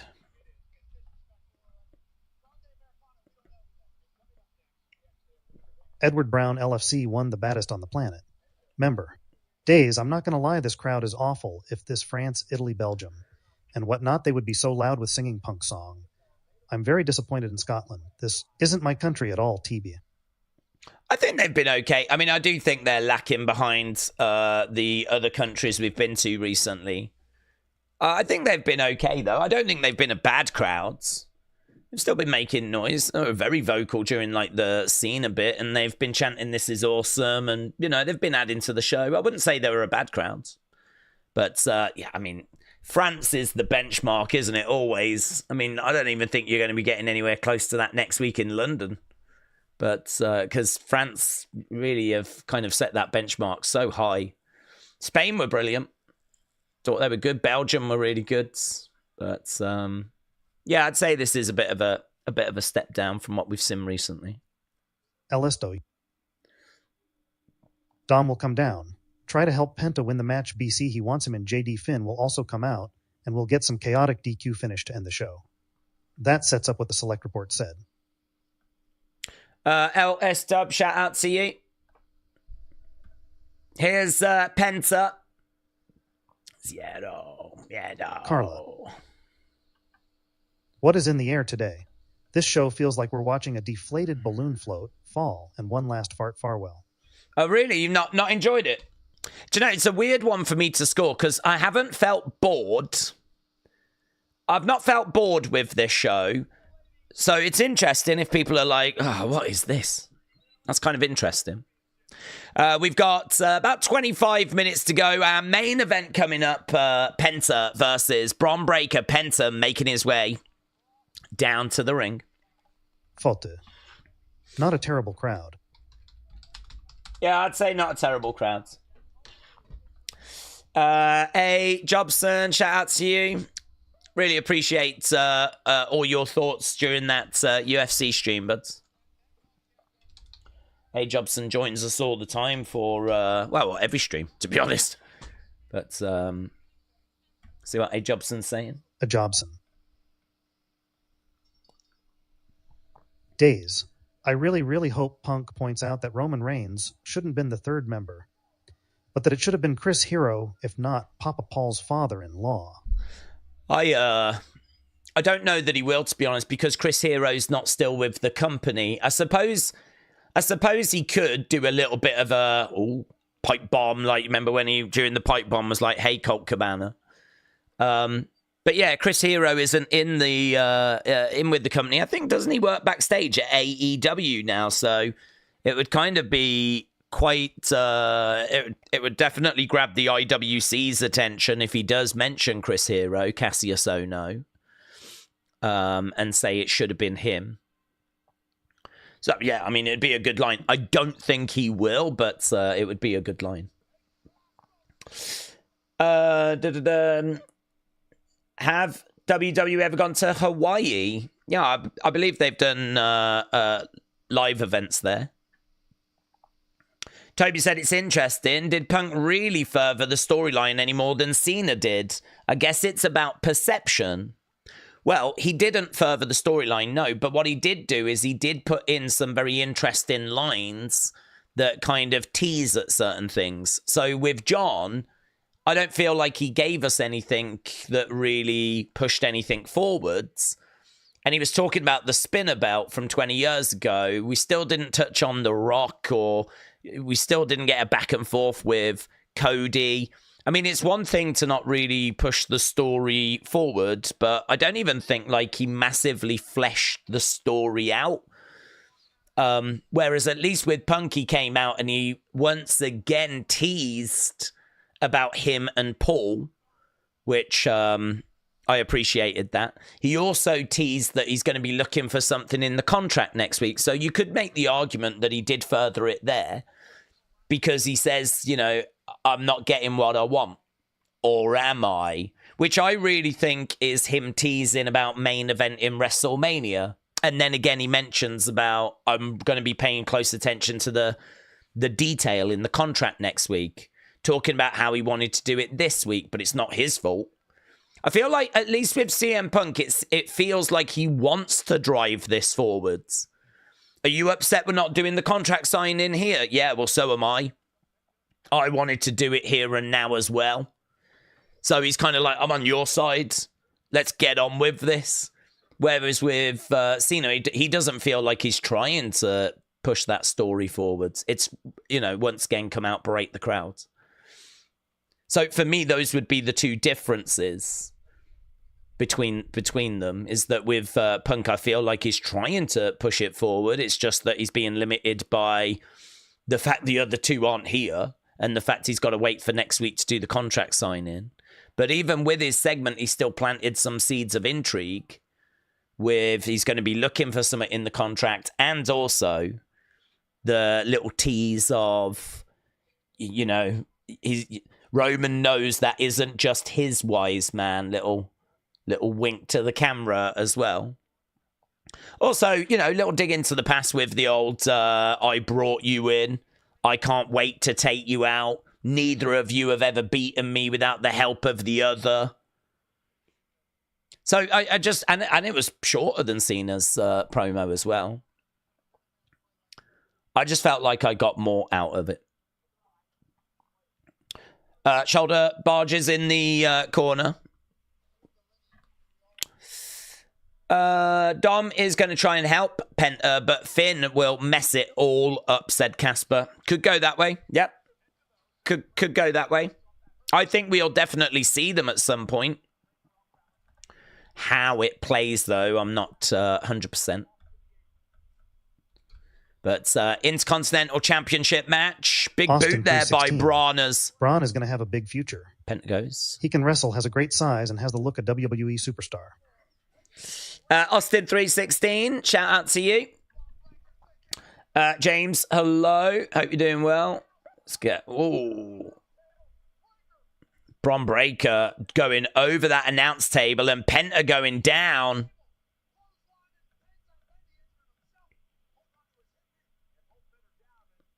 Here's Dominic. Here is Carlito. They're making their way down. They're just showing a replay of Bron jumping off the edge of the ring. And them both going over. But Dominic James and Chadwick. Carlito coming down. Daze, you also forgetting that the France crowd also had Backlash PPV night after SmackDown. So their excitement level was so much more. Yep, I agree. That is the benchmark, though. I mean, that is the crowd that everyone keeps getting compared to. So, I mean, you're not wrong. It is a bit unfair considering it was a premium live event.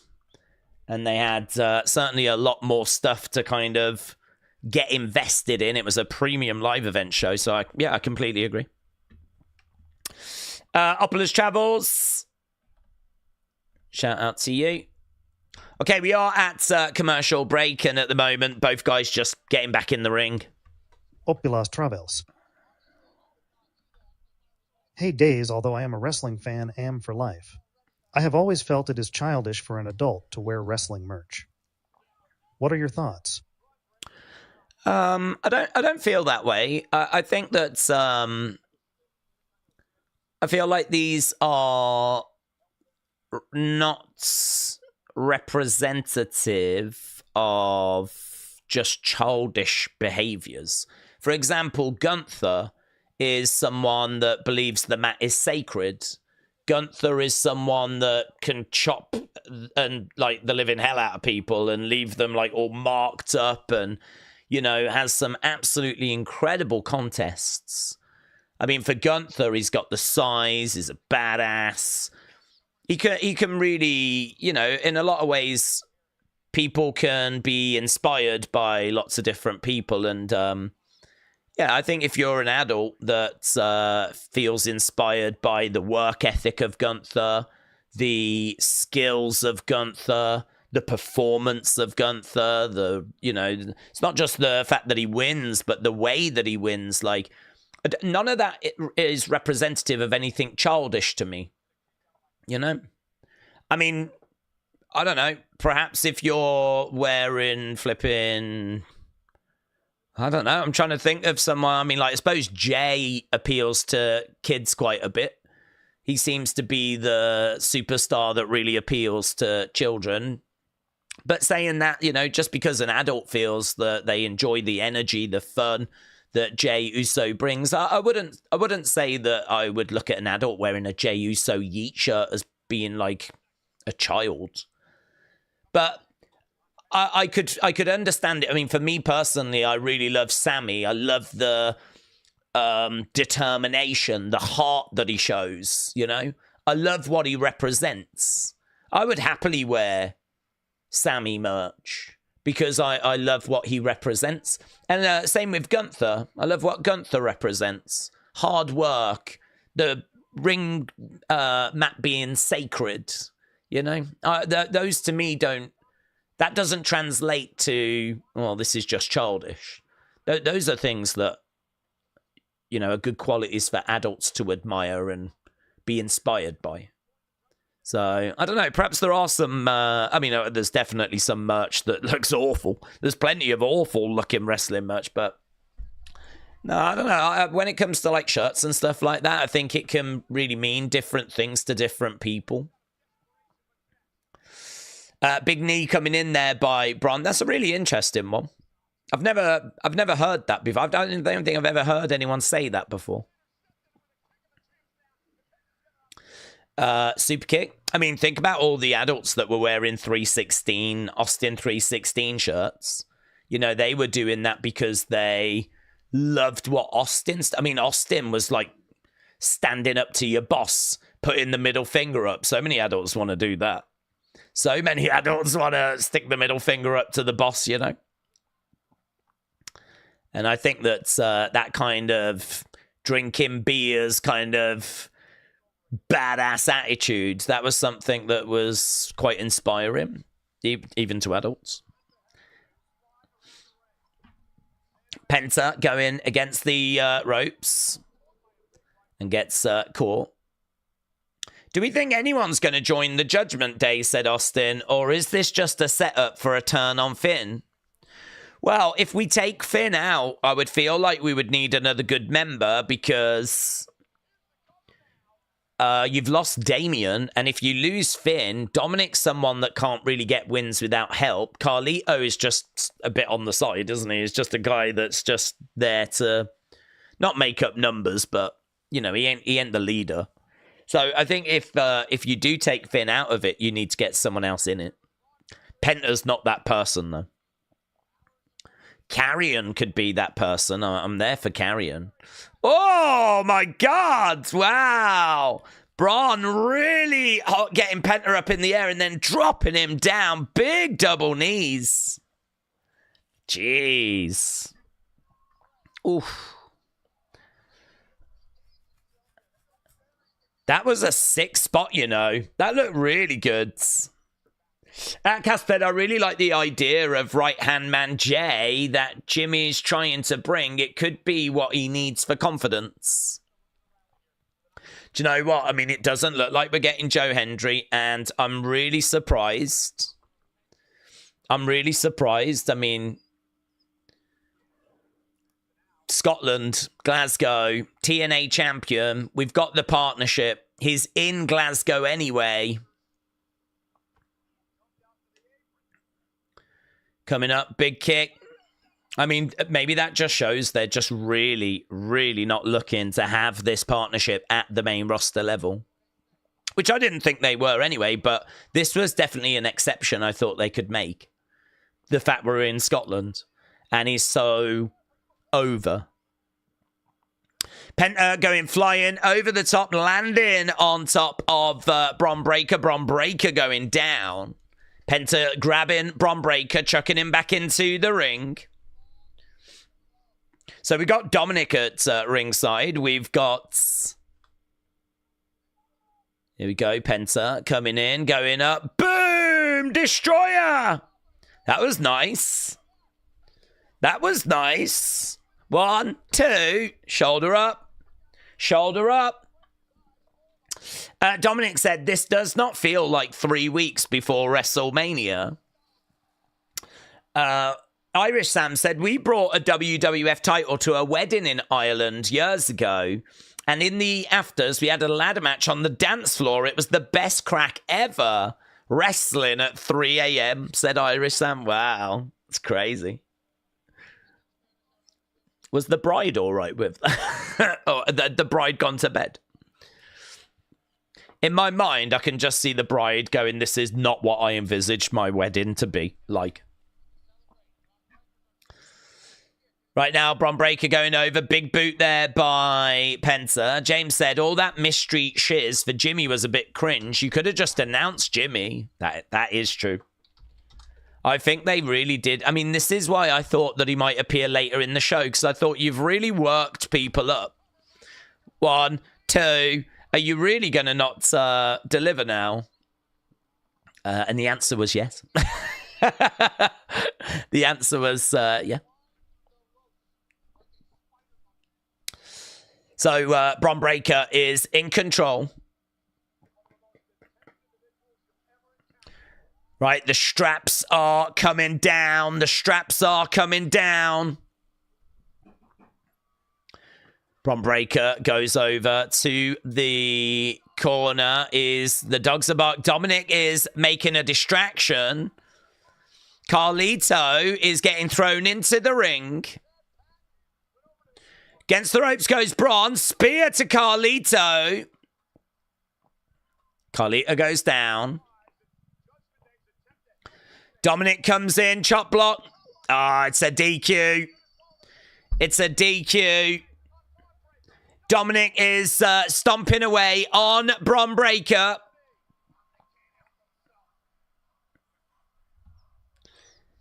There we go. Look, Dominic getting in, trying to show Penta, this is what we can do for you. But he's ended up costing him. Chair shot there by Finn Balor. Finn Balor nailing Bron Breakker. Penta's like, what happened? You know what happened, Penta. You know. You're in on this. He probably isn't, but it's fun to blame him. Oh, despicable. Look, he's not stopping it. Yeah, look, Bron Breakker's getting smashed and all Penta's doing is standing there. Oh, my God. This is just like Bianca all over again. Dominic's giving the chair to Penta. Crowd are like, no, don't do it, Penta. Do it. Do it. Hit him. Hit him. Look, Bron Breakker's down. He's going to hit Dominic, isn't he? Penta with that chair is looking around at Glasgow. Why doesn't Bron Breakker just like move and get out the way? Boom! Throws the chair over at Dominic. Finn Balor's like, oh my God. CM Punk said he works with kids. So do I. Boom! Stomping down. Finn Balor taking it out on Penta. Grabbing a hold of that chair. Bang to the back of Bron Breakker. He looks over at Dominic and is like, you absolute goof. You've absolute goofed this. Goes up. Boom! Coup de grace! Finn Balor is dealing with this situation. He's like, I told you. You tried to get Penta, didn't you? And look what he's done to you. Idiot. Yeah, look, us three. Yeah. So there we go. It is Finn Balor, Carlito, Dirty Dom standing over a fallen Penta. And the repercussions of this are going to be very, very interesting. You ain't part of the Judgment Day ever. Yeah, take that, Penta. Yeah, no longer have you got an invitation. Deal with that. Good luck. Good luck, Penta. Well, there we go. That was Raw. We need to get a poll, don't we? As to what do we think.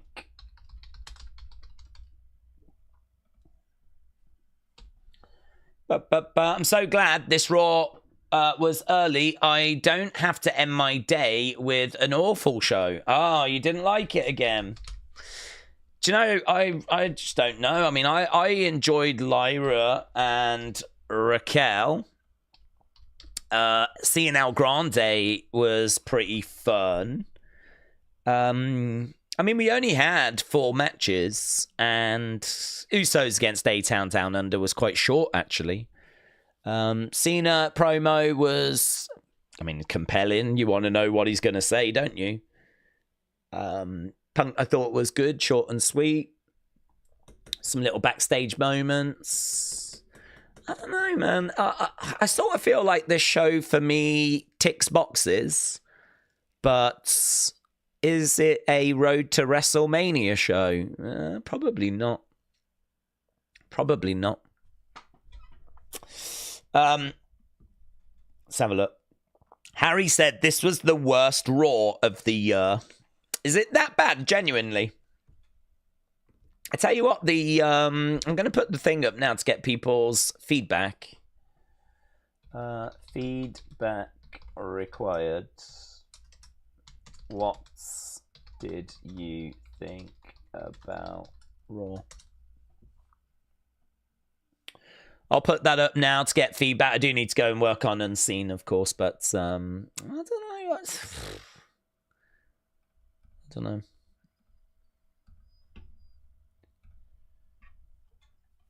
Liam, shout out to you. See what being said. 2 out of 10 from David. Wow. Liam Costa Costa. Hey, Daze, my friend. Hello. I'm happy it's went that way, because I don't think Penta should have lost clean in the ring. I think they should keep his winning streak as long as possible. Liam, shout out to you, buds. Yeah, I wasn't sure which way they would go. Knew there'd be some moving parts in this, but costing them and it resulting in a DQ. It's fine. Maybe not the most exciting finish to Raw, but it was, it probably is. I mean, it's probably fine for a normal Raw, but we just keep coming back to the fact it's WrestleMania season, don't we? I feel like we keep coming back to that. It's like, yeah, this is fine. I don't think this was a bad show, but many of you seem to believe it was. I was not bored.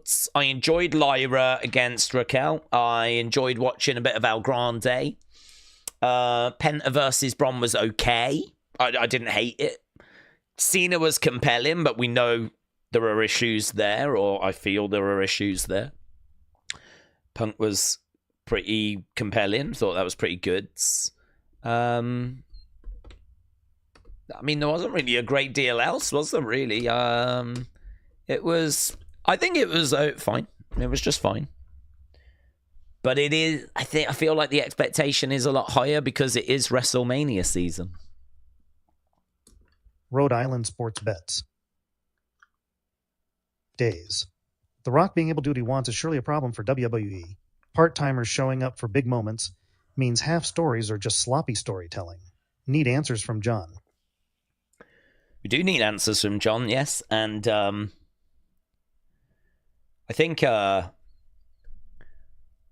don't know if we're just trying to get through to next week. There is a rumor that The Rock may be around next week. If he isn't around next week, I actually don't know. I can't remember John's schedule.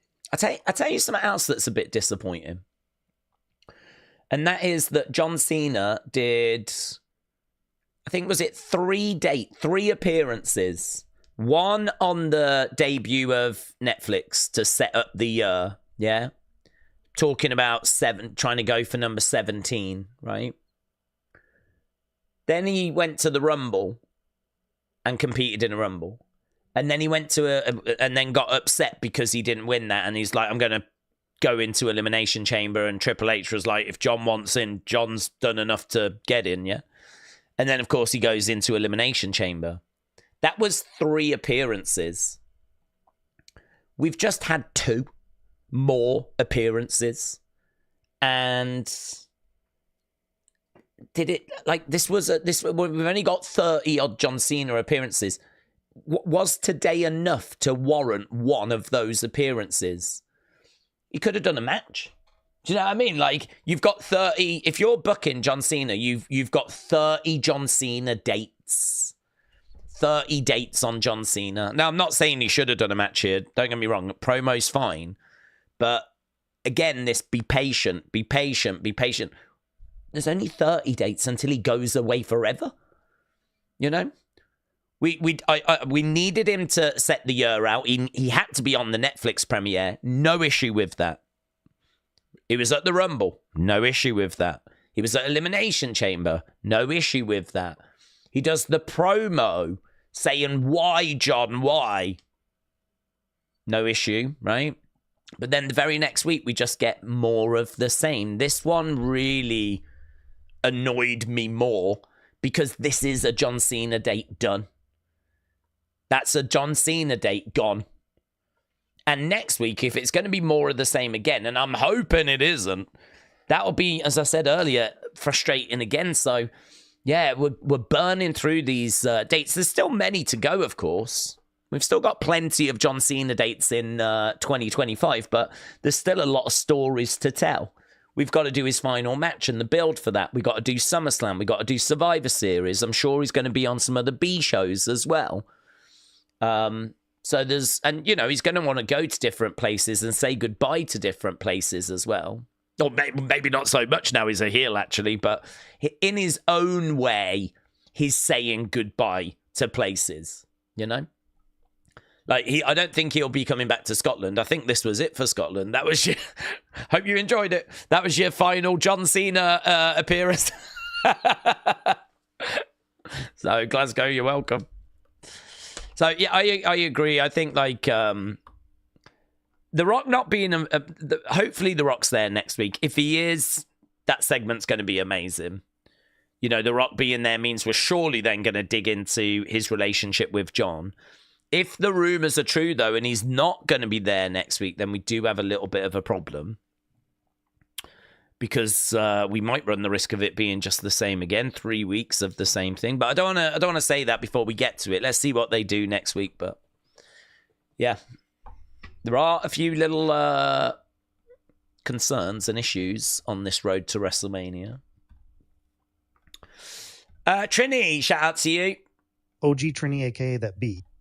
Wasn't an awful show, but it didn't feel like a we're almost at WrestleMania show either. 6/10.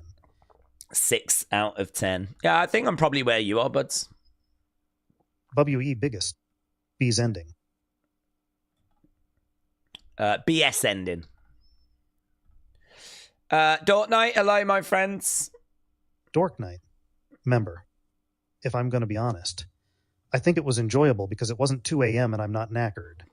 Maybe that's why my reviews are harsher usual. Dork Night, shout out to you. I'm just pulling out a few comments. Chris Clayton. I really don't want to be down on WrestleMania. but I genuinely feel this could be up there for a historically bad one. No one wants the yeet. No one gets the main event. So many same kind of feuds too. Do you know what's really interesting for me is I don't watch other YouTubers, right, when it comes to wrestling, because I feel like I don't need to. I don't need to watch other YouTubers and get their opinions because I've got how many opinions? I'm drowning in opinions. So, and I'm getting opinions from real wrestling fans. And I'm not saying other YouTubers aren't real wrestling fans, but I'm getting it in real time from you guys, right? Real wrestling fans joining us live. I'm hearing what's being said. So that's, it's quite interesting for me when I'm feeling a bit of frustration about things.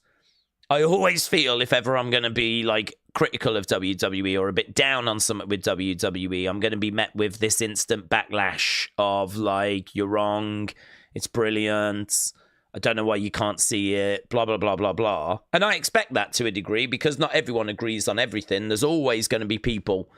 I've said earlier, I always expect it that I'm speaking to like 50% of people are probably agreeing, 50% are disagreeing. And that could still be the percentage. But it is surprising to me that I am genuinely randomly just pulling out some of the bigger comments that feel like they might have a bit more meat on the bone. And there is a lot of the same sort of themes that are kind of coming across, you know? There are a lot of the same sort of themes that different people seem to be saying. So it makes me think that maybe the kind of conversations we're having here are also being had in the wider world. I mean, clearly Triple H saw these kind of conversations. One of the very first things he said after Elimination Chamber was, does it feel like WrestleMania season now? So, I mean, he certainly saw criticisms that were out there before Elimination Chamber. But I feel like we're starting to see those criticisms coming back in again now, post-Elimination Chamber. Bronny FN. I think this is the most criticism Triple H has received ever since being in charge. Many fans are tired of these repetitive segments and lack of interesting stories, especially in the women's division. Brony. Robert Carey. Hey, Daze are woo-woo-wee threading water with the later Mania this year until they are back in US. Mania not justifying costs of tickets this year. I think they are. And I spoke earlier about finding it really frustrating where people turn around and say, look, it's a longer build this year because WWE are the first to tell you that WrestleMania season starts at the Royal Rumble, which, I mean, technically it does. Jey Uso wins. He gets to fight one of the champions. And, of course, CM Punk and Roman and, you know, Charlotte returning. They're not wrong. WrestleMania season does begin at the Royal Rumble. And I would say we saw that this year, right? Charlotte winning the Rumble means that she gets to choose a champion, Jey, blah, blah, blah, blah, blah. Lovely. But then if you follow it up with shows that don't feel like they match the expectation of WrestleMania season, you're going to attract frustration. You're going to attract criticism. And WWE did. Triple H saw that, did the Cena turn, which was, I believe, planned in advance. I didn't think that at the time, but obviously we've learned things since. I think it probably came from a conversation at the end of 2024. And so, you know, they did that. Then he does the, you know, does it feel like it now? Since then, I would say we've had the big couple of Cena promos. I think we also had a few like Cody moments where Cody spoke and we didn't have Cena. We've only had Cena the past couple of weeks. And yeah, I don't know, the odd little bit here and there. But again, like it's not felt big enough. And so now you're starting to get the criticism back again, right? Maybe when we're off this European tour and we're literally just, 2 weeks to go, whatever, then we can do some of the stuff people are hoping for. And the kind of stuff I think people are hoping for is like when Randy burnt down the Wyatt family compound and he's standing there in front of a building that's on fire, yeah?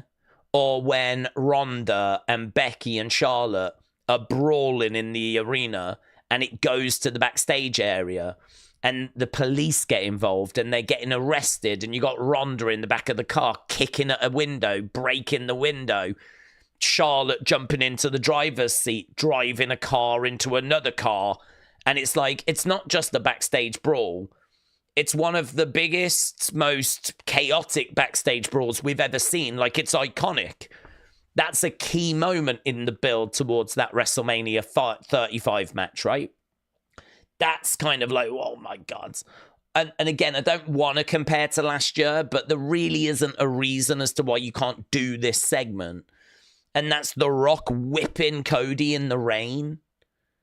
And I know it's The Rock. And I know that it's a special builds. But where are those out of the box, non-cookie cutter type moments that are... Where's Austin driving the beer truck down to the ring? Where are those moments that are not the norm, that are big, that are, oh my God, did you see what went down on Raw? Oh my God, that is insane, yeah? The ring breaking and, do you know what I mean? These kinds of moments, the big moments, the kind of moments they play. What they're going to flip in play if they do Best of Raw at the end of the year? Where's the big moments? What, they're going to have, like, Cena standing there as the crowd are booing him? Okay. But, I mean, what people are looking for is, like, when the beer truck came down or the milk truck and you got Vince swimming in the ring as he's drowning, you know, or the flipping ring falling down, or Braun Strowman as he was, like, pulling down, like, you know, the big structure backstage, or... Do you know what I mean? All these big out-of-the-box, oh, my God, that's what I've been waiting for. You know, the kind of stuff that, like, everyone's talking about, the clips are doing the rounds. None of that on this show. None of that on last week's show. None of that on any shows in February. And, you know, the whole Gunther Jey build is very... Same with Charlotte and Tiffany, although that was a little bit better with Tiffany jumping off the Titantron. That was kind of cool. Give them that. But even that, up until this point, has been very, you know. And then the same with Bianca and Io. It's just a lot of squabbling. It's just, this is the year of squabbling. I sort of feel like, you know, what we saw with the brutal beatdown of Cody at Elimination Chamber, like, that was good. The Elimination Chamber turn, the heel turn heard around the world, and then the beatdown after, how bad that was. Like, people are looking for something like that from their weekly shows. You get Raw once a week, you know, 2.5 hours, not even quite that. And, you know, we get El Grande Americano, which is fine. There's a place for that.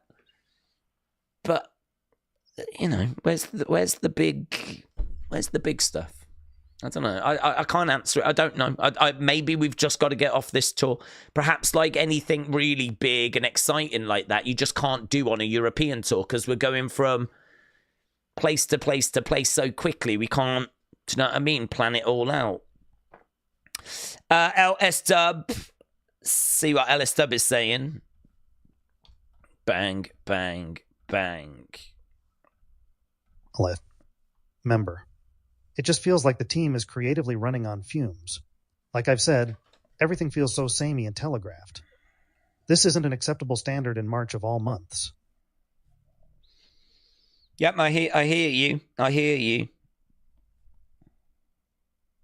I mean, I wonder if Triple H is feeling okay because he knows some of the stuff that's coming, you know?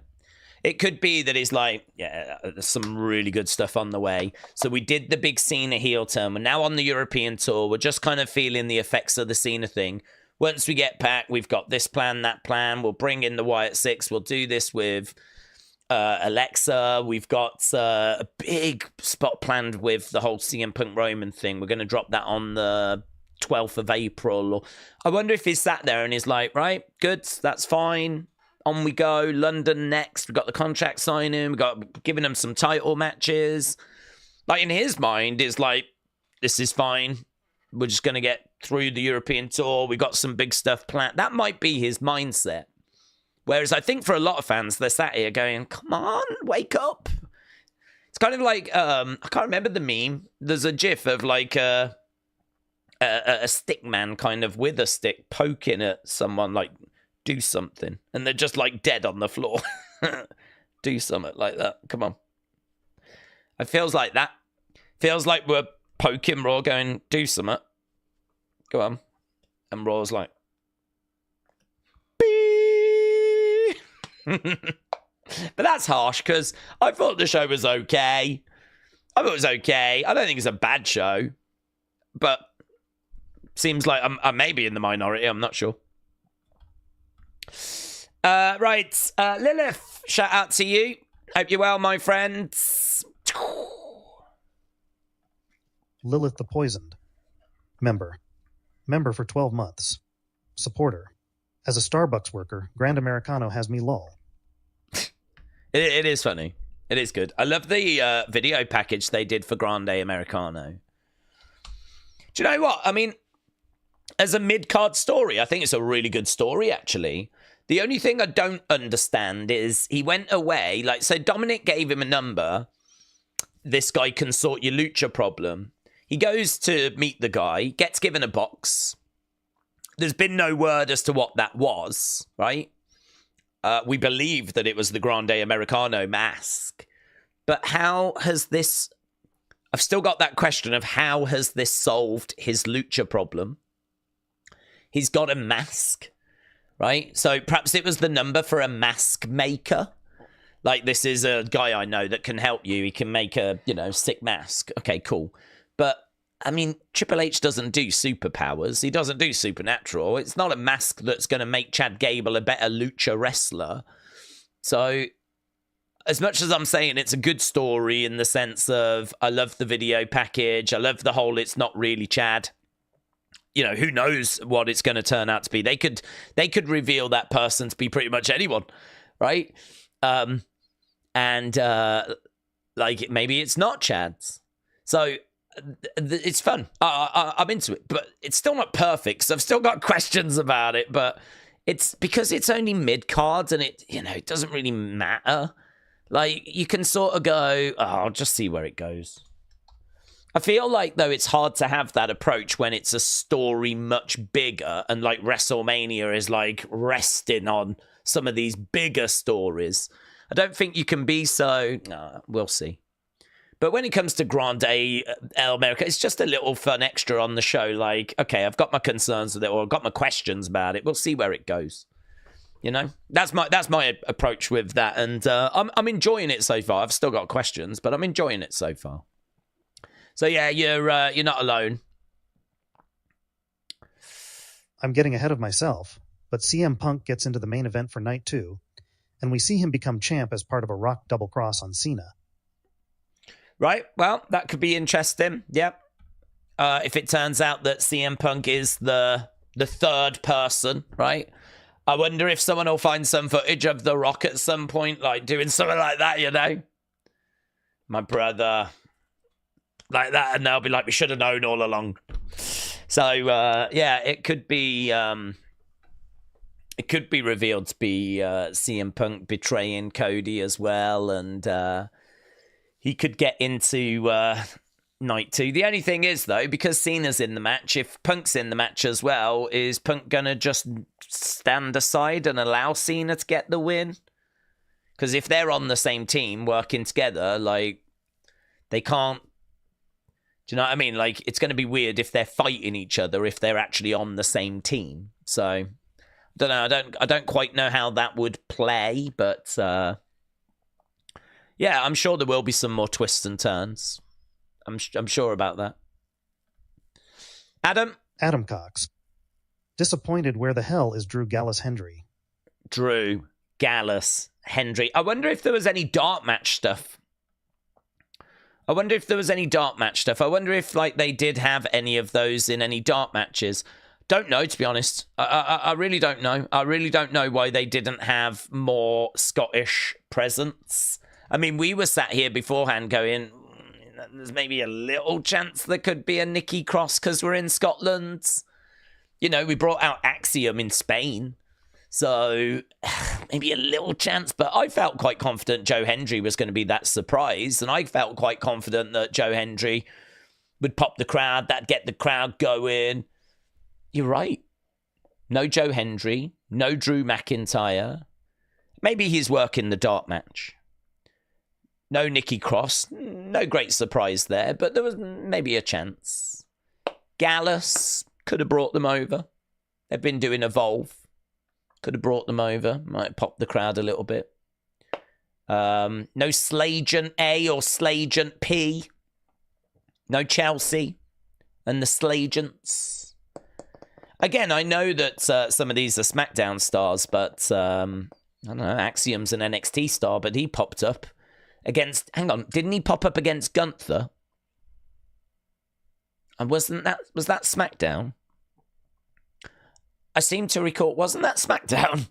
I seem to recall that there was a lot of stuff that wasn't quite mathing, but we still did it.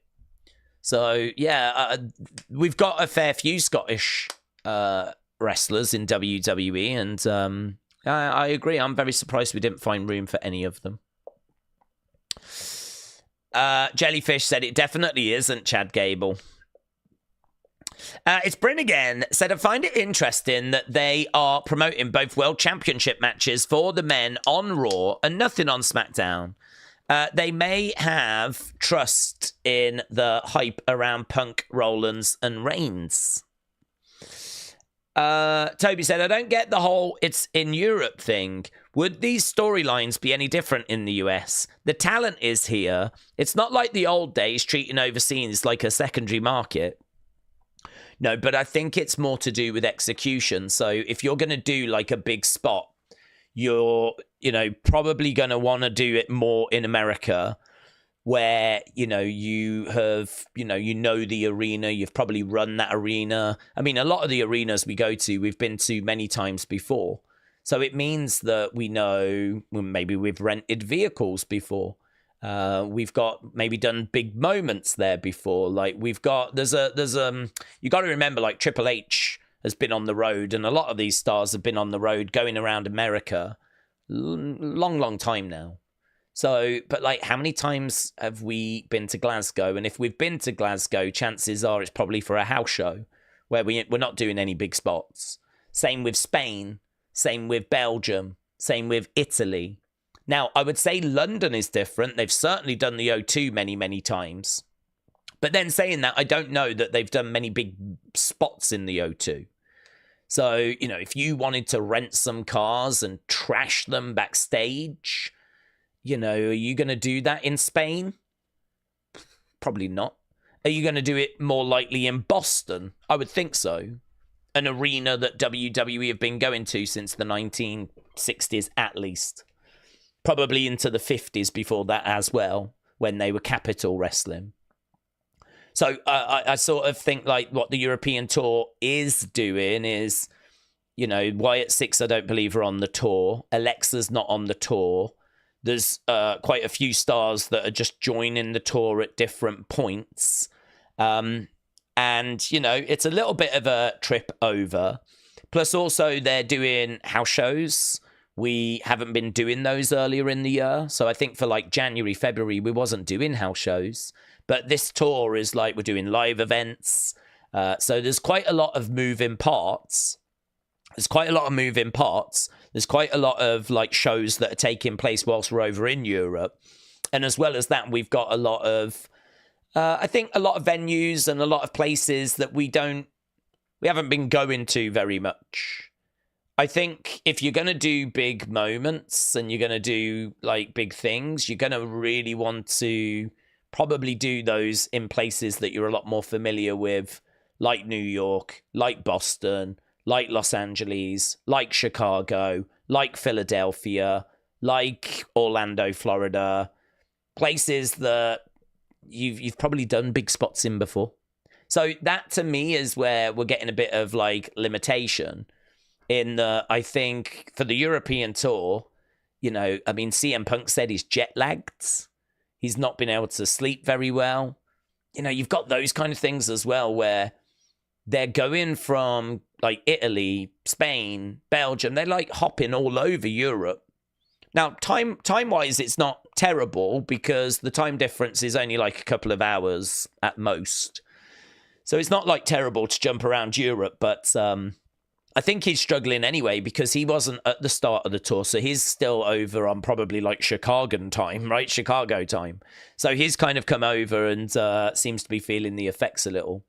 And I just sort of think like, yeah, I can sort of sympathize because, I mean, we're watching these shows we wouldn't even have started our normal stream yet. The whole show is done and we wouldn't have started our stream for another 5 minutes. So I can sort of sympathize with the fact that this is, you know, this disruption. You know, there's a lot of people in America that aren't able to watch. I mean, this won't be, these streams aren't going to get the numbers that the streams normally do because there's a lot of people in America that can't join us. That's another thing as well. Like, do you want to do those big spots on a show that, you know, it could get spoiled? You know, in America, there's a lot of people that can't watch it live. And so, you know, footage and everything's going to be out there. So do you want to go big with that and have that kind of spoiled for people? Or is it better to just get back to America, do it at its usual time, in its usual places, in places where you've got familiarity and where, you know, you're not going to get those kind of spoilers. These are the sort of barriers that I'm thinking. They're not huge. They can be worked around, but equally, I could totally understand that mentality of let's just get the European tour out the way and then we'll do a couple of bits. Cena's promo was a repeat of last week, says Jay. It was lacking a bit of impact. Punk was the standout with a strong promo. Lyra Raquel was solid, but her title reign lacked story. Main event was fine, but it was a bit of a flat finish. It was nice to watch Raw live today without being up all night, said Brian. Yeah, as much as our American friends are maybe struggling a little bit, what with being at school, being at work, and all of that, European friends are certainly eating good at the moment. Lucas said, I don't get what they're doing with Cena and Rock. Cena hasn't mentioned The Rock once. Yeah, we spoke about that. It is a big question mark, and we'll have to see if there's any development on that next week. Vic, Daze, Nita Nitro is there. She said the dark match was Punk, Ray, and Cody against Judgment Day. Right. Wow. I mean, even so, then it seems like we're not quite getting Drew and some of the Scottish talent, which surprised that. Really thought they would have had some on that show. Lucas said, what do we think the Wyatt Six will do at WrestleMania? Well, I think it'll be Alexa and Nikki against Liv and Raquel. Judgment Day may make their presence felt. Trying to, like, you know, I could see Dominic tripping over Nikki and, like, you know, on the outside, crowd booing him. And then, of course, you know, you could have the Wyatt Six come down to deal with that. That could lead to something bigger for the Wyatt Six after WrestleMania. But to be honest, I think Wyatt Six fans will be happy just to get the story started.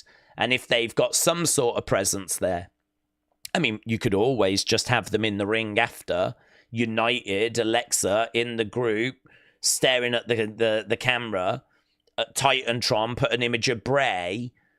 Mate, Wyatt Six fans will be flipping having parties in the street.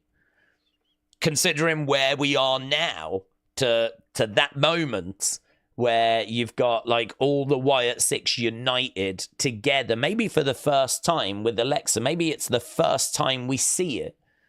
And what a moment that would be with all of them in the ring. United as a six for the first time. And on the Titantron, you put the image of Bray Wyatt. Fireflies in the crowds. Mates. That'll do. I know people might want like a big match for them, but that moment, I think, would be very well received and accepted by Wyatt Six fans and Bray Wyatt fans. Big Time said, Daze, if you go back and watch the Raw 30 video package, there's a 3-minute clip that gives the historic moments. Most of the big moments happened under Vince. One thing that Triple H is lacking is creating those moments on weekly TV.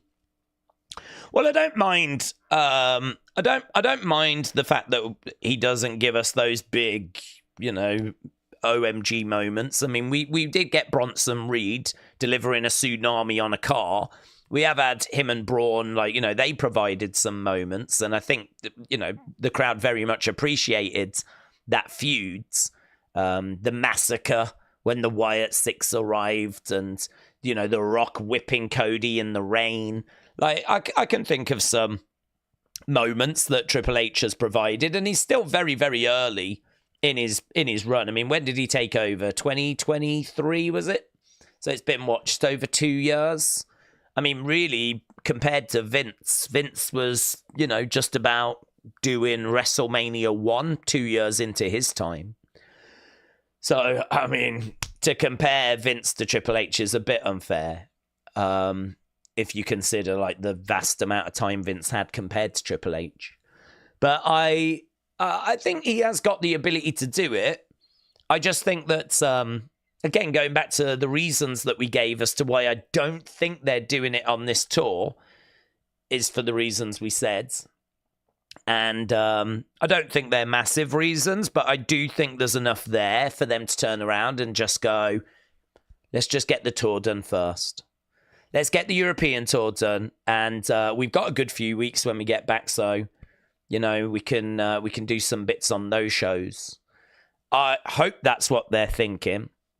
Otherwise, to be honest, it's going to be remembered as a very disappointing build. Simple as that.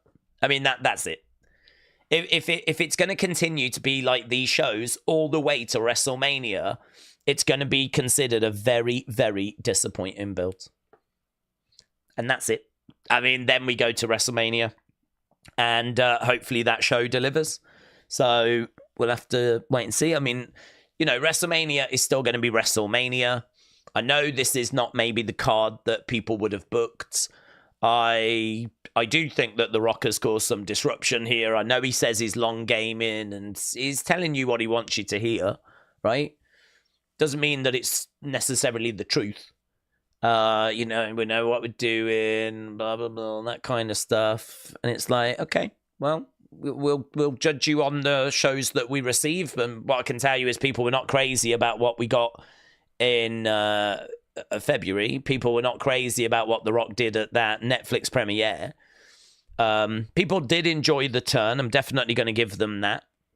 But yeah, there's been criticism now here for past few weeks at least, and I don't know. Yeah, at the moment we're sleepwalking our way to a very disappointing WrestleMania build, but that's, WrestleMania will still be WrestleMania. We'll still tune in, and I'm sure it's still going to be a really fun show. Kian said, I am going to go to Cardiff in August with someone. I hope to go to Cardiff in August with someone. Well, I hope you go to Cardiff in August with someone as well, my friend. So yeah, Kian, shout out to you. Appreciate the support. James, I saw we won, by the way, James. Great result. I know it was only Latvia, but a win's a win, isn't it? James Chadwick. Daze, you're more like that Mr. Bean gif hanging around in the field, looking at his watch, say, we still waiting. Yeah, that for this Mania season bang. Yeah. I mean, I really don't want to be really, really down on it. If anything, I do think I'm a little bit more positive about this show than some people. I think when we do the review, I'm not going to be hating on this show, but equally, I'm not giddy about this show. I think it was fairly skippable. I mean, you needed to know who won out of Lyra and Raquel. You needed to know who won out of Penta and Bron. There's things you need to know. But really, nothing changed. Nothing really. Again, it felt a little bit like kicking the can down the road. It's like, okay, we're going to fix the triple threat women situation by doing a match next week. Don't ask me why Bianca's the guest ref. That strikes me as the stupidest thing you could have done, but we're going to try and fix it that way. So, okay. So just watch next week then. Also next week, we're going to be getting a contract signing with Roman and Punk and Seth. So really, I'll be interested to know how our community members that actually went along, how they felt. I mean, perhaps it felt different in the crowd. It normally does. It normally does. I hope they all had a good time. Obviously. WWE biggest fan? WWE biggest fan. It was the worst show of Raw on Netflix B's ending B's show. Wasn't Road to WrestleMania worthy at all. The fans were okay for some part, but no one going to be louder than France and Spain and Belgium. I think you got to give them reasons to be loud, though, don't you? And I don't know they had too many here, but it was okay. It was all right. Nico Capone. We need Cody and Cena to get physical already. I mean, every other feud is physical right from the get-go. Theirs has been nothing but talking and talking and talking like, come on, man. Nico, shout out to you. We've got a couple more comments, and then I do need to run away and start working on Unseen. Hey, let's sign a contract for our triple threat match between Seth Punk and Rollins, even though we already showed them a graphic of said match. That is true, isn't it? I didn't even think about that. We did show a graphic of that match, but we haven't quite made it official yet. That is true. That is true. It's pretty good. Good point. I didn't even think about that. Well, it's all right. The match is going to happen. They're very confident that everyone wants the match, so I'm sure they'll all sign it. But yeah, that is true. We did kind of put the cart before the horse a little bit on that one. You are right. Crash Dummy. I remember that in the Attitude and Ruthless Aggression era, they didn't just go home after one promo. You'd also see the main eventers backstage and ultimately attacks at the end. Yep, that is true. That is true. A couple of comments here. I know I keep saying I'm going to go away. I am going to go away. Finley Robson.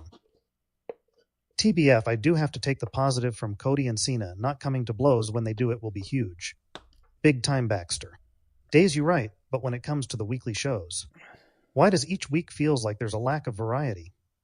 Same formulaic segments I can't tell difference with on Raw episode from the last 8 weeks. I think the things that really make the episode stand out, I mean, you're always going to have wrestling matches, promos, backstage segments, Adam Pearce getting grief, blah, blah, blah. I mean, I feel like there is always going to be a degree of similarity. But you've got to find ways of telling some interesting stories. You've got to find ways of kind of having some big moments. You're not going to get those on a regular basis, but, I suppose in a way, like, this is different to a Raw from a few weeks ago because you had a Cena promo at the start. I mean, Cena's not on the show every week. So in a way, this one stands out for that, but it is coming off the back of Cena opening the show last week. And the promos being, kind of samey. So, that segment, I think, easy to compare to last week. And then what followed it was really, as you said, formulaic. There isn't really anything here. I kind of like the El Grande thing. He got a little video package. He got an entrance. We haven't seen that before. So that kind of stood out a bit to me. I was down for that. I kind of feel like Dominic trying to get Penta. I don't think anyone ever believed he was going to join up with them. That kind of feels a bit silly to me because you're kind of putting a bit of a thread at the end or a little bit of a story at the end that no one's really buying is going to go that way. I suppose you've always got you can never say never, like we said earlier, because you just don't know with WWE. Could Penta... I'm just trying to picture Penta in Judgment Day just doesn't like work in my head. So there wasn't really too much doubt when he handed him that chair and he's looking around at the crowd like, what should I do? Wasn't really too much doubt what he was going to do. But, and so, you know, does that kind of take away a little bit at the end? If it was someone a bit more believable, would that moment have landed a little better? But, yeah, that was the kind of, I suppose, little thread that was in the show of, you know, Liv saying about I believe in you and all that kind of stuff, and him still trying to get Penta on board. But I mean, there's not much meat there, is there? There's not much to chew on. He tried to get someone that was never going to join, and he didn't join. And we all went, oh, yeah, didn't think he would. And then he got beat down. So even some of the stories they're trying to tell, it's a bit like a spare rib. Sometimes you can get them where the meat is really thin and you're like, like just trying to chew over, like just trying to get it off the bone. Do you know what I mean? Sometimes it's like really thick and you're eating goods. It feels to me like this Raw was like a spare rib with a real thin bit of meat, and we're like little mice nibbling away on a spare rib. That's my review of this week's Raw. I think the image of that is perfect. I might go on to Grok AI and type in mouse chewing on a really thin, unsatisfying spare rib. Like that. And that might be my official review of this week's Raw. Thisik Horror Kingman. The John Cena promo not doing anything for me. Why did you decide to turn your back at the fan? What does The Rock has to do in this? I'm tired of complaining about fans, you get that, but why you turn? Let's go. Oh, Crash Dummy said, I'm telling you, it's not the promo that's flat. It was the substance. Cena is just going off on fans, and Cody feels like an afterthought. Cena did say he was going to ruin wrestling. Wow. I mean, it started to feel like he is, to be honest. It started to feel like he's succeeding. So, yeah, well done, job. Mission accomplished. No, look, this is all savable, yeah? Just because it's not quite been what I've been looking for and what some of you have been looking for, it's still going to satisfy some people out there. And it's still savable. Just because we haven't got to the topics, I still question as to why Cody's not asking certain questions. I still question as to why he's not more bothered, why he's not kind of... The tone of it just doesn't feel right. I still don't think they're right. I still don't think the segments are what they should be, but the key stuff, why now? Why with The Rock? We can get to that. But I don't know. It is what it is. I hear your frustrations. I understand them. And we'll have to see what we get on Friday and next Monday. So there we go. I'm going to run away and work on Unseen. Yeah. I don't know. I really don't like these. I feel like we're ending on a downer, and I really don't want to, because it's WrestleMania season. There's lots of exciting stuff that's going on. But I get it. I feel like we've just had a 2-3 hour conversation of like, this needs to be better than this. It's kind of hard now to go, oh, well, it doesn't matter. Have a good day. So, yeah, it's going to be fine. Do you know what, guys? It's going to be fine. Everything's going to be fine. That's I've decided. Do you know what? Let's just start watching AEW. Come on. Tony Storm's awesome. Tony Storm is awesome. And I like Will Ospreay. Good talent. And do you know what? Is Tony Khan that bad? Is he? Is Tony Khan that bad? I don't think he's that bad. As long as you don't hear from him or see him, it's fine. So, do you know what I mean? Maybe, I don't know, maybe we give that a go. Do you know what I mean? We'll have to see. But it'll be all right. Right. Thanks a lot for watching. Appreciate the support as always. And I will see you again next time. Bye for now.